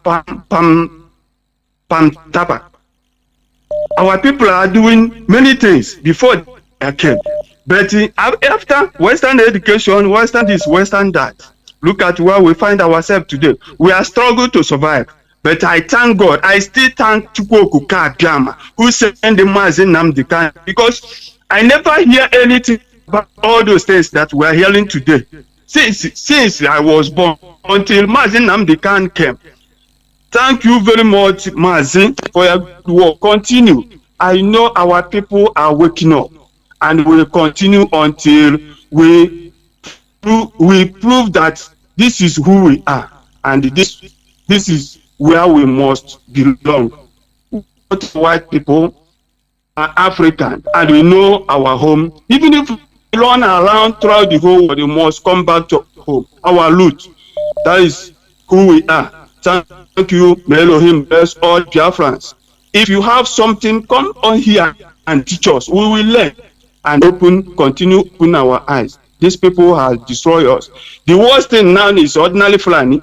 Fulani don't know how to light. Now is wanted to conquer us again. And our people, all these evil politicians in our land, are lying down for them to conquer us again. This is the worst thing that will happen to us. But I know, as far as Mazi Nnamdi is our leader, we are hated. Thank you very much, our professors. Your good work. May Elohim bless everybody. Remain blessed. I think we are winding down towards the end of this program, honestly. Caller on signal. Can you hear me? Caller on signal. Yes, Daddy. There will go on. Jonathan. Can you hear me? There will, the whole world is hearing you. Daddy Jonathan Udo Chukwu Kikabe Amerege. Oh, Chishike. I am who I am. That was what Chukwu Kikabe told Moses. Daddy Jonathan, who are you? It's as simple as this. We are Biafrans. Daddy Jonathan. Ihe na-atụ ndị Igbo ụjọ ọwụwa omenala maka arụrụ ala ezi a na-achọ anyị ọsa Fulani n'onwe ebe na Amerịka Joe Biden n'ụlọ shek Joe Biden give us option of value. We part the world. We have our culture. We have our tradition. We have our angels.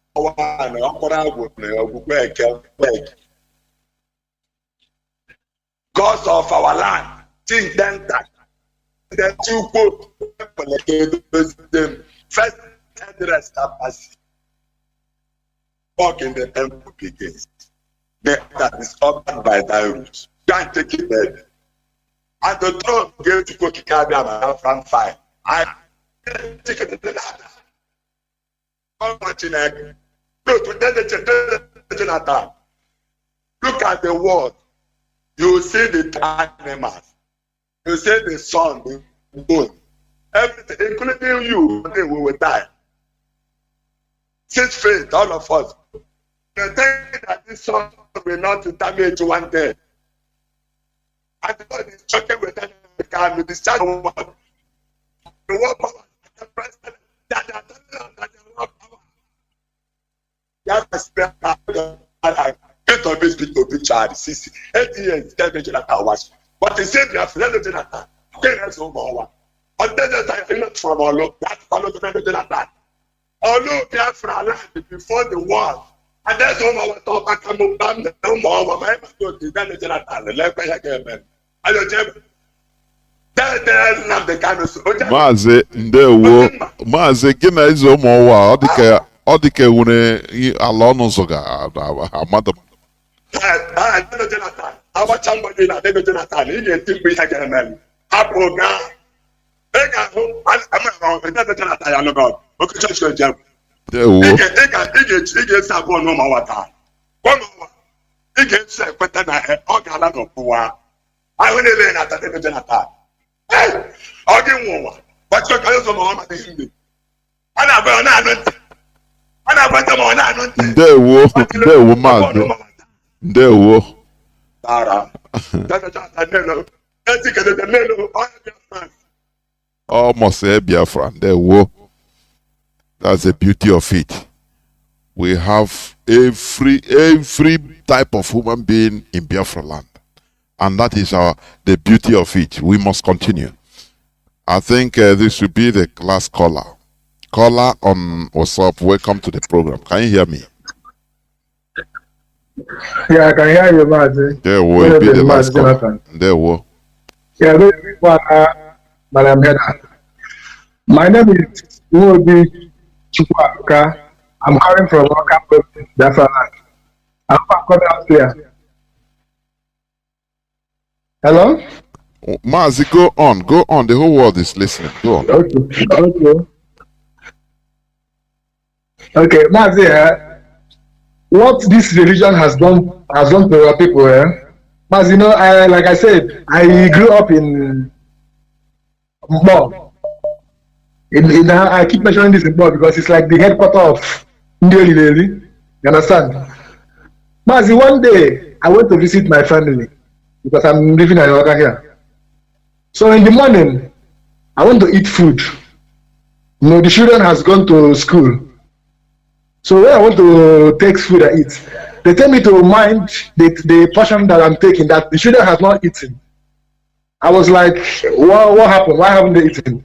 They said that they are fasting in their school. I said, fasting for what? You mean it? They said that they... Wait, Mazi, I'm telling you. Has it gone to this extent? Is it a primary school or secondary I'm children? telling you. School children? Primary school. Children of 2 years. Chai. These are my brother's kids. 2 years, they are fasting. Chai. I said, what type of fasting? Why? He said that this is what they are doing in the school every Friday. You know, I was mad.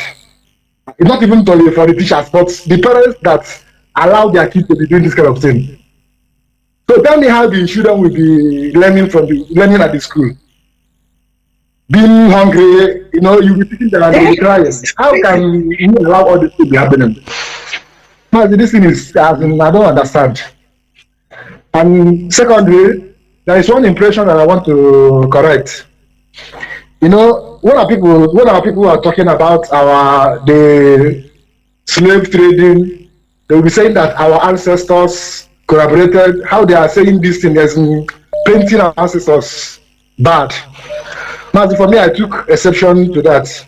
You understand? You know, our people, we don't have mastery of words, how to put words. You understand? We should be saying something like, some traitors in our land collaborated with the foreigners to sell our people, not our ancestors. Because it's not every of our ancestors that participated. Some people were victims of slaves. Some of our ancestors drowned themselves in the US. So when we say our ancestors, I don't like it, you understand? Even that our ancestors have been living thousands of years before the batch of these traitors that collaborated in selling our people. So we should learn how to put words, you understand? So let me end here. Thank you. There were. Yeah, you are right anyway. Ima ofu akarota mano ya zuo hono. Just like what we are suffering today in our land. Sabotage. You know, of our enemies, they love saboteurs. They use them. They give them power. Look at how they protect Hope Uzodimma, the vampire of Imo State. Look at how they empower him. And many others. They make them wealthy, make them powerful. If it is military, they give them military. In order to kill their people. His own people, for them. They don't understand the damage they are doing tomorrow. So, when we talk about people collaborating, it's not everybody, of course. After all, that time, there must be people that we are fighting, trying to internally fight against this menace of saboteurs as we have today. But you know, when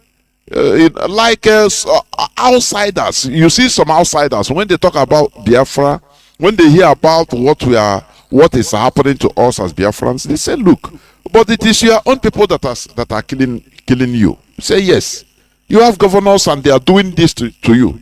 But how many people are governors? Do you see that? But they will not understand it like that. They will see it as, oh, it's you people killing yourselves. Do you see the problem we are having? Because of this, just few people, few bad eggs. Now they make everybody seem bad. That is what we are doing. I'm going to switch up the phone, please. I'm no more taking any call, please. Wada, before we close, please make your parting shot before we go.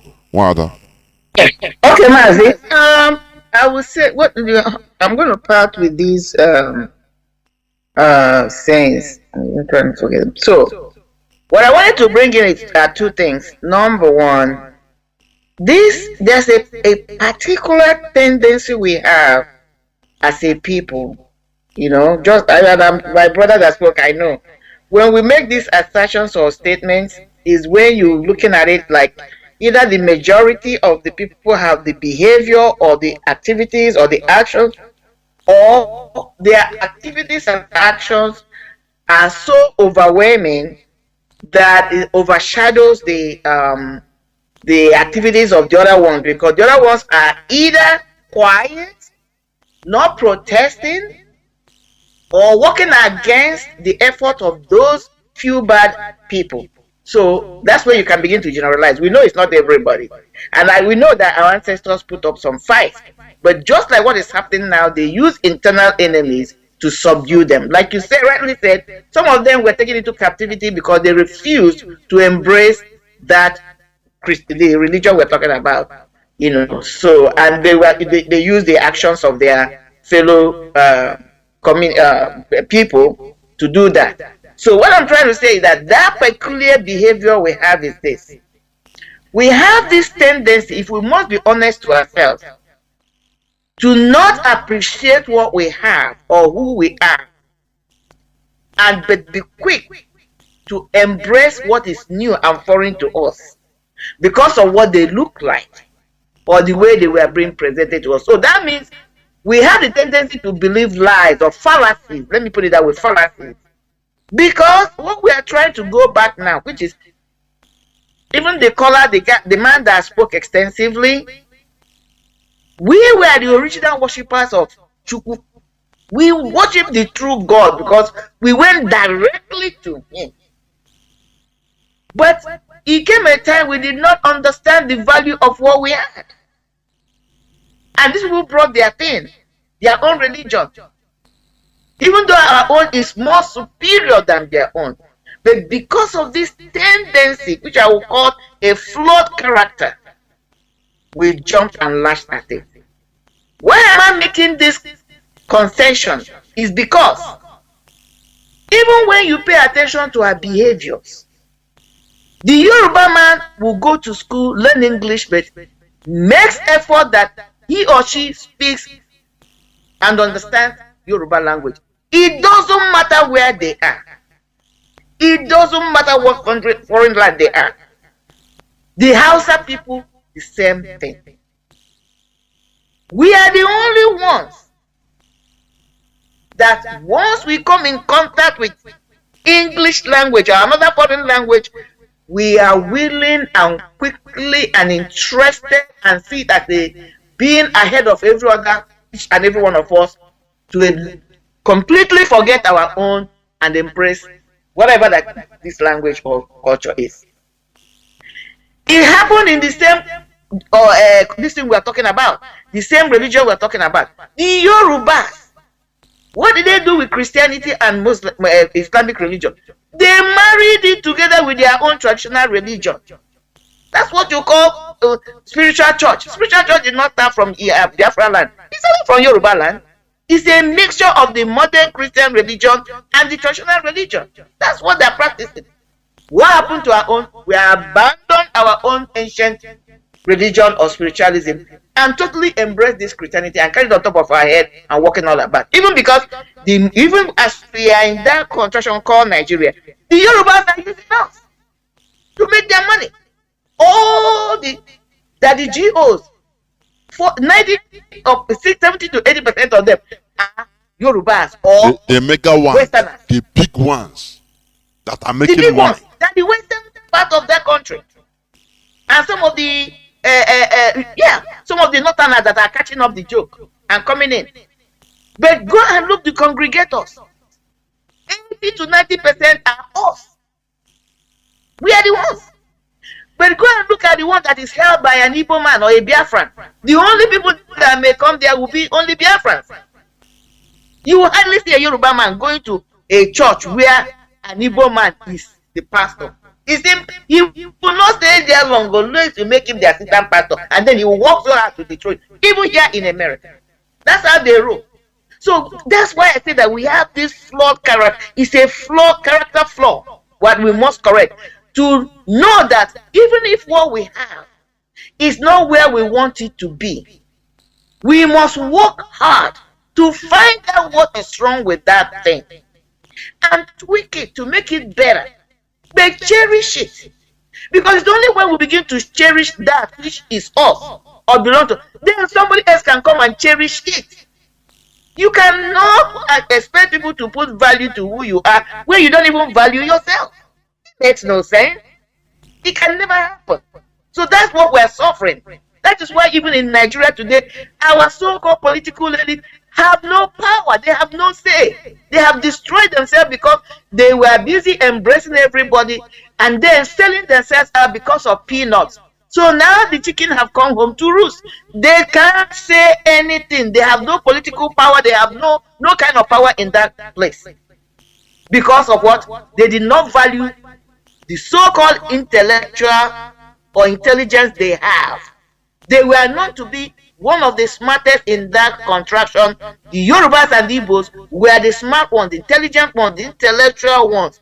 The Yorubas used their own very well. What did we do? Because we didn't even value who we are. What did we do? We sold it out.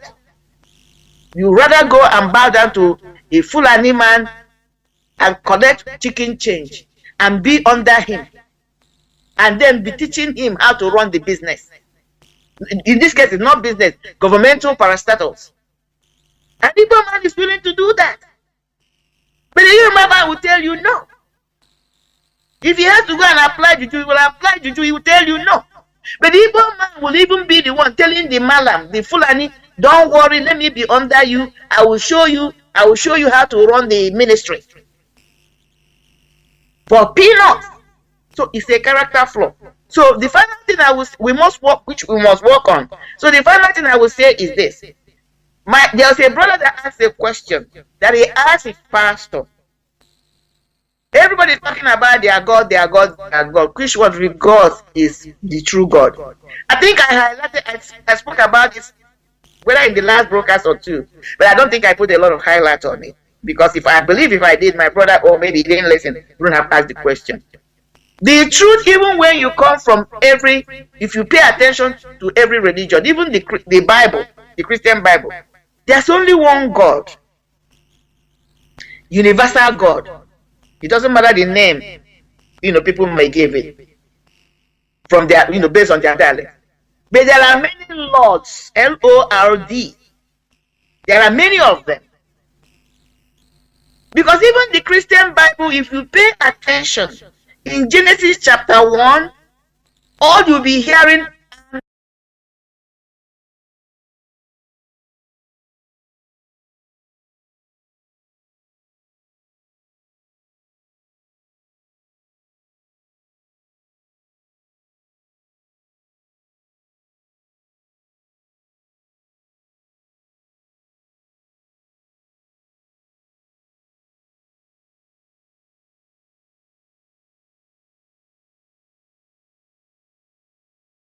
Lord.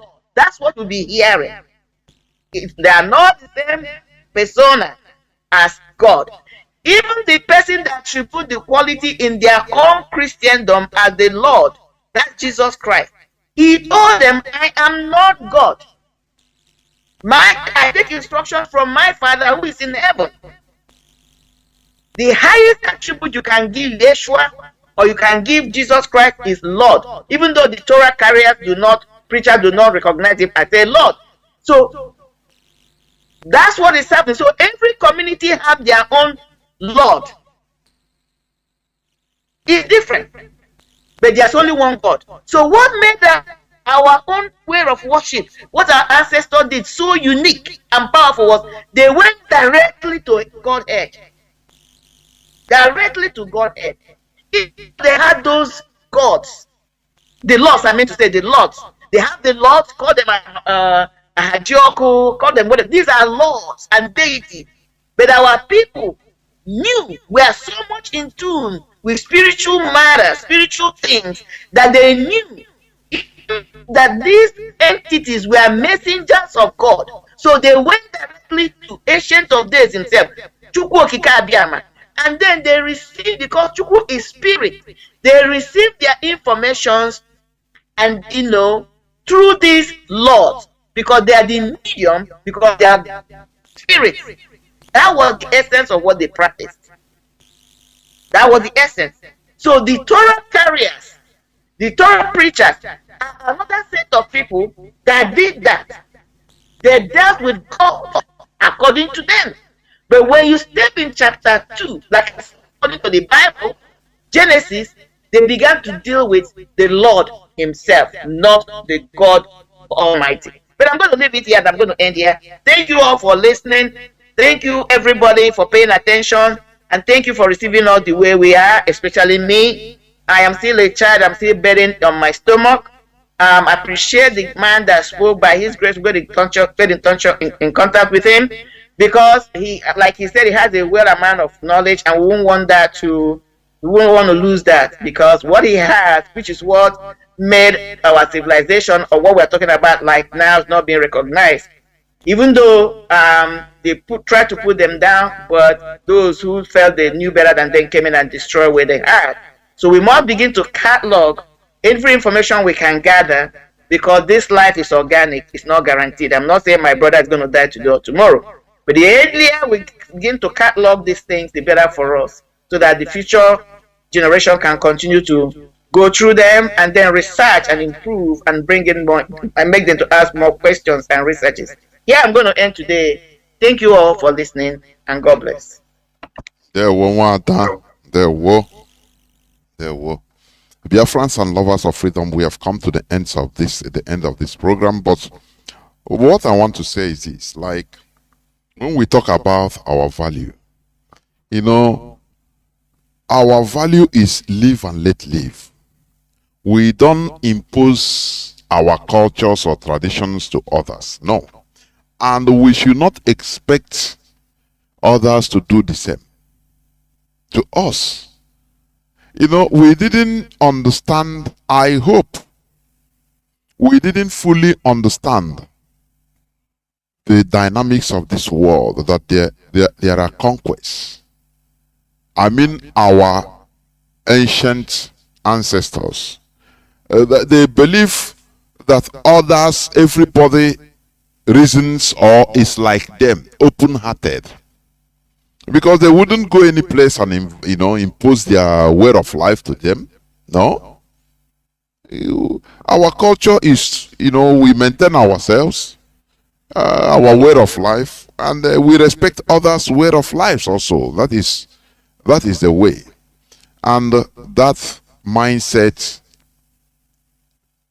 deceived us. We didn't know that there are people that are going around in the world trying to impose their way of seeing things to others. When we talk about God, for me, leave everybody in any part of the world worship. Let them worship and see things as they want. What we are trying to fight, or what we should be ameliorating or fighting, is evil. As long as those people are not using their way of worship maybe to kill or to harm others, it is okay. It is not our job to standardize who. Why should you be worshiping this God? God. Who give? Do you know God? Okay, tell me which color is God. Forget about what these colonialists, what they are painting. Oh, God is white. Now Satan is black. After all, we didn't know Satan. It's them that brought Satan. So if every part of the world they keep their way of life, see their God, anything they call, even if there is another thing, as long as they are not using it to harm others, there's no problem about it. Because we are in this world together. Do you understand? So, when people use religion to standardize, use their religion in order to stagnate or standardize or put us in a cage, that is where we say no. And we have the right to do that because we have our way of life. If you are not comfortable with this, no, go and examine yourself. I'm telling you. If you are not comfortable with us going back to who we are, not to think like, reason like a Christian or reason like a Muslim, but reason like a human being we should be. Because as our veteran that called said, and rightly so, faith starts where knowledge stops. Where there is no knowledge again, you go by faith. You understand? Faith is another word for ignorance. You just believe anything. I can believe anything. Oh, God is black. God is yellow. God is white. You say no, God have 3 hands. I say no, I have 5 hands. And we will be fighting for what we don't even know. No, why should you say that God have 5 hands? And I strongly believe, I have the unction that God have 2 hands. Is that not stupidity? Why shouldn't we let ourselves be? Here we preach real freedom of belief. For some people that are thinking, they are twisting what we are doing, that we are calling for religious war. No, you are absolutely wrong. You people are the people that are calling, you are intolerant, religious intolerance. That is what you preach. Because when you be in the altar, in your church, preaching, castigating our denala, our menala, calling it evil, these people that carry you go carry mborogu, and the people will be shouting. Don't you think that there are people that are what you are saying? There are people that are taking offense on it. Don't you think so? But you don't have that feeling because you believe that, you stand on a true God, so you have the right to, downgrade others.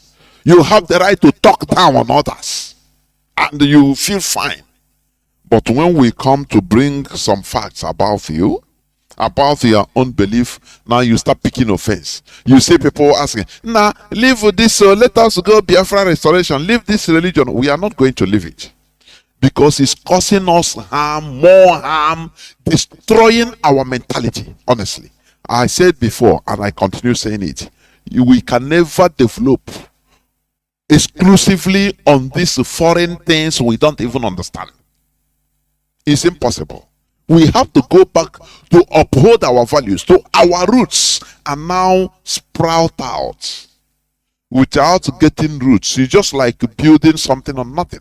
That is it.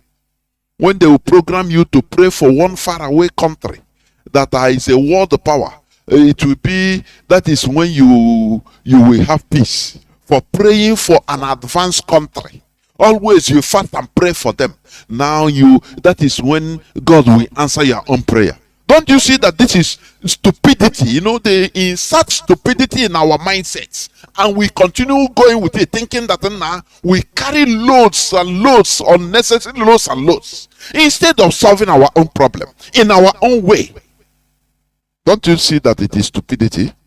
They put us in a cage, and they want us to continue rigmaroling there, going from pillar to post, and we think that we are walking around.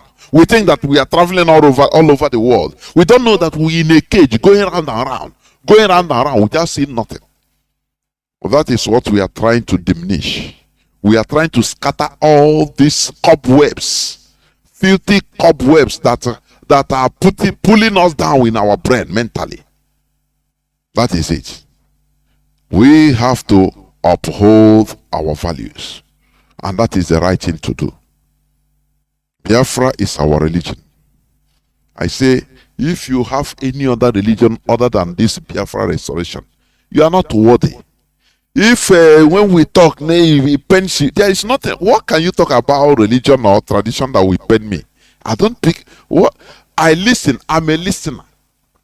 If you make sense, I support you. If your debate is superior, I bow down. I say, now what you're saying is true. Is true. I will think about it and follow you. That is the way. That is me. I'm not rigid. You know. So I'm not somebody that you can come, because you are want to this belief system. No, you are horribly mistaken.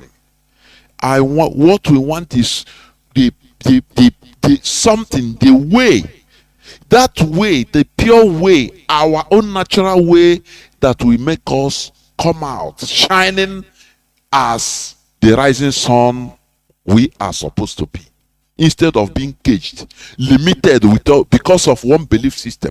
Now, why are you not in IPOB? Now, come to our meeting now, support what you are. Nah, what you are doing is good, but my church accept now. I don't have to, to gather, to start all these gathering, political gathering for worldly kingdom. I'm not inside. You see, the person understand that what we are doing is true. It's a good thing. But his religion limited him. Do you see what we are doing? If you have not seen them, you have seen them. So when we are talking about, removing ourselves from the shackles of this mental slavery that we are being put into, let us reason like human beings. That is what the only standard our leader have put here for us to do. Why reasoning like human beings? Start finding out things. Do not be sentimental about whether you are church or religion. No. Because if you are sentimental, you will make mistake in your reasoning. But when you are neutral, when you are free yourself, free your brain, now you start seeing things, asking questions. There is no go area. In Christianity, they have no go area. Oh, no, don't ask. Are you questioning God? No, don't judge. You see a pastor, they say a pastor rape a child. A pastor rape a woman. They say, no. Oh, please don't talk. Are you judging? Are you God? Because you are limited. That is how you program you. And that is how evil will continue multiplying. But when we call a spade, and we come back to our natural selves, you see that we start minimizing the collateral damages that have been done, inflicted to us. We will start minimizing it. Thank you for listening. Biafra is our religion. Biafra is where we worship. Biafra is our identity.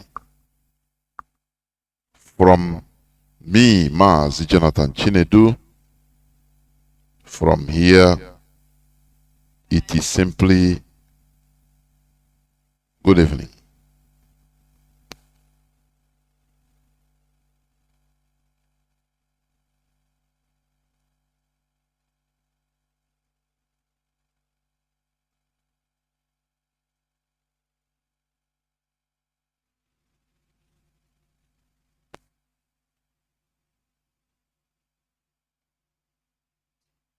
IP USA under attention.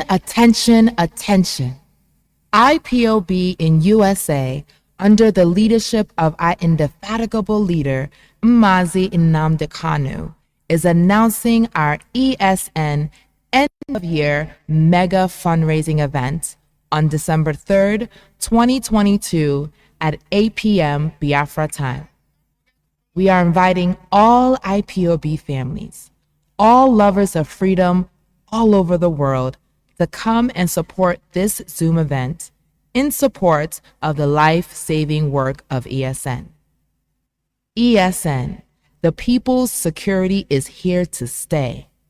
Please donate at Chase Bank, account name Indigenous People of Biafra CA, account number 511121730.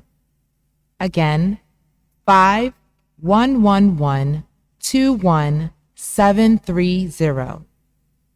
Routing number 322271627. Again, 322271627.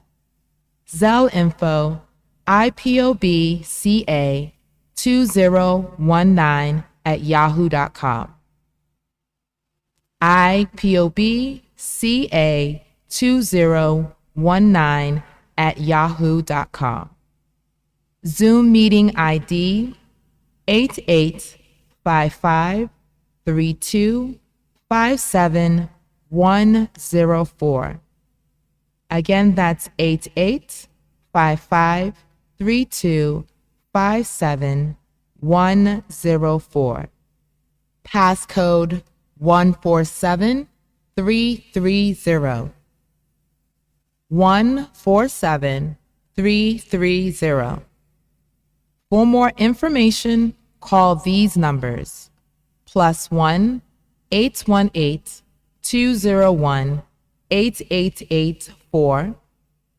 That's +1 818 201 8884, or +1 872 242 0417, +1 872 242 0417. In Biafra, we trust. Stay talking, say they want instruction.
You have borrowed that one. In the beginning,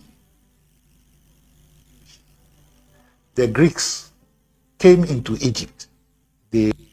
What we have been experiencing is that we have, as people, been borrowing other people's eyes to see, which is wrong.